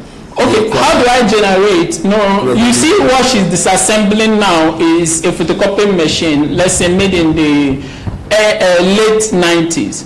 This is a power supply. When we disassemble this, we extract the electronic component. That's what I'm interested in. You see this metal is money. We package this and sell back and return back our purchasing capital. Then we are not losing, but we don't make money here. Then when we use this to charge a system, when we use this wire to do a connection, we make money, which is far cheaper than going to buy these things. And the interesting thing is this, especially when I buy from MTN, these materials are German products, not China, and Turkey products. They are very strong, stronger than anything you can find in the market. So is this recycling? Yes. We recycle them, we send them back to the metal people. They give us the money we purchase these goods, yet we still retain our electronic waste we have pulled out of them. So I think you have also opened another opportunity for e-waste insurance. Insurance, I've not gone to that. Okay, this is so interesting. I'll give the audience 2 questions. Again, well done. I actually like the fact that you mentioned insurance, because what I was going to mention to you is you mentioned that you have a lot of children, young people. Is that you have to, as you scale up, you need to think of risk and liabilities. Yes. There's a lot of danger. That's why I'm building something for them. So building something for them in what sense? You see them recycling outside. I was asking what do we need money for? Okay. Yeah, but building something for them can actually even escalate the liability and the danger in handling waste. They're handling it outdoor now. When they handle it indoor, it's even worse. So you need to, by way of suggestion, I wish you well in this venture. Thank you. But you have to capture the risks, and you have to capture the potential liability and the potential damage to your workers. Okay. So indeed, you do need insurance, liability insurance, in addition to any other type that you may want. Okay, ma'am. Thank you. Well done, and thank you for your presentation and the whole idea behind it. I want you to help me see, or maybe help us see, this venture, say in the next 5 years. So I've heard you say you want to build your facility, you're going to train, you're targeting the barbers and all of that, and you've mentioned, that you obviously you want to scale up.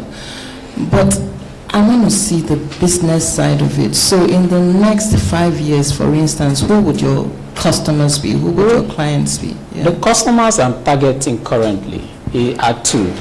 One is the fish coolers and fish sellers. Their market is large. The second customers are the e-vehicle. My friend, one of my partners designed electrical keke and electrical keke, him in Enugu. It's about 15,000 kilowatt hour. He's George. Now, they have 5 now. You know, 15 kilowatt hour, let's say what Innocent brought in was about 50 kilowatt for his car. It can go from Onitsha to, according to their estimate. At 50 kilowatt, 20 of it is 1 megawatt. I'm targeting that market. That market is growing very fast. And we have 2 keke and 1 minibus now in Nsukka. So it needs to be charged. That's the energy that is building up somewhere. So I'm positioning this business so that in few years, I'll be able to charge as much as 100 e-vehicles. Then also power cooling systems. Those places demand energy and they are willing to pay. Fantastic. Thank you so much. What's your name again? My name is Chigozie Overcomer. E-waste to e-access. That's the name of the project. On to the next one. Community Solar Hub. Please put your hands together for them. 10 minutes. Ogunjobi Zainab, a student of Lagos State University, an SDG advocate, and a fellow of Millennium Campus Network 2023. Sorry, just slide.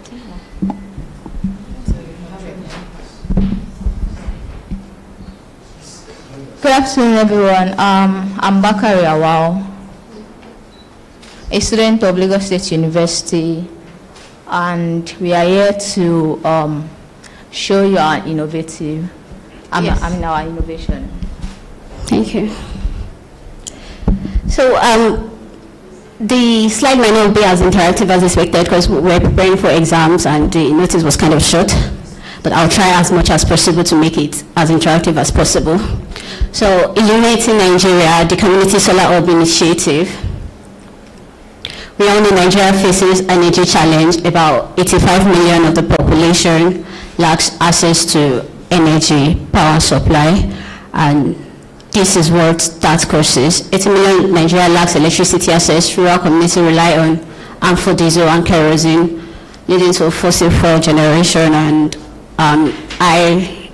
increase in greenhouse emission, health hazards, indoor air pollution from kerosene, and environmental impacts like greenhouse gas emissions, unsuitable practices degrade local ecosystems.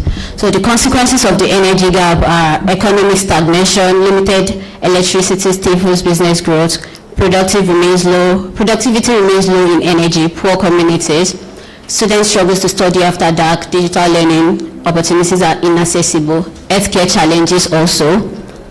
So our solution to this problem is introducing the Community Solar Hub, a decentralized power that gives access to solar microgrids, provide localized clean energy, community gain in energy independence and resilience, community engagement, and also economic catalyst, reliable electricity sparks entrepreneurship. So the key components of the CSH is scalable infrastructure, about 1,000 kilowatt hours adapt to community needs, flexible designs allows for future expansion, capacity building, and also the pay-go model. The market opportunity, we look into 20 million households, 22% annual growth rate, and $24 billion in the future, offering about 500,000 jobs. The CSH value propositions are economic impact empowerment. At the CSH, we hope to train individuals on solar grid installation and also employ them afterwards. Environmental sustainability, clean energy reduces carbon emissions, preservation of local ecosystems, enhances community resilience and community ownership. So the pilot phase and scalability has noted several parts of Nigeria that this project was striving. The initial deployment, we hope to launch regional expansion, scale to about 50 hubs within 18 months, establish partnership with local governments and NGOs, and also possibly federal government, national rollout, aim for about 500 hubs by the end of third year, and also create a blueprint for Pan-African expansion. The project is also scalable as it has been carried out in several African communities like Rwanda, Kenya, and other places like that. So we present this energy access gap, sustain returns. The CSH offers both financial and social returns, be part of growing markets with lasting impact. Legacy of change, all build a brighter, cleaner future for Nigeria, and your support catalyzes sustainable development nationwide. Thank you, sir. Thank you very much. Thank you for keeping to time. Questions? Okay, Bakari and Co. So you mentioned that you are starting up based on your projection from the small scale. Yes. Have you identified specific communities that you intend to start from? Yes, sir. I'm starting from my immediate community because we are actually facing electricity issue a lot in my community. Okay, so what then goes to the next question, your competitors. Because the issue of solar power generation, so alternative power generation, power sources, you have lots of competitors. Yes, sir. So why should we patronize Community Solar Hub and not others? Yeah, our competitors, basically, the major competitors we have in Nigeria are the Rural Electrification Agency, REA. Yes, we aim to power rural areas. So the major competitor we have is REA, because other competitors we have focuses on urban areas. Our focuses on the rural part of the community. So as we all know, collaboration is the new competition, yeah? So we hope to, in future, partner with REA to further bring this to light. Because looking at the statistics on the REA website, they have only reached about 77 communities in Lagos State. In South, where we have about 931 rural communities in Lagos State alone. So partnering with these bodies will help us bring this innovation to light. Okay, please educate me. So currently there are no private enterprises or upcoming this supplied in rural areas currently, apart from the rural electrification company. Yes. There are no private, there are no upcoming. There are private bodies that do that, but they are focused on urban areas, and those that come to rural areas, most people in rural areas cannot afford them. I have done my research in my local communities. I have reached out to a lot of people in the community. It's not like most of them do not know about this. They actually do know about solar energy, but what you hear from them is, I cannot afford it. Okay. And even when I preach to them, of course, this just started as SDG advocacy, advocating for SDG 13. Okay, let's reduce the use of carbon fuels, this and that. And most of them are just like, the option you are giving us, we cannot afford it, this and other reasons like that. So I looked into it and I noticed most businesses most solar businesses in Nigeria focuses on urban communities, and while the rural communities cannot afford their energy. Also, the last question on this bit now. So how much are they willing to pay for this alternative power source? That is number one. Then in addition to that, how much will you be able to visibly be able to deploy at least a unit of this alternative in those rural community versus how much they are willing to pay? Sorry, I didn't get the question, sir. How much are the rurals willing to pay to acquire, either pay as you go or buy ones? How much are they willing to pay for one unit of the community solar hub? That is one. Then how much will it cost you to deploy a unit in a home or in a farm in a rural community? Okay, looking at individuals, they might not be able to afford a solar, like for their home, but bringing it to the community, they tend to contribute. Then after contributing, then they can pay in bulk to us to offer them light. So how much will you deploy at least a unit in a community? We need to about 5 to 10 million to start this project, sir.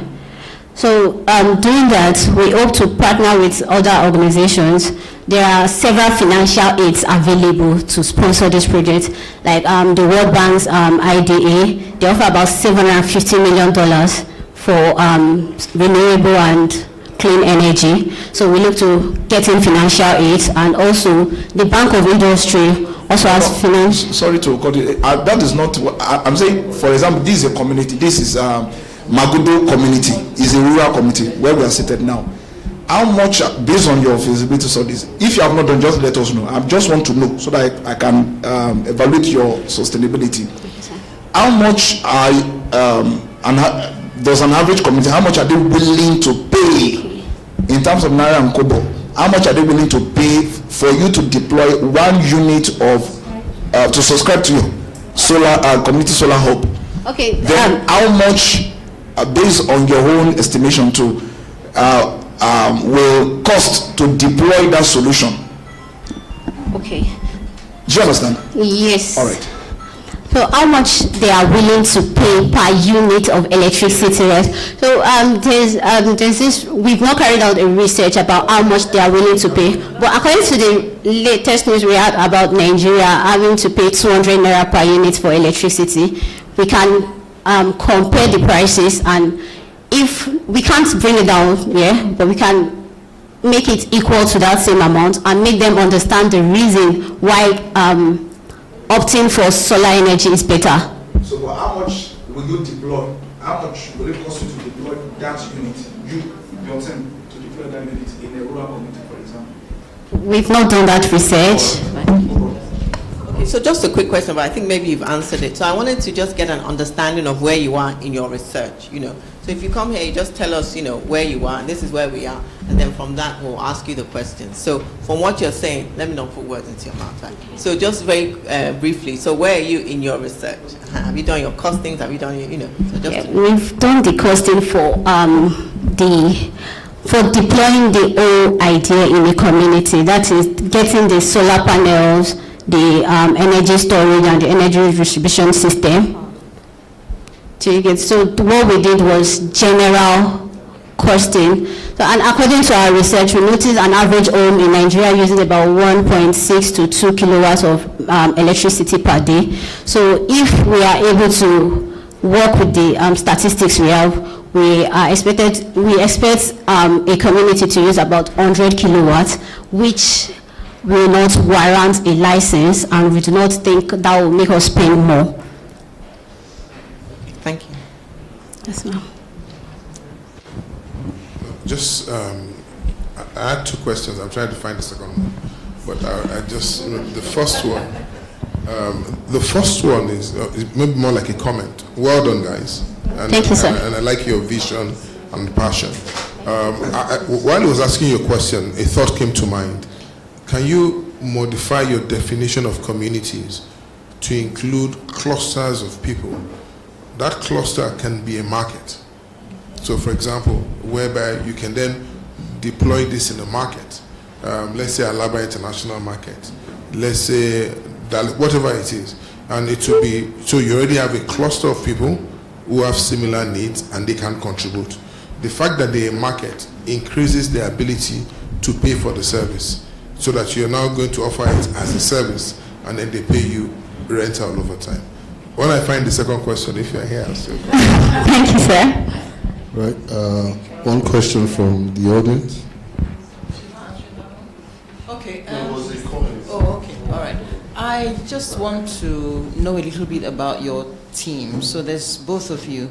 Do you have any technical partners supporting you? So as you envision this, what sort of partnerships and collaborations have you thought about? Who's going to be giving you support in terms of the technical competencies and capacities? Meanwhile, you introduced yourselves as students, so we don't know students of what.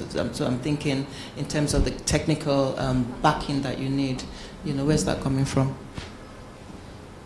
Thank you, ma'am. So we have local technical backings. Here we have a local business that does the solar installation and all in our society, in our community, that we aim to partner with. And about our school, I'm a student of economics, Lagos State University. Yeah. And what was the last question? So I just wanted to know where you were coming from. Okay, so the partnership, we've partnered with a lot of community leaders. As I mentioned earlier, I'm starting from my immediate community. I've partnered with quite a number of community leaders. I've reached out to the king of our community, that is Oba of Idemu Kingdom, and is willing to sponsor our project to a certain level. We've reached out to certain leaders in the communities that also giving us go-aheads for the program. And the Oba also promised a portion of land to use for the solar farm. Yeah. Fantastic, thank you. Found the question?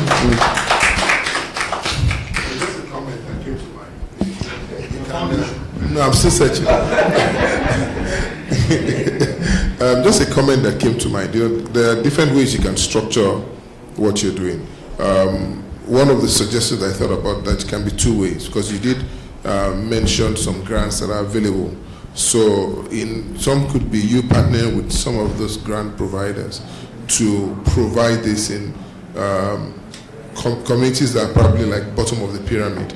So you don't expect it that to make, they're not expected to, they might not be able to pay back, but at least you get paid for the work. So, so you have a solution, you have people that have a need, and then you can also partner with those that will provide a grant, and then you did, so that you also gain some good reference point for what you've done, and then also the other areas. All right. Thank you, sir. Thank you very much. Community Solar Hub. Please put your hands together for them.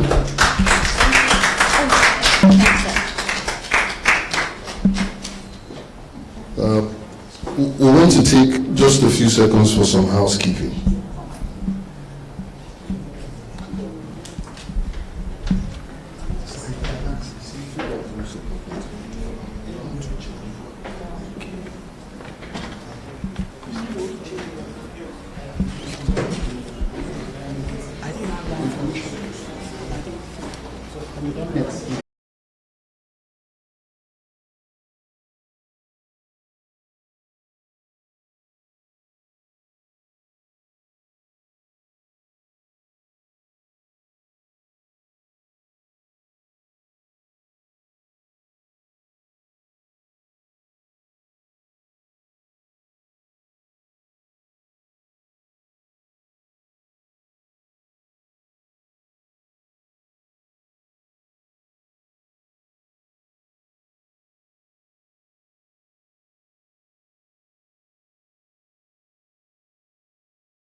User friendly. Here is the demo.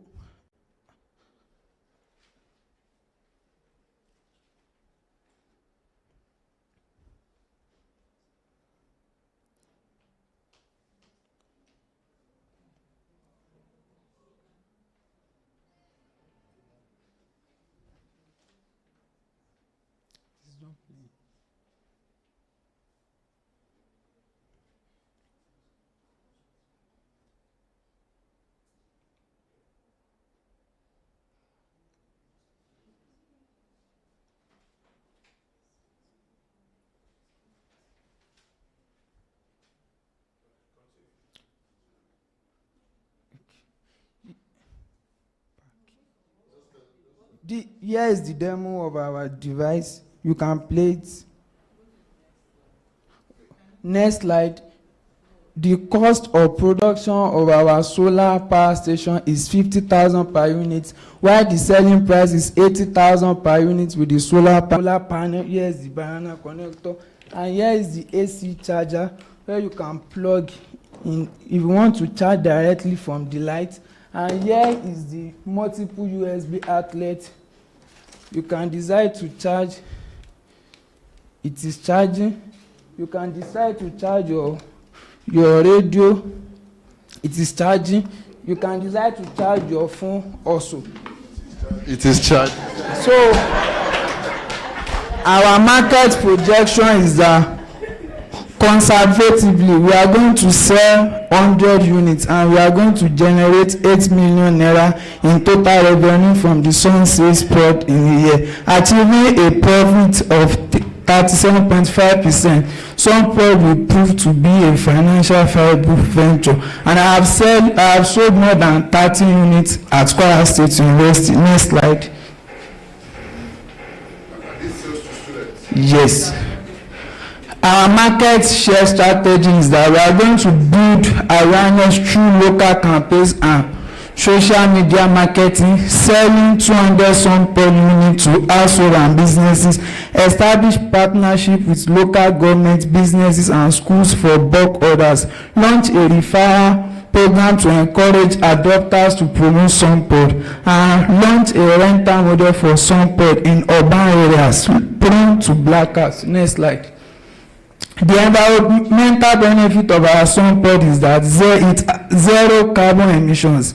Sunpod eliminates 5.8 tons of CO2 per year per generator replaced. It eliminates toxic emissions like carbon monoxide and particulate matter, air and noise pollution, while improving the health of communities. Imagine if 100 sunpods replace 100 generators, 580 tons of CO2 will be saved per year. As adoption grows, the savings of CO2 will reach thousands of tons annually. Next slide. In conclusion, our sunpod has come to empower Nigeria with reliable energy while contributing to Nigeria's climate goal and sustainable development goal, which is affordable and clean energy. It is very affordable and reduce energy expensive. It helps business and household remain operational during blackouts, and it is very eco-friendly and quiet, no noise pollution or harmful fumes. As our sunpod continue to grow and expand its reach, it is going to make a lasting impact on Nigeria's energy landscape. Thank you.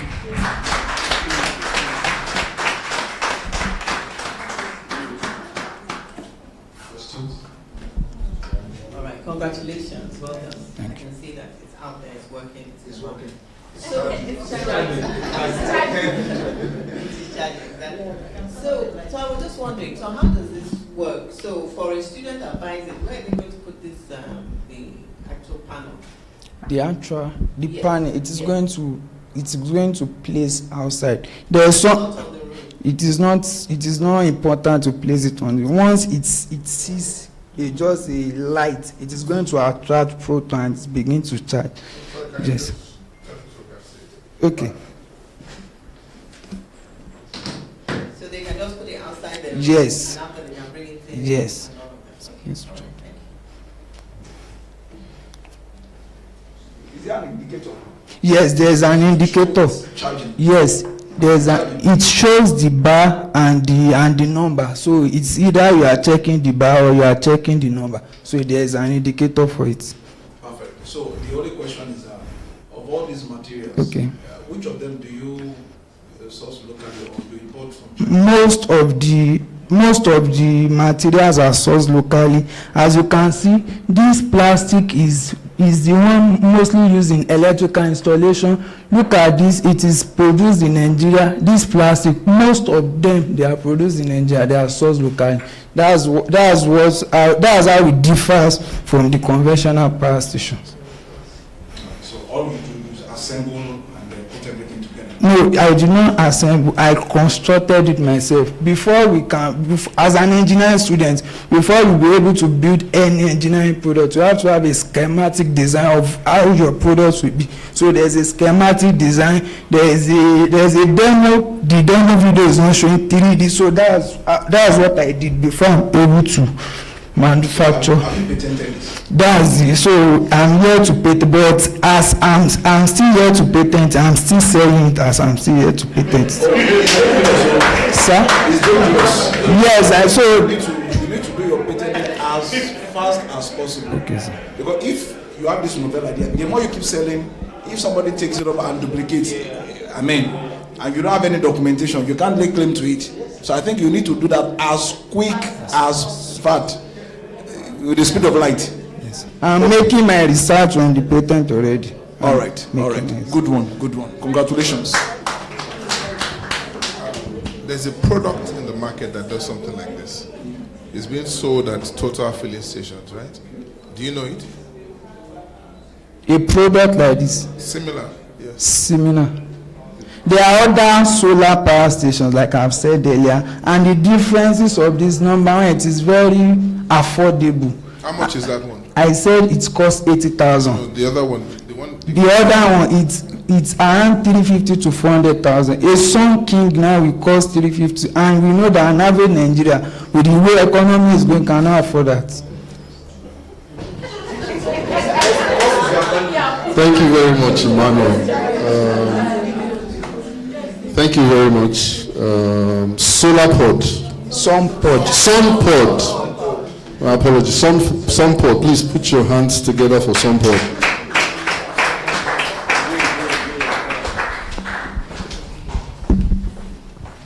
So we're at the last presentation, but by no means the least. Husky box. Husky. I hope I pronounced that. Husk. There's actually an H there, so it's not my H factor.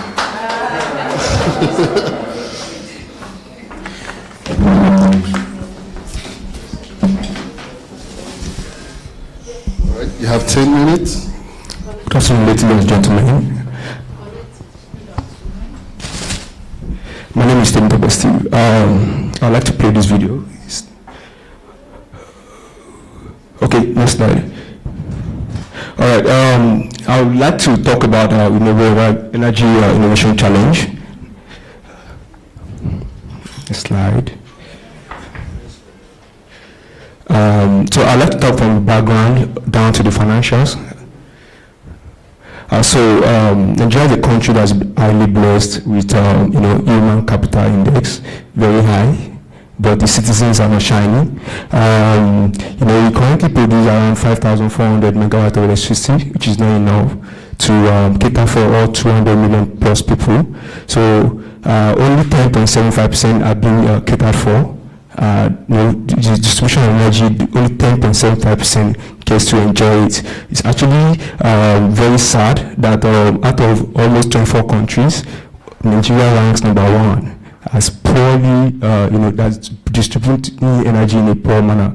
So to be able to sustain this sufficiency, we need to generate around 60,000 megawatts, which we are too poor to afford. So according to the NEPA PCN, I categorized my focal points by the current adopted term, Band A, Band B. Band A is in Lagos, Band B, Lagos. But I'm going to be focusing more on the places that I call Band Z and the abandoned areas. That's what I'm going to focus on. So let's go. So the picture at the far left, we went this community in Lalopo. We took a picture around 2:45 p.m. And you can see the houses can show. Around 9 p.m., only one person can afford to put on their lights. The same Twitter user in Bayelsa also posted, you live in Bayelsa, you can see only one house in the whole of, so it's distinct everywhere. So we have 3 challenges that we're trying to solve. How do we choose between solar, hydro, and wind? Wind is very expensive, we'll scratch that. Hydro, we want to expand to places in the north. We want to be able to do this in the dry season. So what happens when there is no water? So we also scrap that. So the only sustainable energy generation system that we have is solar. Also, we're trying to target the purchasing power of our target audience. So we have a target audience in mind, which are those in that band Z and band abandoned category. Also, we're trying to also look at how our audience can equally adopt and then we can integrate them into our solar plan. So we create an ideal personnel that you know, uses goes on with that consumes electricity the way we actually think they do, and so meet the database. They're very poor. They earn around 1,000 to 5,000 naira per day, very low. So when they remove food money, cookies, there's literally nothing to spend to survive on anymore. So before subsidy, they were managing 2 to 3 liters per day for a better pass my neighborhood generator. But now after subsidy, 1,200 naira, they can no longer put on their gen. So they depend on candle, their phone touchlight, and so on. Let's go on. So we have a few competitors that we're considering. But most ways, it's my anxiety to know that the people that are close to us are Sun King. So the lowest plan for the basic plan for Sun King goes for 3,000 naira per week. Other ones too are doing very well. So we have considered the unique selling products, unique selling proposition for all these brands, and so we want to do better than them. So move on. So we did a SWOT analysis for ourselves. So we did a very informed research, number one. Number two, we're going to be leveraging on a pay-per-week basis that is more competitive than other people. Also, we will not just be eliminating households like all these our competitors do. We will also be eliminating their streets and their communities. Also, the only weakness that we think we have is that our ask box is actually very, very heavy weighted. So by God's grace, as time goes on, we'll do more research and make it as lightweight as possible. Also, only 10% right now out of the 92 million people that have not been reached out to are covered by solar plans. So we want to onboard the rest and make sure that they get on this new idea. So the choice that we have is basically adoption. Do we think adoption will be easy? We can only find out. So what's our big idea? Ladies and gentlemen, I would like to introduce you to the house box. Forgive me, 90% of this material was locally sourced and locally assembled. So how does it work? The entire community is, so we are trying to onboard not more than 50 households. The way houses are built, they are very close to each other. So any household that's more than 50 or 300 yards far from each other. So if there are just 20 houses that are 300 yards, they are covered. If there are just 50 houses, they are also covered. So not more than that. Also, the nooks and crannies are also fully illuminated because we have this can power the street light, can also power the households, and also this box lasts for 9 hours for one full charge. We have already made this that you can charge with solar. That's a solar port here. You can also charge here the gate.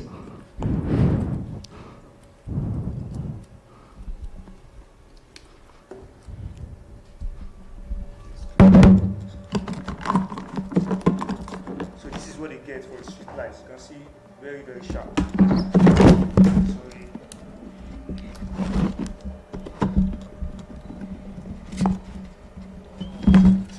Prototype is not as totally pleasing yet, so I'm sure we will improve as time goes on. So installation, we are going to recruit local installers. We train them and then we pay them 10,000 naira per person. Also, to take us at an average of 2,500 naira to get it to our consumers, because we'll be producing and selling them in bulk. Next slide. 150,000 naira. With the first point of contact with the community leaders, we tell them about this.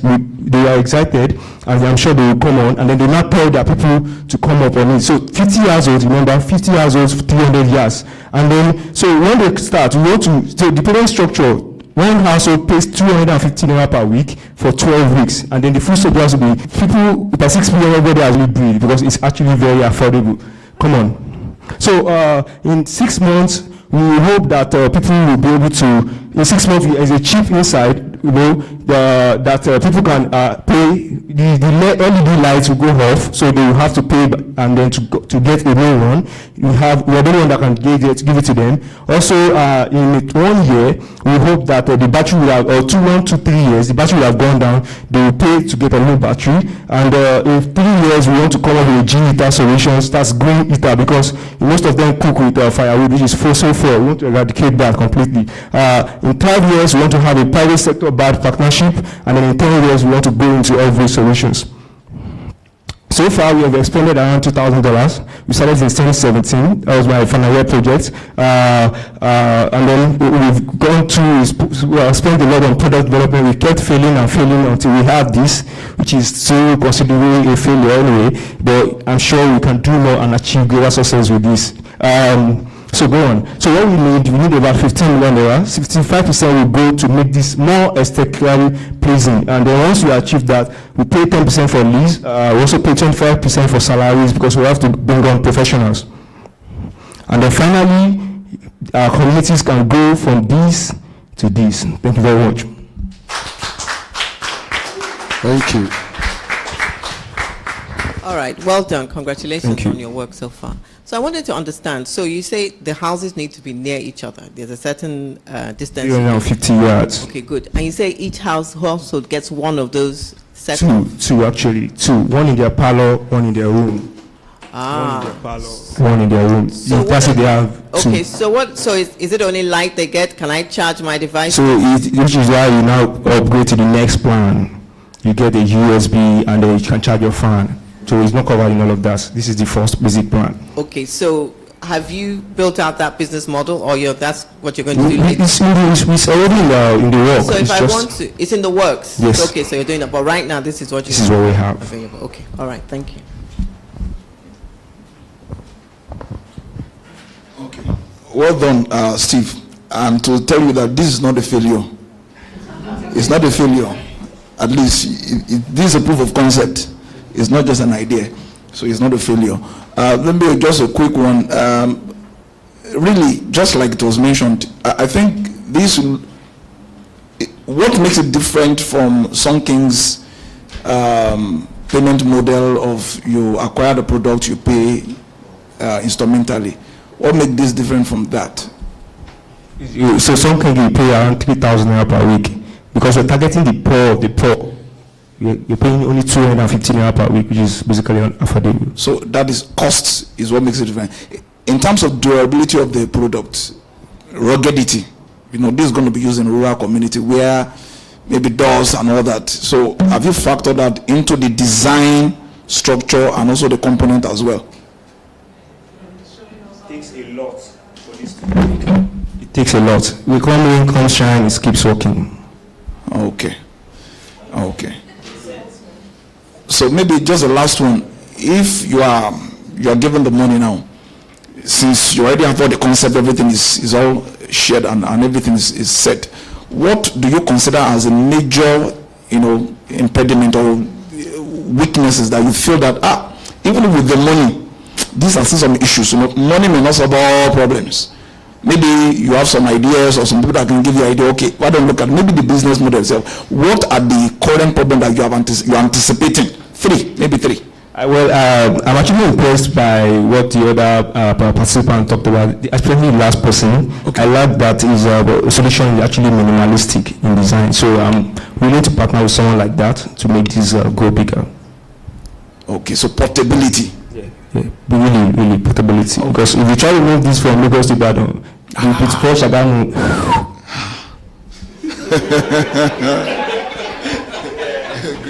Fantastic. Questions from the audience? I think we can take one. No questions. Thank you very much. Please. Just an idea for him. If you also remember, two ladies came out the other time to talk about the community solar hub. So you also mentioning a community plan where this is built in a community, deployed in a community, and this stretches to houses. Maybe the Band Z that you mentioned, the abandoned. So maybe if you also work with them too, I think it solves the problem too. Yes. I think it was one of those leads that said collaboration is the new competition. Yeah, so fantastic. Thank you very much. Pronounce this for us. Ask box. Ask. So ask means in Hausa, ask means light. So it's a generic name. Fantastic. Ask means light. You can get it on Google. Ask. Which is what? So this is a modernized way of ask. Thank you very much. Please put your hands together for Ask Box. And that's, ladies and gentlemen, is the last presentation, but by no means the least. So now I will ask the judges to step away to their room to finalize on their scoring. And while they are doing that, to your room to deliberate and finalize the scoring. And while they're on that, we'll take a message from the Executive Director of CADEF, Professor Chisom Ndukwe Okafo. Good afternoon. Oh my goodness, this is really exciting. Thank you. Your patience. Oh my goodness, thank you very much. And to our amazing participants, I would love for you to say a big hooray to yourselves. Participants, an amazing hooray for yourselves. Yes, yes, yes, yes. This is really exciting. Just to give you a little bit of background about CADEF, Consumer Advocacy and Empowerment Foundation, founded in 2008, but I came into this role 4 years ago. And for Consumer Advocacy and Empowerment Foundation, we believe in giving the average Nigerian a voice to awareness, a voice to justice, a voice to redress, a voice to know that they're being heard. And here in CADEF, we are involved in a variety of things because every one of us is a consumer. We have persons with disability activities. We just recently finished a project working with persons with disability in digital financial inclusion. We found out through our research that we have 36% of the population with one form of disability or another. And when it comes to financial inclusion, about 90% of them have challenges. And so we're talking about the basic things. Most banking halls are on the first floor. So when you walk into the ground floor, you can't get to whether you're wheelchair challenged. If you're blind, they tell you you can't go in, they can't give you an ATM card unless you get an indemnity. If you have a hearing impairment, the same challenges. So we've been doing a lot of advocacy, and right now working with the regulators, we're looking on building a financial inclusion Bill of Rights policy for them. We're also involved in the green energy, in renewable energy, and we're a couple of activities with that. You've heard about the Jacob's Ladder relationship. Thank you very much. We're also building a one-stop shop website of everything renewable. So I know when they were talking about solar panels and the different batteries, you'll be like, what does that, what does that? A lot of people, you don't know what you're getting. You just say, give me solar. What they're selling to you, the capacity, you have no idea. So we're building a one-stop shop that should go live next month, where you can go to find information regarding capacity, regarding the right questions to ask, regarding who the salespeople are, who the sellers are. We're also working on building digital marketing skills and digital skills for women, empowering small businesses, women businesses, and offering them digital building marketing capacities so they can go online. So there are so much that we are doing right now and more on our pathway. So CADEF is here, and if you heard our chairman speak, it's not necessary to tell you you have a right, but to have you understand that that right also begins with you. Because how many of you experienced the banking upgrade wahala we've had? So a lot of the major banks are upgrading their software, and they said it will take 11 hours. They close at night. In the morning it should be ready. For some banks it's 2 months now. For some banks, for my bank, it's going on the 15th day, where sometimes you can't have access to your app, you don't have access to the platform, or you transfer money, you have no idea whether it left or didn't go. And we were paying some of our vendors, and they kept calling, we have not received it. The bank, my app tells me it's gone. Their app is not communicating with my app. And so it created a lot of wahala, is what I call it. So those kind of things is the conversations we're having right now with the regulators, and saying to them, there has to be a better way when this is going to happen in the future. Because the thing, besides those of us who are probably can survive to live off of what they have, imagine your day-to-day activities, and you're making 1,000 naira, and even access to that 1,000 naira becomes a challenge. And so these are the conversations that CADEF is having, and that all of us have to now take home and say, what can I do to bring a change? I really want to take this opportunity to thank Dr. Igot. We have a partnership with them, Lagos State University, amazing partnership. And those of you who are here who are willing to partner with us, you can reach out to us. Thank you, mentors. You've done an amazing job. Thank you, JLA. Remember, we're also going to vote the audience crowd favorite. So those of you who have listened patiently and made notes, is there a voting strategy they should use? So please announce that. Thank you. And don't go, because several things are going to happen. We're going to take a group picture. Then we are also going to make the announcements of the winners. And then you're also going to get a gift bag. And then. So please don't go. Thank you. Thank you very much, Prof.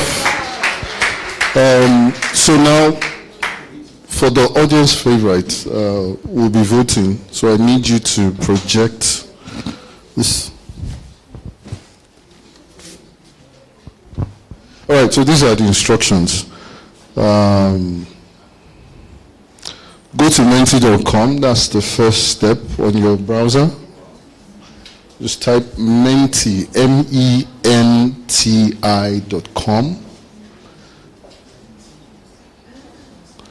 The participants can vote as well. I hope they're voting. So you should get a box where you enter the code.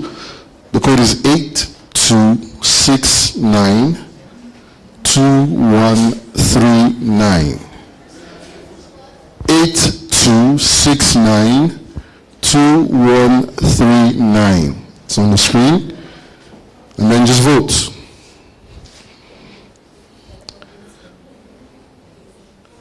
Yeah, everyone can see. It's being streamed, so everyone can see. The code is 82692139. This is better than INEC because you can only vote once. You can't vote more than once. So please vote. We'll take about 5 minutes for that. Remember the presentations from the first to the last. Please pick your favorite.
I believe we've all voted. Voting will end in 5, 4, 3, 2, 1. Voting has ended. No, polling center has closed.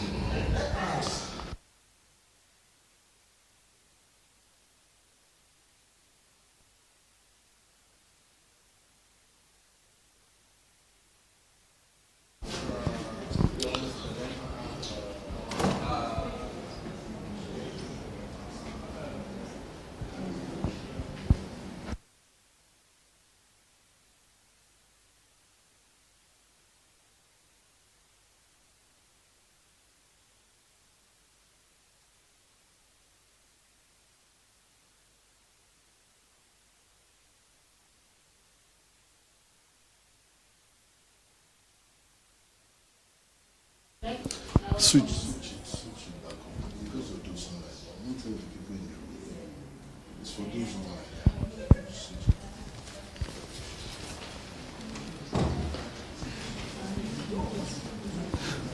While we wait for the judges, I heard the deliberation is really hot.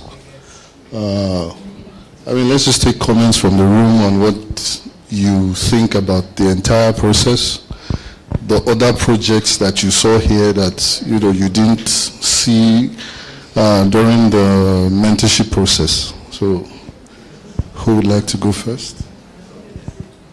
Okay, so talking about the process generally, I'd like to commend CADEF and Jacob's Ladder, the way you've both worked together, the synergy, and the seamless process, I must say, is commendable. The even shortlisting the candidates or the mentees or innovators, I was just saying to her that this voting, was also difficult for me because you brought a crop of Nigerians who are brilliant.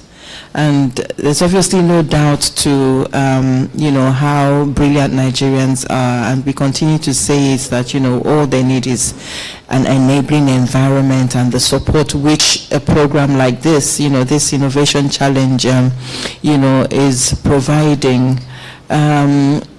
It's been a wonderful time for me as well, learning so much, considering the fact that I didn't have any experience, in renewable energy, so to speak. I have an interest, but not experience. But to even find that both my mentees made it to, to this point, I must have done something well.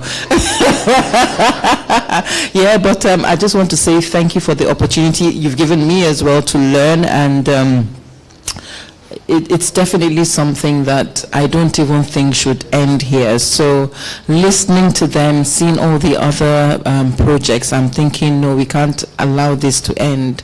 I'm looking at how, within my other spheres of influence, one can, support this work so that, they have, the push continues and there's an opportunity to maybe present to a larger audience so that this, their vision, their innovations become a reality and, do not end here. So all in all, I'd like to say well done to CADEF and Jacob's Ladder, and I look forward to doing stuff with you.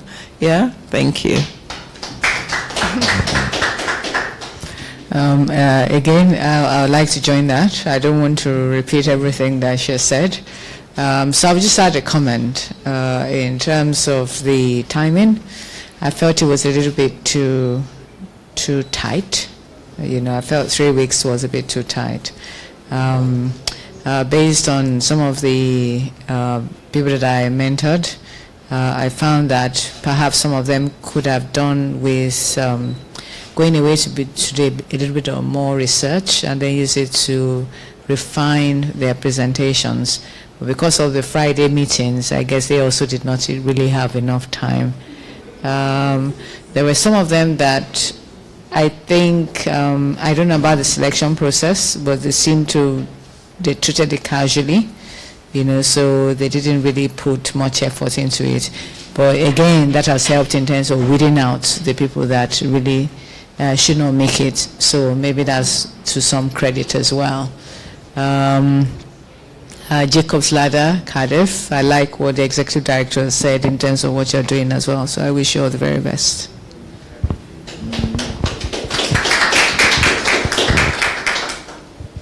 So thank you very much. It was wonderful working with the team. In fact, a lot of learning opportunities.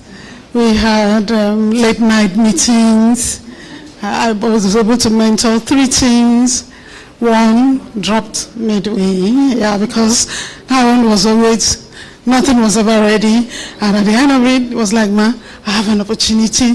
At least I've met you. We'll be able to, and I was able to teach him, look, you need to be prepared and on time at all times. I'm happy to see the confidence with which this challenge has built in this young mind. And I think with what we have had, Nigeria is heading for something much more better. Thank you for the opportunity once again. I'm grateful.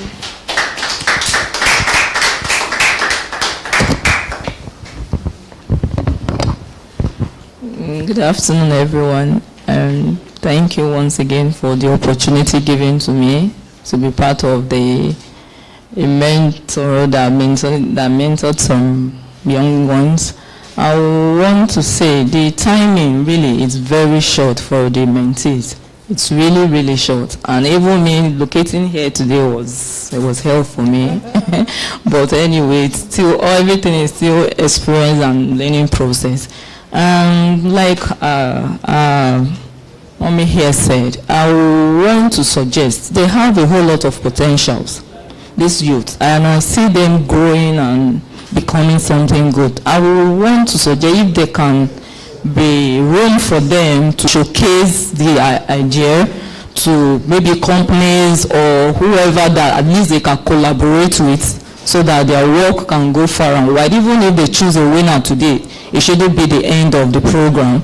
I will want this KDF to actually support these youths so that they can at least, their work can go far and wide. It was really nice actually working with KDF, and really I've really learned 1 or 2 things. Thank you very much. It's wonderful that the mentors are also learning.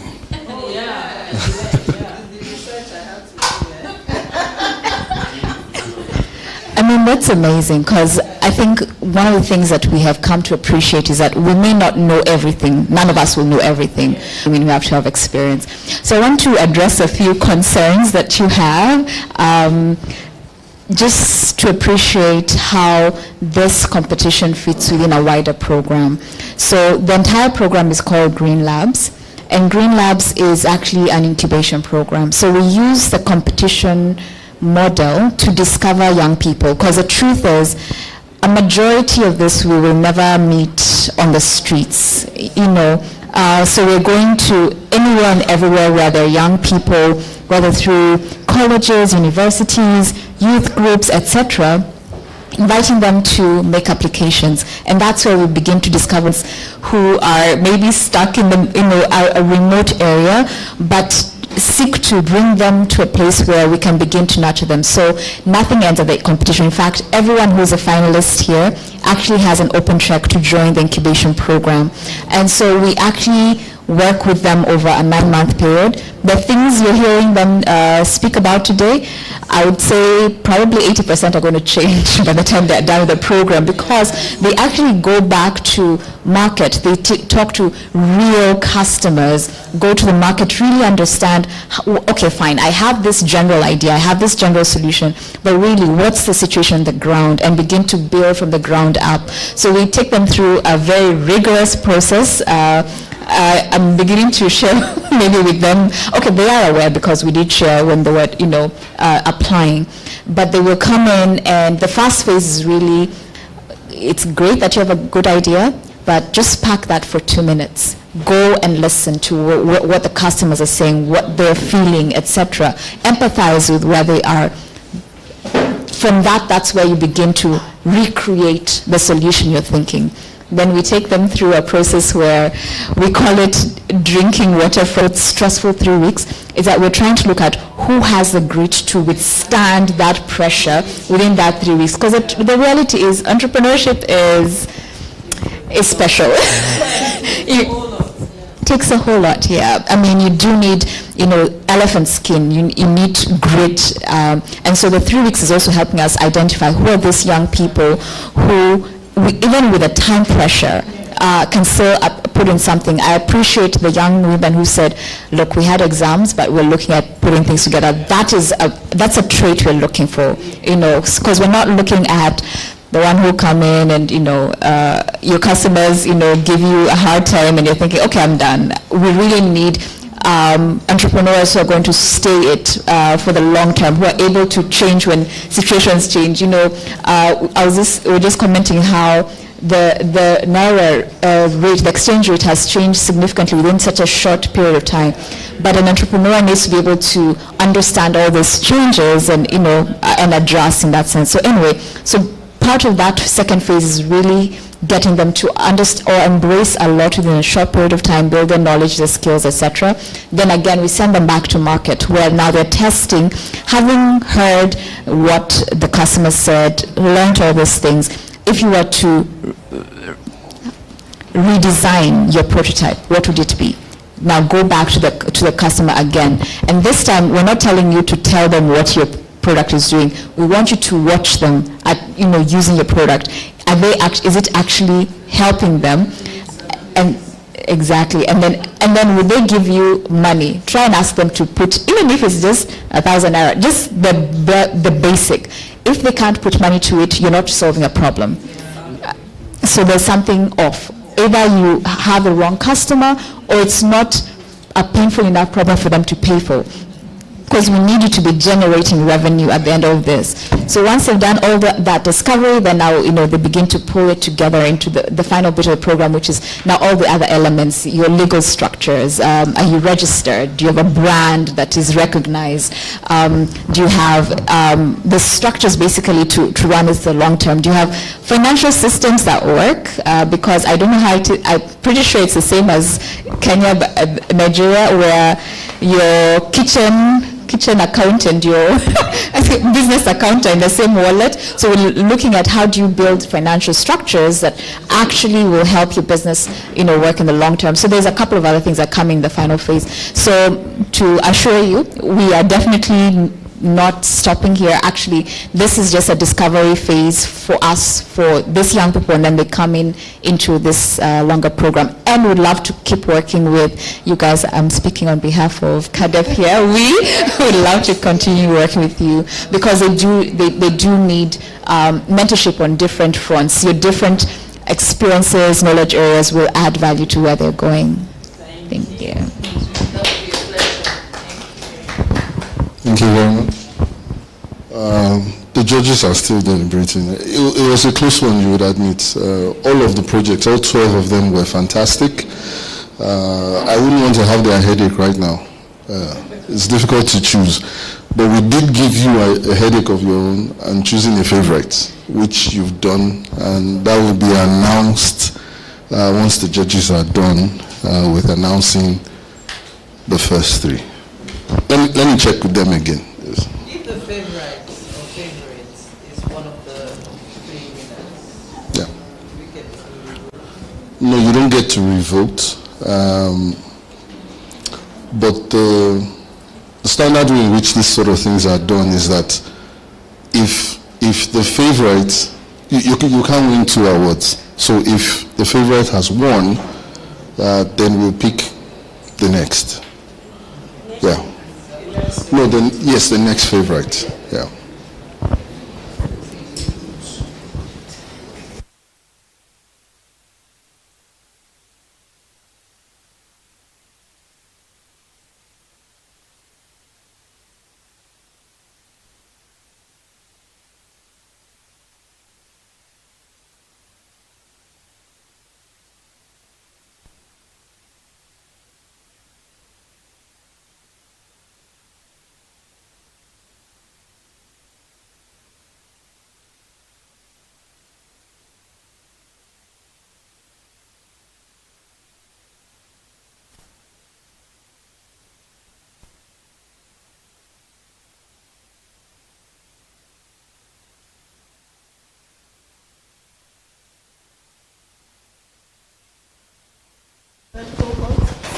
cohort. Second but cohort. we're recruiting the third. So they're doing their second cohort in Kenya and recruiting for the third. So those of you who want to do the third cohort in Kenya. So she's just going to give you a brief overview.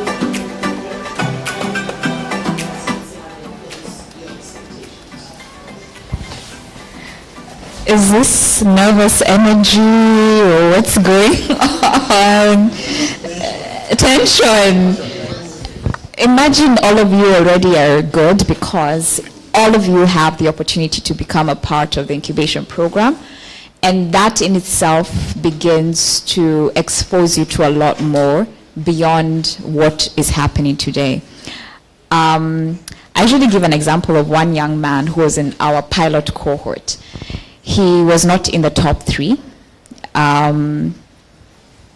will not mention what position he was, but technically, according to the rules that we had initially set, I was not even supposed to admit him to the incubation program, but I made a decision last minute to admit him as well. His organization was the first one to receive funding. Right now, I can give you their social media handles. You can follow them. They're actually doing a lot. He's still in school as we speak. It's okay. Okay, thank you. He's still in school as we speak. He's running his startup and, still in school. And even his schoolmates ask him for internship opportunities. Last night I saw an email because I was catching up with my emails from him introducing people from his school, and his school is asking him to sponsor them for their school events. What am I saying? The possibilities are really up to you. There is a grand opportunity to invest in yourself and invest yourself in solving for the different problems that you described through this program, and the distance to which you go will be what you determine. Like I mentioned earlier, I don't know if you guys heard this, some of the young people that we've worked with, the kind of access they've gotten is, like I said, is beyond this. I mentioned, for example, last year, I don't know if any of you knows about the Africa Climate Summit. The AU basically has a mandate, or began this conference or series where they bring together all African nations to basically have a position as Africans as to what climate action looks like for us as a continent. And the first ACS conference was hosted in Kenya. Please forgive me and my fellow Kenyans, it was not very well organized. And getting access was a problem. I'm talking about big donors from outside the country were looking for just access badges to get into the conference. So imagine that. I'm the president, I won't mention of which, because I personally was involved in some of those situations. Presidents of big foundations from the US, from other countries, can't get access. Young person in Green Labs had the access level of VIPs. Again, it's how much you invest yourself. Another young person had an opportunity, basically, just said, I'd like to be part of this conference, and then they were told how much the tickets were, or how much he needs to, put in. He doesn't have a shilling to go for this. These are conferences where tickets are in USD. They're not usually quoted in our African currencies. And then after a while, this person writes back and says, okay, this is how much it will cost you, etc., etc.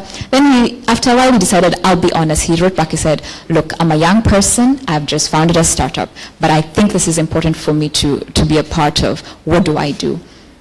And the lady, the conference organizer said, if you can find your way to Uganda, I will give you a ticket. So this young man is in this conference speaking to the who's who, some of the very big energy companies or carbon companies that are also domiciled in Kenya. And there's this one lady that is also familiar with me who asked him, "Oh, but how are you even in this conference?" And he just laughed. He said, "If I told you, you would think I'm lying." Because she knows what it takes to be in that kind of conference. So he has this experience, and there are multiple layers of things that happened. Again, what am I saying? There's a lot of opportunity that's available to you. It depends on how much you choose to invest yourself in the process. I was glad to see some young women in the room. It's a rare thing. There's so much available for everyone. So I was requested to share a bit of what to expect when you come into the program. And if you guys have questions, please ask me. I'm here with Louis. We're happy to speak a whole lot more about this. But in a brief, for all of you, like I said, because this you get the opportunity to join or to be sponsored income. Of course, there's a process as to the starting point. I can see someone's happy there. Yes, yay. You're welcome. And what will happen is the first phase of the program is we are, as a people, or we technically, most inventors, face the people that you're seeking, face the people that you're seeking to serve. Go to the market, go speak to customers, go empathize with them, understand what their challenges are, what their pain points are, what would make their lives better, what they actually value, what they would pay for, etc. That helps you to walk in their shoes about, okay, is this great idea actually answering that question? And I will tell you from our experiences so far, a big number of innovators who come into the program end up pivoting their solutions quite a bit. Either pivoting the solutions or pivoting their customer, because they realize the people that they thought had the problem actually don't have the problem, or are not willing to pay for what they are offering. And so they end up not talk to anyone to save my life. So I had to do a lot of, just breaking a lot. And I will give you all our personal stories as to how we grew past those moments. So I'm also a math nerd, so I understand for the technical people in the room, it can be a challenge. But we will ask you to just forget your technical stuff for a bit and empathize with them. Then we'll come into a phase where empathize with them. Then we'll come into a phase where we will,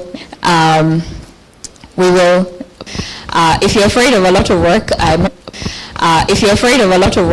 not sure entrepreneurship is for you. Entrepreneurship really requires that you apply yourself. It's your startup and basically that process.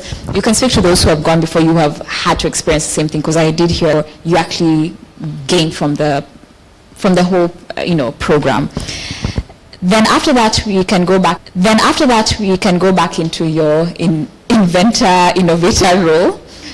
You have listened to what the market is saying. You have learned a lot more as to how to build and the different considerations to have in mind, including your business model, ensuring that you actually have a way in which to make money out of it.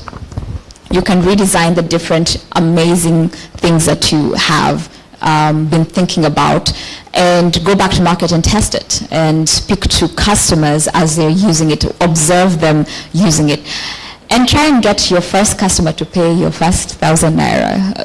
You will set for yourself targets as to, how many customers you want to either put a down payment, put something that tells you you're onto a real idea.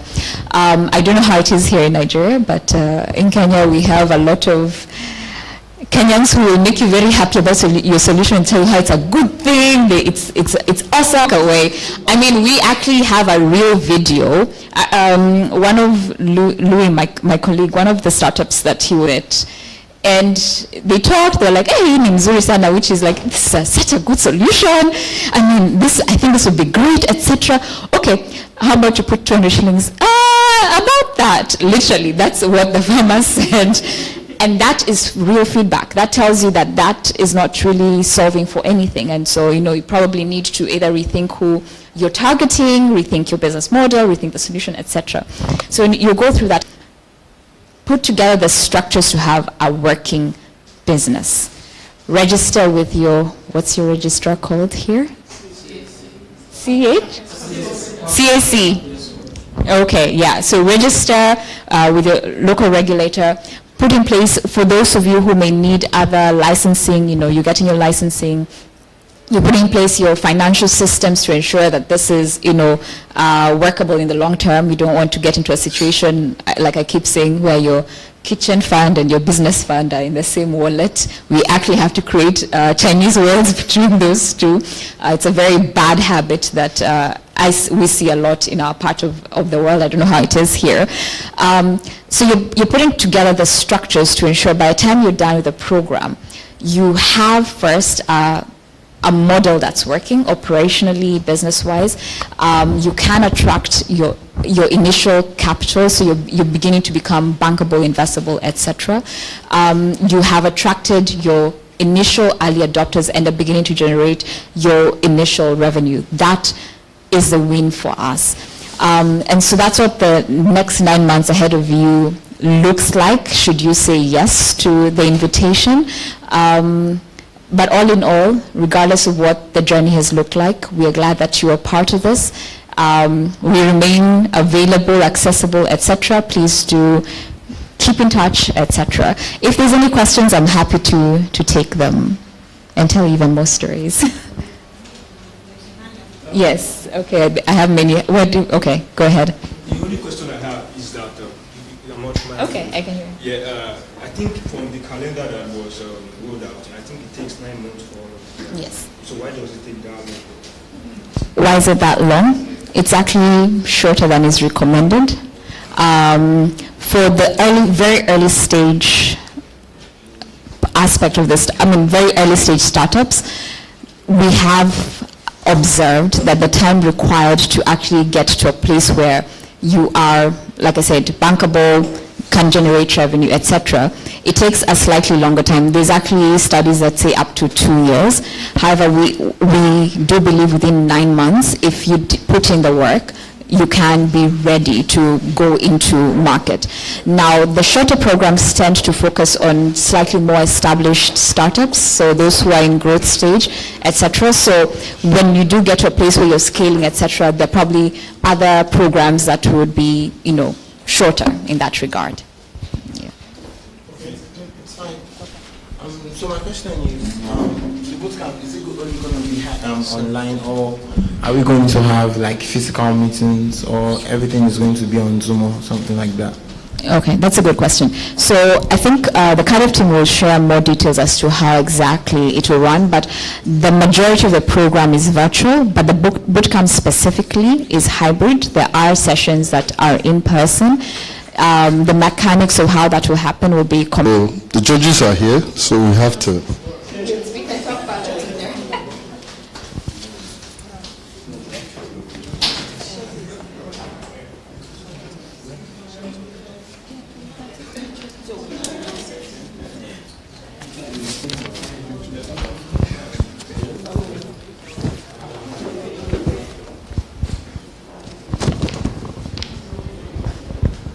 Okay, after a lot of INEC deliberation, no, I think this is better than INEC.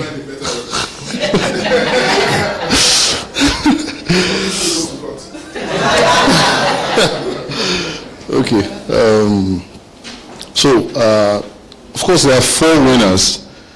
There is the audience favorite. There's a 3rd place, 2nd place, and the 1st place.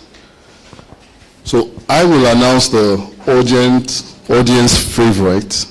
This was very democratic. Everybody voted, everybody here and those online, and it was 1 vote per head. Technology made that possible. So the audience favorite for the Renewable Energy Innovation Challenge 2024 is Agro Flow.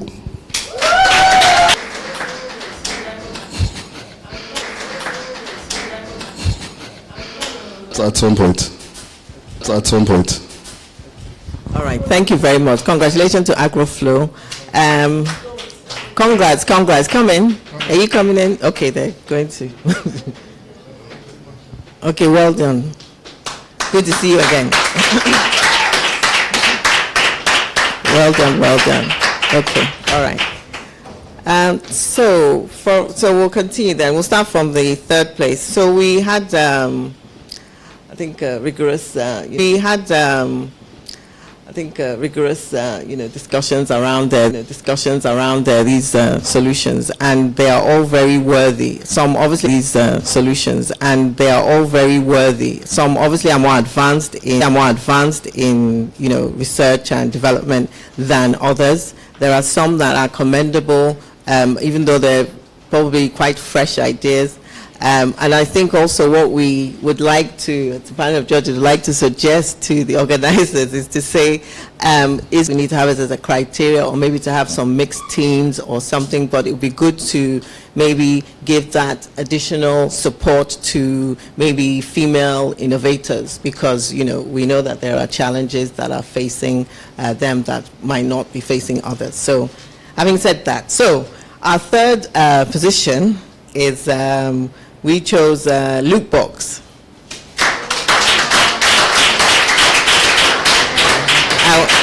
Power homes with it, and the fact that there are a lot of boxes that it takes. So well done, loot box. Yeah, third place.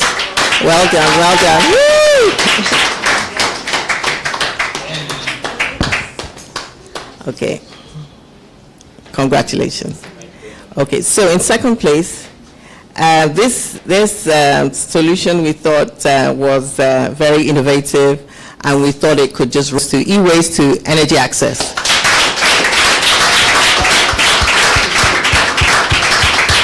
Congratulations.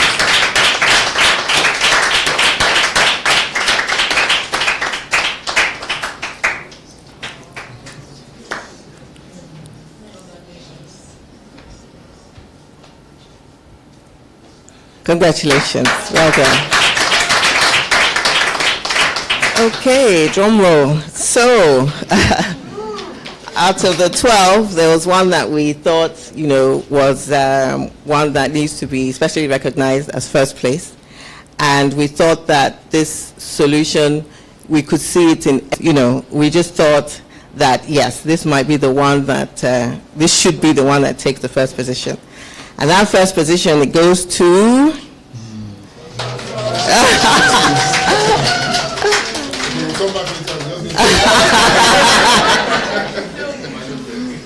Okay, the first position goes to Hydroelectric Core generator. Well done. Congratulations. Congratulations. Congratulations.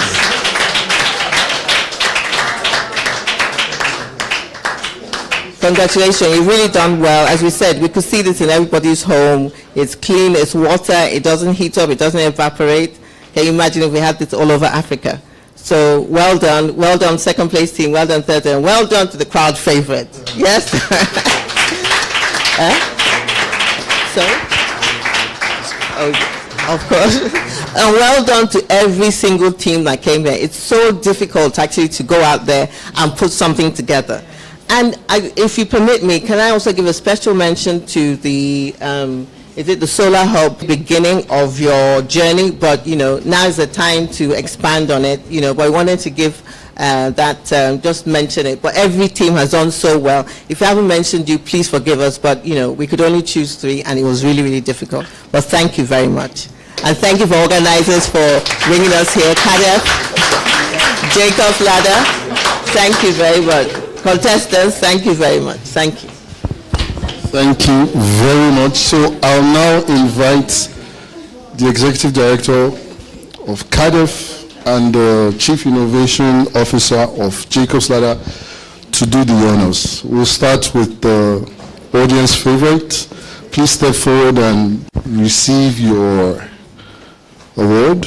Just give it. Thank you. All right. A round of applause for the audience favorites.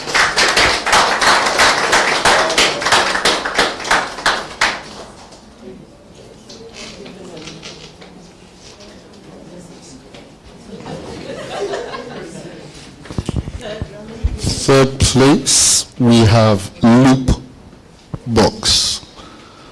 Loop Box. Okay, they have their own media team, so for social media engagement. Fantastic. Round of applause, please. And second place, the solution with a lot of ease, e-waste to e-access.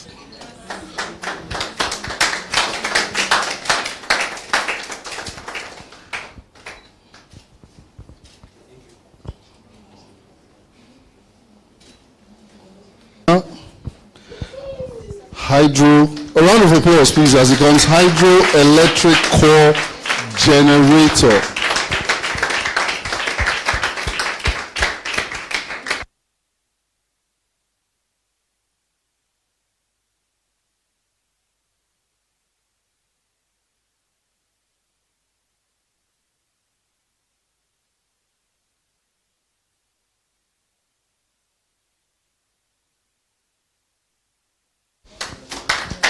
I saw him hugging his mentor, so congratulations to the mentor as well. It's not easy. I mean, it's so encouraging when you mentor someone or you are part of a process and then this results from it. So thank you very much for your time. I will now invite for the vote of thanks and closing remarks. Okay. They have other ideas. Okay, fantastic. Just to recognize the mentors, you did amazing work. So a round of applause as the mentors come out. Okay.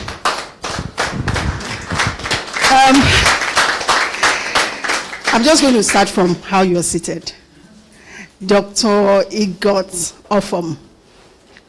Thank you very much. Could you come out? Oops.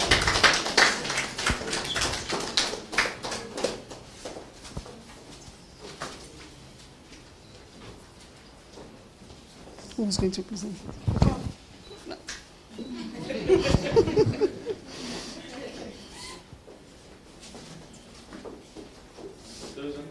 Okay.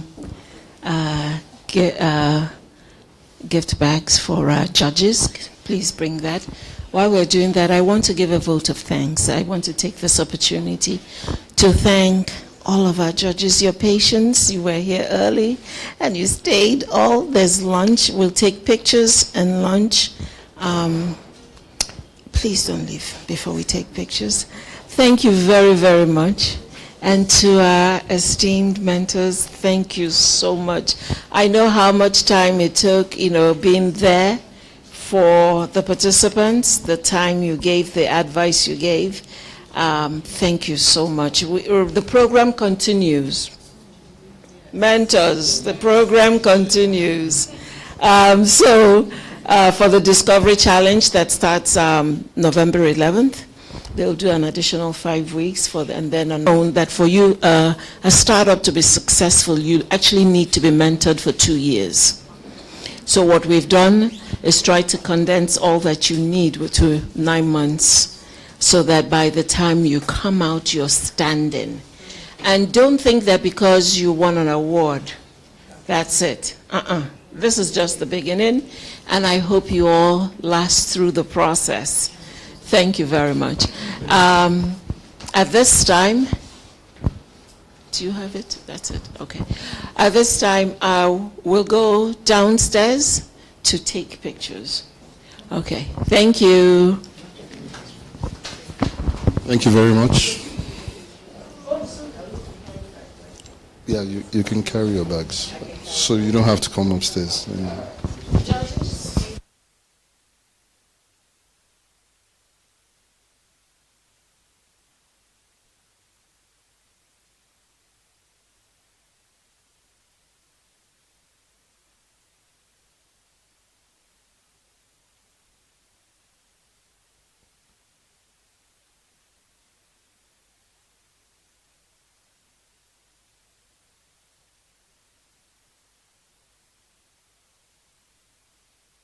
right?